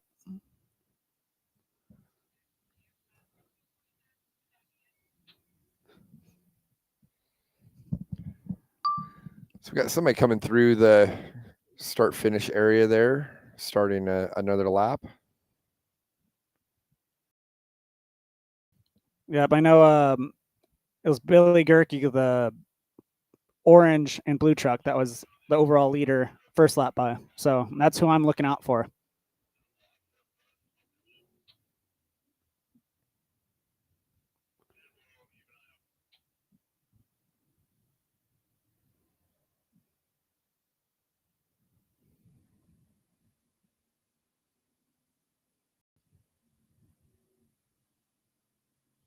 Yeah, I don't think this is our overall leader right here. And if I saw it in the distance, I think that was my buddy Kit Stokes, which be a definite bummer. Super good guy. Wonder if his wife Stephanie's riding with him. She usually rides with him at races like this, and that's super cool about the team. If that were the case, they did not make it very far, which that's a blessing and a curse. It saves the prep, but kind of sucks. Oh, there's that broken UTV we were talking about. Wow, they really didn't make it far. The UTV looked like it was in kind of a strange spot there. I think they dragged it off. I was kind of wondering maybe because the front was broken, were they just backed it that way, and then retrieve it when the races are over? Yeah, more than likely. I got a tuba sighting. Saw him in his F-150. He might be the most interesting man in the desert. I think it's a toss-up between him and Jason Zendrowski from High Rev.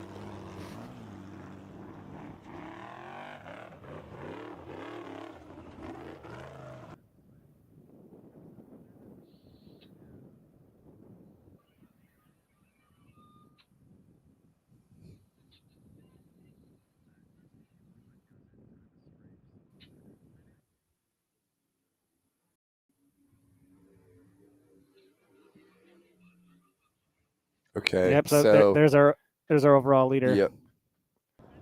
Yeah. So he just came through. It's lap 3. That'd be start of lap 3. Yeah. So 14 minute lap. Yeah, not bad. Yeah, it's actually not as far off pace as I thought it might be. Yeah, Class 8s are going to run well typically because they're able to run those big 40-inch tires and have enough power to they got to power. pull them.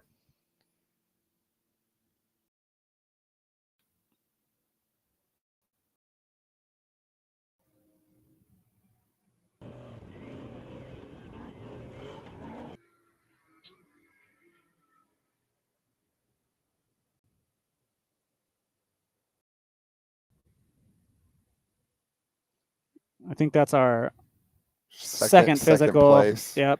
Possibly followed by third. Yes.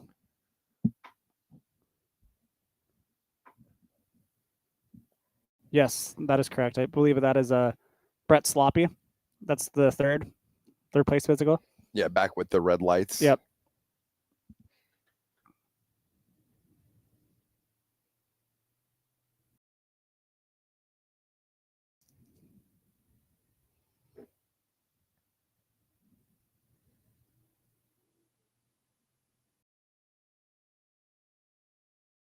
Yeah, and just by watching on Watch Party, Brett Sloppy's live in car, you could just really see how destroyed the track is right now. I was just thinking the same thing from our actually on-screen shot here too. The low really helps show like the shadows in these where you see all of the ruts. And this shot too, right here. It's like there's no There is no good way. You just got to take your medicine and just hammer down and hope the truck lives. Because it's going to hurt if you go slow and it's going to hurt if you go fast. Might as well make it hurt for less time. Then, Yeah, right? that's my motto. But then what sucks is then you get to the furthest point out and then the truck finally decides to break.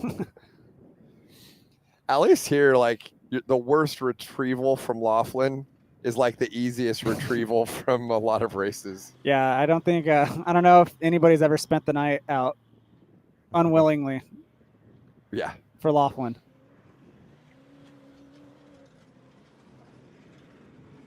You don't have to pack a space blanket and matches or something. Yeah.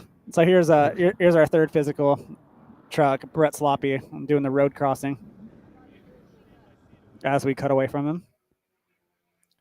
And I'm sure this is fourth or fifth, maybe. Yeah, so second and third are pretty close together. Yeah. You know, they're a few seconds apart. See how long that trailing arm is? That's nuts.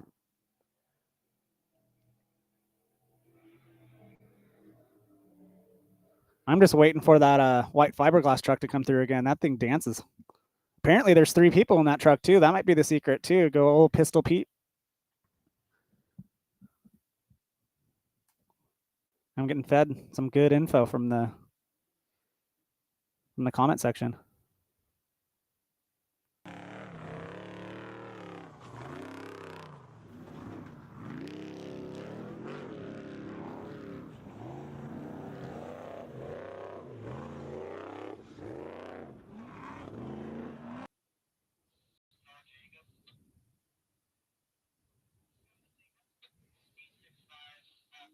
There's still a helicopter out here right now. Yeah. Does one of these trucks have a helicopter? we're committed. Yeah.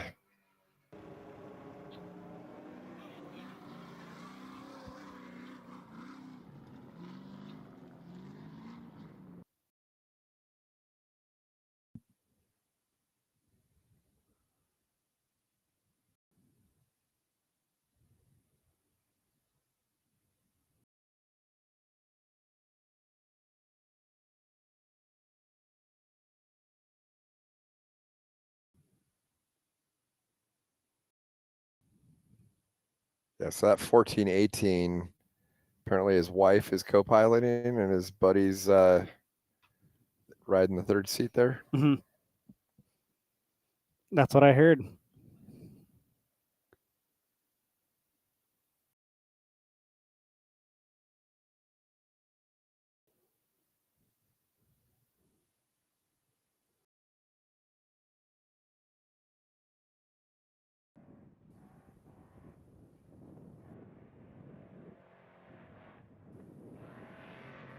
So we're currently on lap number 3 of this 4-lap race. This is going to be the last heat of the day. And we get to do it all again tomorrow.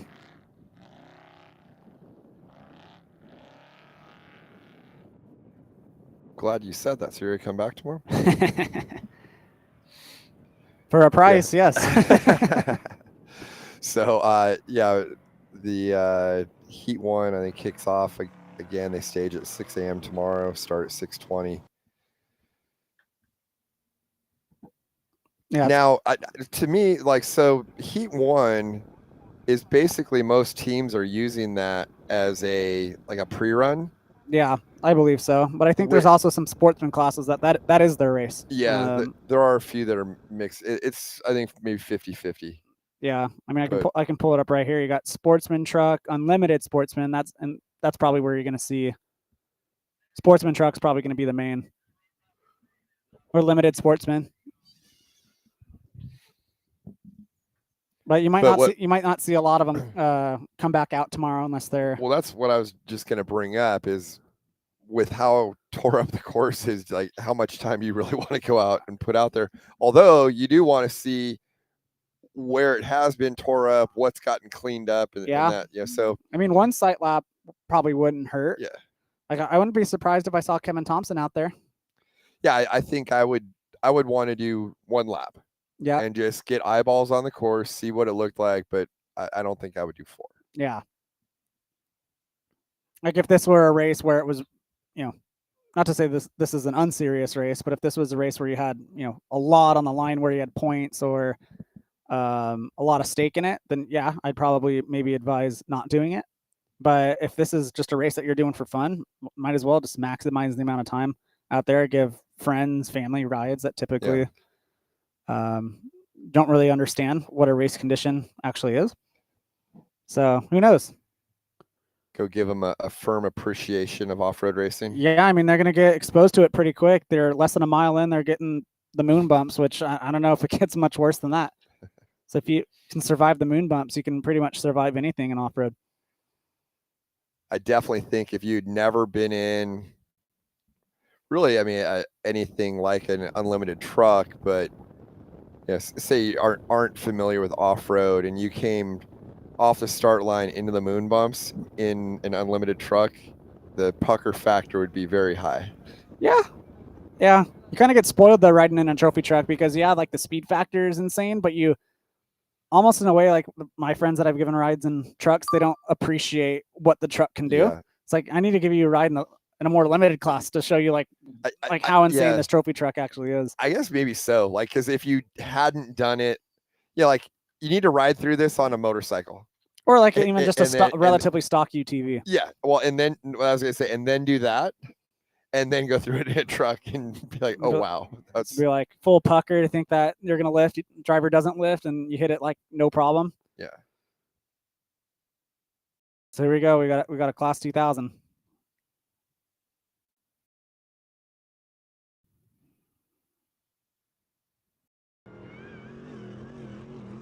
That was that truck again, right? Yep. I believe we got our leaders are getting pretty close. Watching Sloppy's live feed, he's through the second road crossing. So I believe he was third physical with second in sight. So we're getting pretty close to wrapping this thing up. As you can see, the shadows, especially on the live feed, that's where kind of got to be careful because some of the ruts are going to get hidden from you. It's kind of like that dilemma that your visor kind of fixes. It's like to wear a tinted visor or to not wear a tinted visor because it's going to help in the sun, but that means the shadows are going to get worse. And yeah, you can see right here where he's kind of going into the sun. Yeah, that's getting pretty brutal. Yeah, because I've had a couple. Like right now, that's really in your eyes. Yeah, I faced that dilemma many times where the tinted shield, where I predominantly, if the sun's out, I'll wear tinted shields. But when the sun comes out, whether it's sunrise or sunset, it gets pretty damn hard to see. I think I'll take this over just like when the sun's straight overhead and there's no shadows, though. To me, it's always harder to read terrain with no shadows than extreme shadows. But it does get weird when you have major lighting changes where you go from, like right now, you'll have a sun in your eyes and then go into a dark area and your eyes are just constantly trying to adjust. Yep. 100%. But I hate when the sun's directly overhead and you can't see any shadows. And there's not a lot of definition in the bumps. Point in 10 seconds.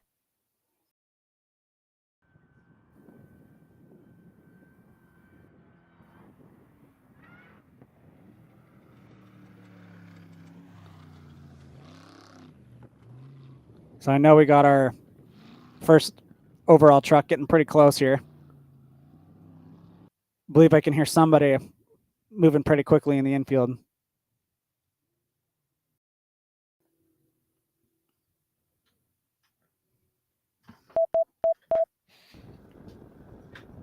So once he comes through the infield here, we'll have one more pass through the moon bumps, and then he'll be on his way to the finish line. Yep. Like the rebound dampening might have been going away a little bit on that last truck through the moon bumps there. Yeah. I saw that. We got to get that, whoever tunes that white fiberglass truck, tuning that truck. That guy deserves a raise. Whatever they're paying him, it ain't enough.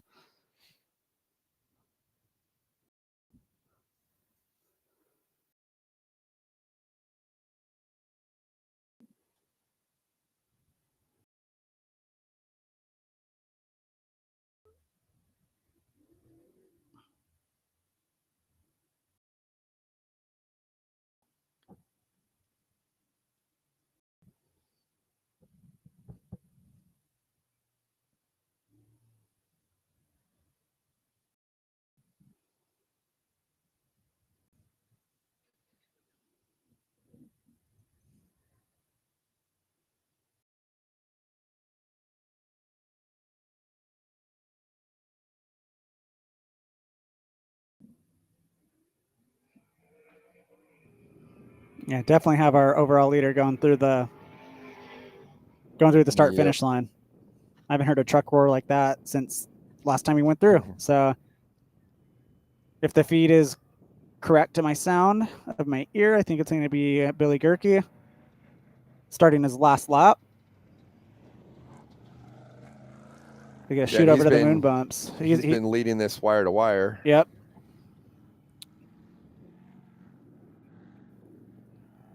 And you got Brett Sloppy coming through. About ready to start his third lap as well. And if we keep this shot for a couple more minutes, we'll actually see the overall leader come through. That should be him right there. Yep. There he is. Still can't tell if it's orange or red on our monitor. I've been thinking that this whole time. All it takes is for us to just stick our head out the window and see for ourselves. Yeah, I feel like on these monitors, it looks like it could be either. It's like an orangish red.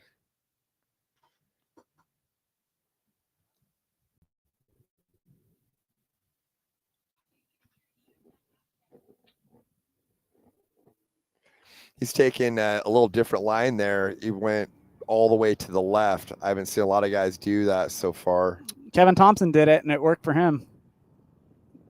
Personally, that's where I would be. I would just try to be on the same line as much as I can. Yep.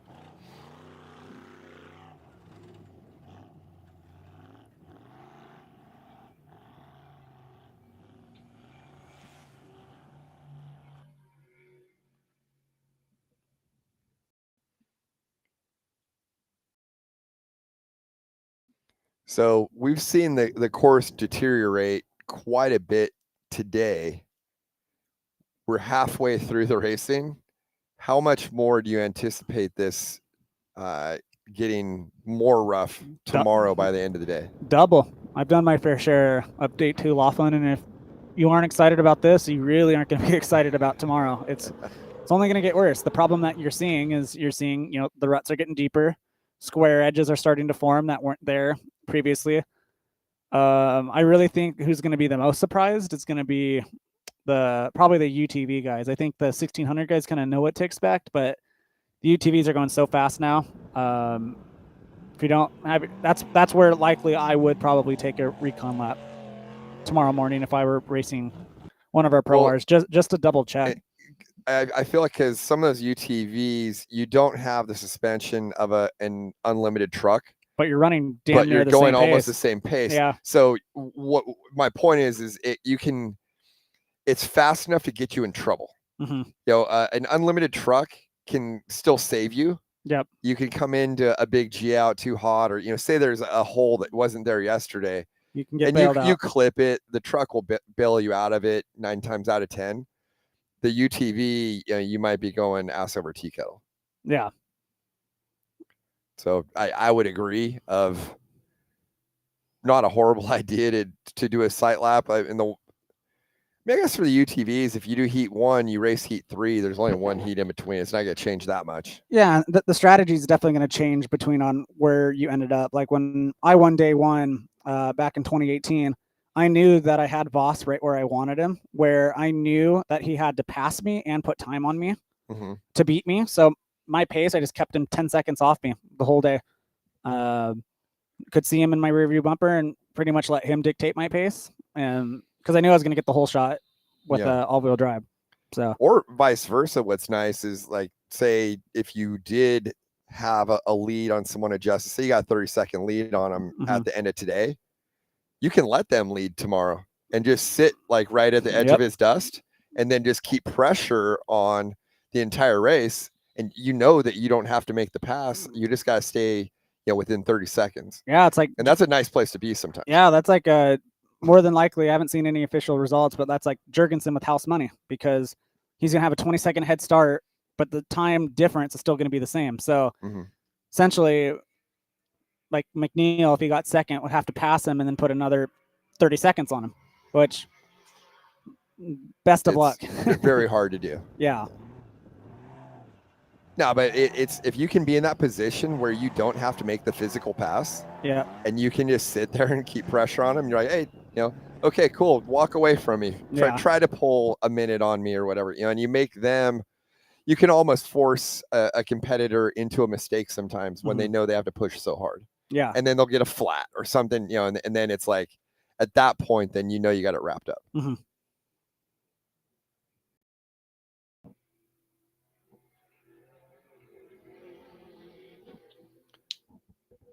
So our leader should be about halfway through the first lap, I would say. Last lap, yep. Or our last lap, yeah. Yep, getting there. I'm really basing it off of Brett Sloppy's in car, and I think he's getting pretty close to race mile 4, kind of top of the power line road. Yeah, make the 90 there. Call it Conrad Road. Yeah. I'd like to see some top mile per hour on that road for some of these vehicles. I bet you it's easily 20 miles per hour faster for Conrad than a truck, a spec truck. Yeah. All-wheel drive, probably around the same, but spec truck, considerably faster. Yeah, I mean, we saw him blow by 2 very fast drivers. Yeah.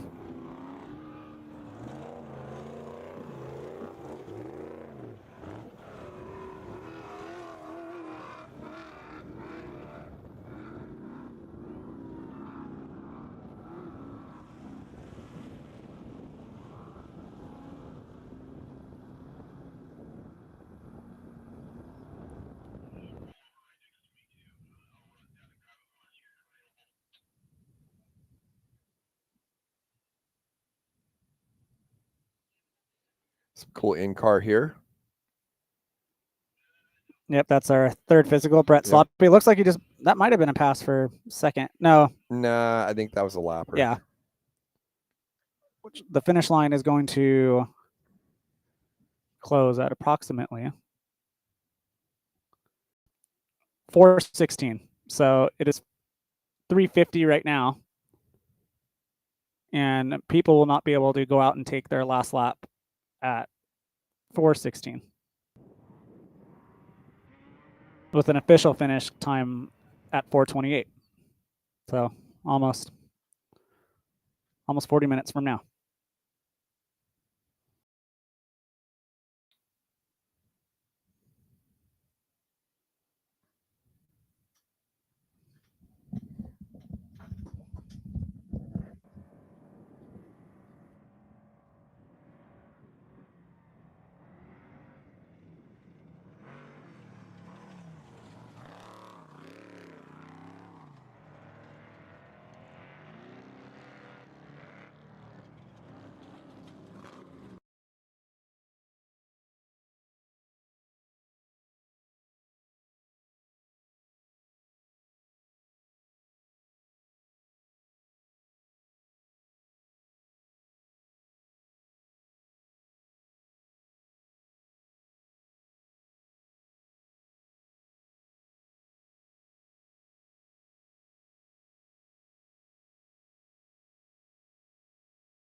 So got a few more vehicles coming here through the moon bumps.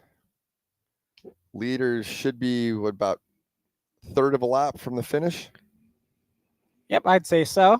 Probably getting fairly close to the infield here. Maybe by the high school jumps, maybe. Yeah, I think sort of like what we saw in the unlimited race. We saw Billy Gerke pretty much in his own zip code, league of his own. He's probably within 5 minutes at least, maybe even sooner, considering that this is only a four lap deal. So Yeah, I'm going to say he's probably coming into the infield, so we may hear his motor here pretty soon. Yep.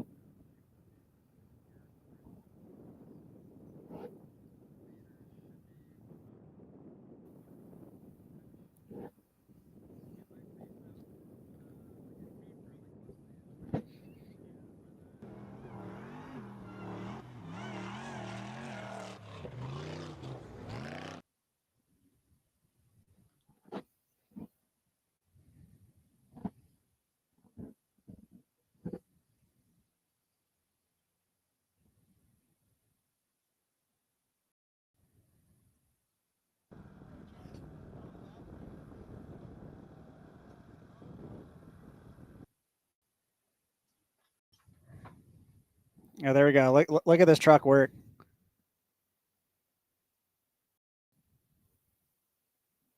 This is Brett Yeah, Sloppy. that thing looks good.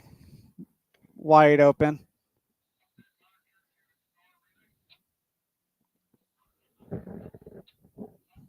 Taking the outside line here.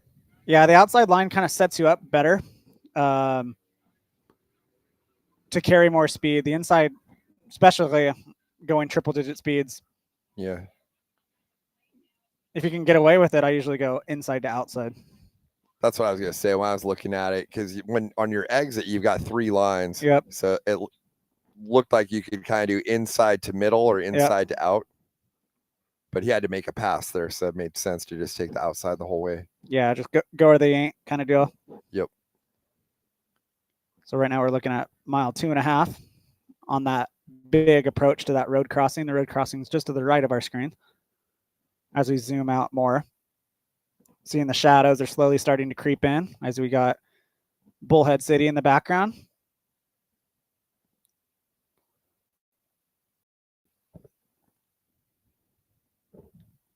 And I think I hear the overall leader coming into the infield.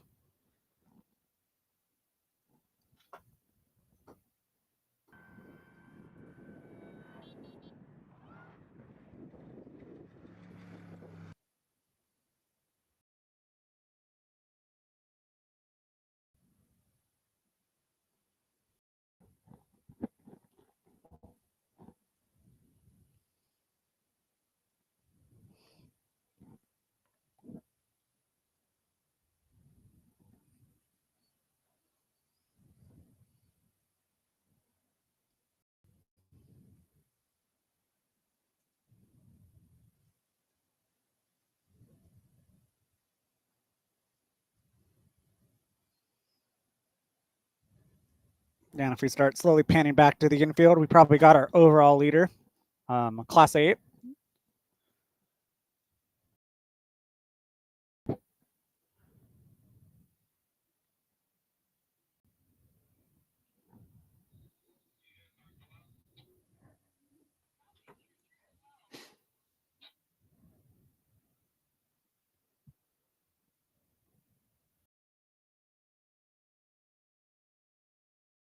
Yep, right now we're riding along live the last 2 miles with Brett Sloppy.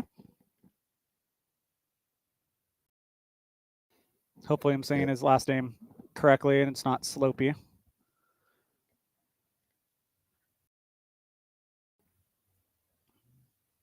This is a little fun section right here. It's kind of like a little roller coaster where you have a little quick uprise. If you send it a little bit too hard on this face right here, you're going to actually overshoot this corner right here. It's actually a bit deceiving. And then here's that hard 90 left that we saw yesterday. The Travis Williams truck ride the bike a little bit longer than they would have liked to. And we get faced with another hard 90 right. And this is going to be a big, long straightaway. This is where the old pits used to be. And all those, you could see, those used to just be smooth ruts through there. Now they've got big bumps through all those corners. Yep, and he's going to make a little quick right force sweeper. Definitely don't want to overshoot this one because the berm is very unforgiving, as you can see. If you blow that, you're probably going over for sure. quick foot to the left and straight into the infield now. So once we clear this mountain that you see right here on the left, going to be right into the infield. Once again, and that's your turnout to the Yep. hot pit right there. Yep. And now we're seeing some stragglers going on their last lap.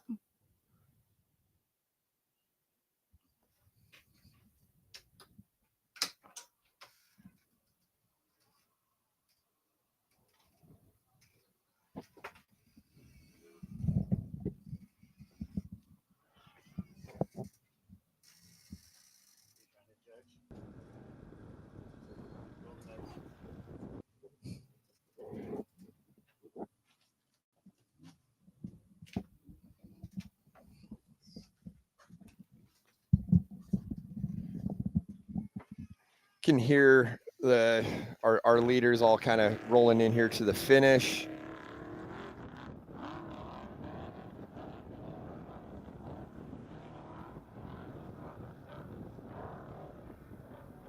So Christian, what do you think our top three was then?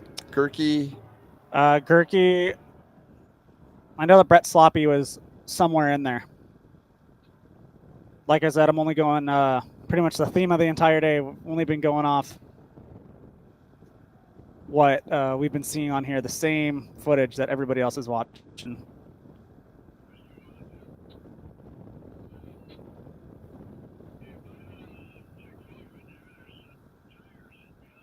Yep. So Brett Sloppy just took the checkered flag, and I believe he was third. Yeah, we'll see once he pulls up to the finish line.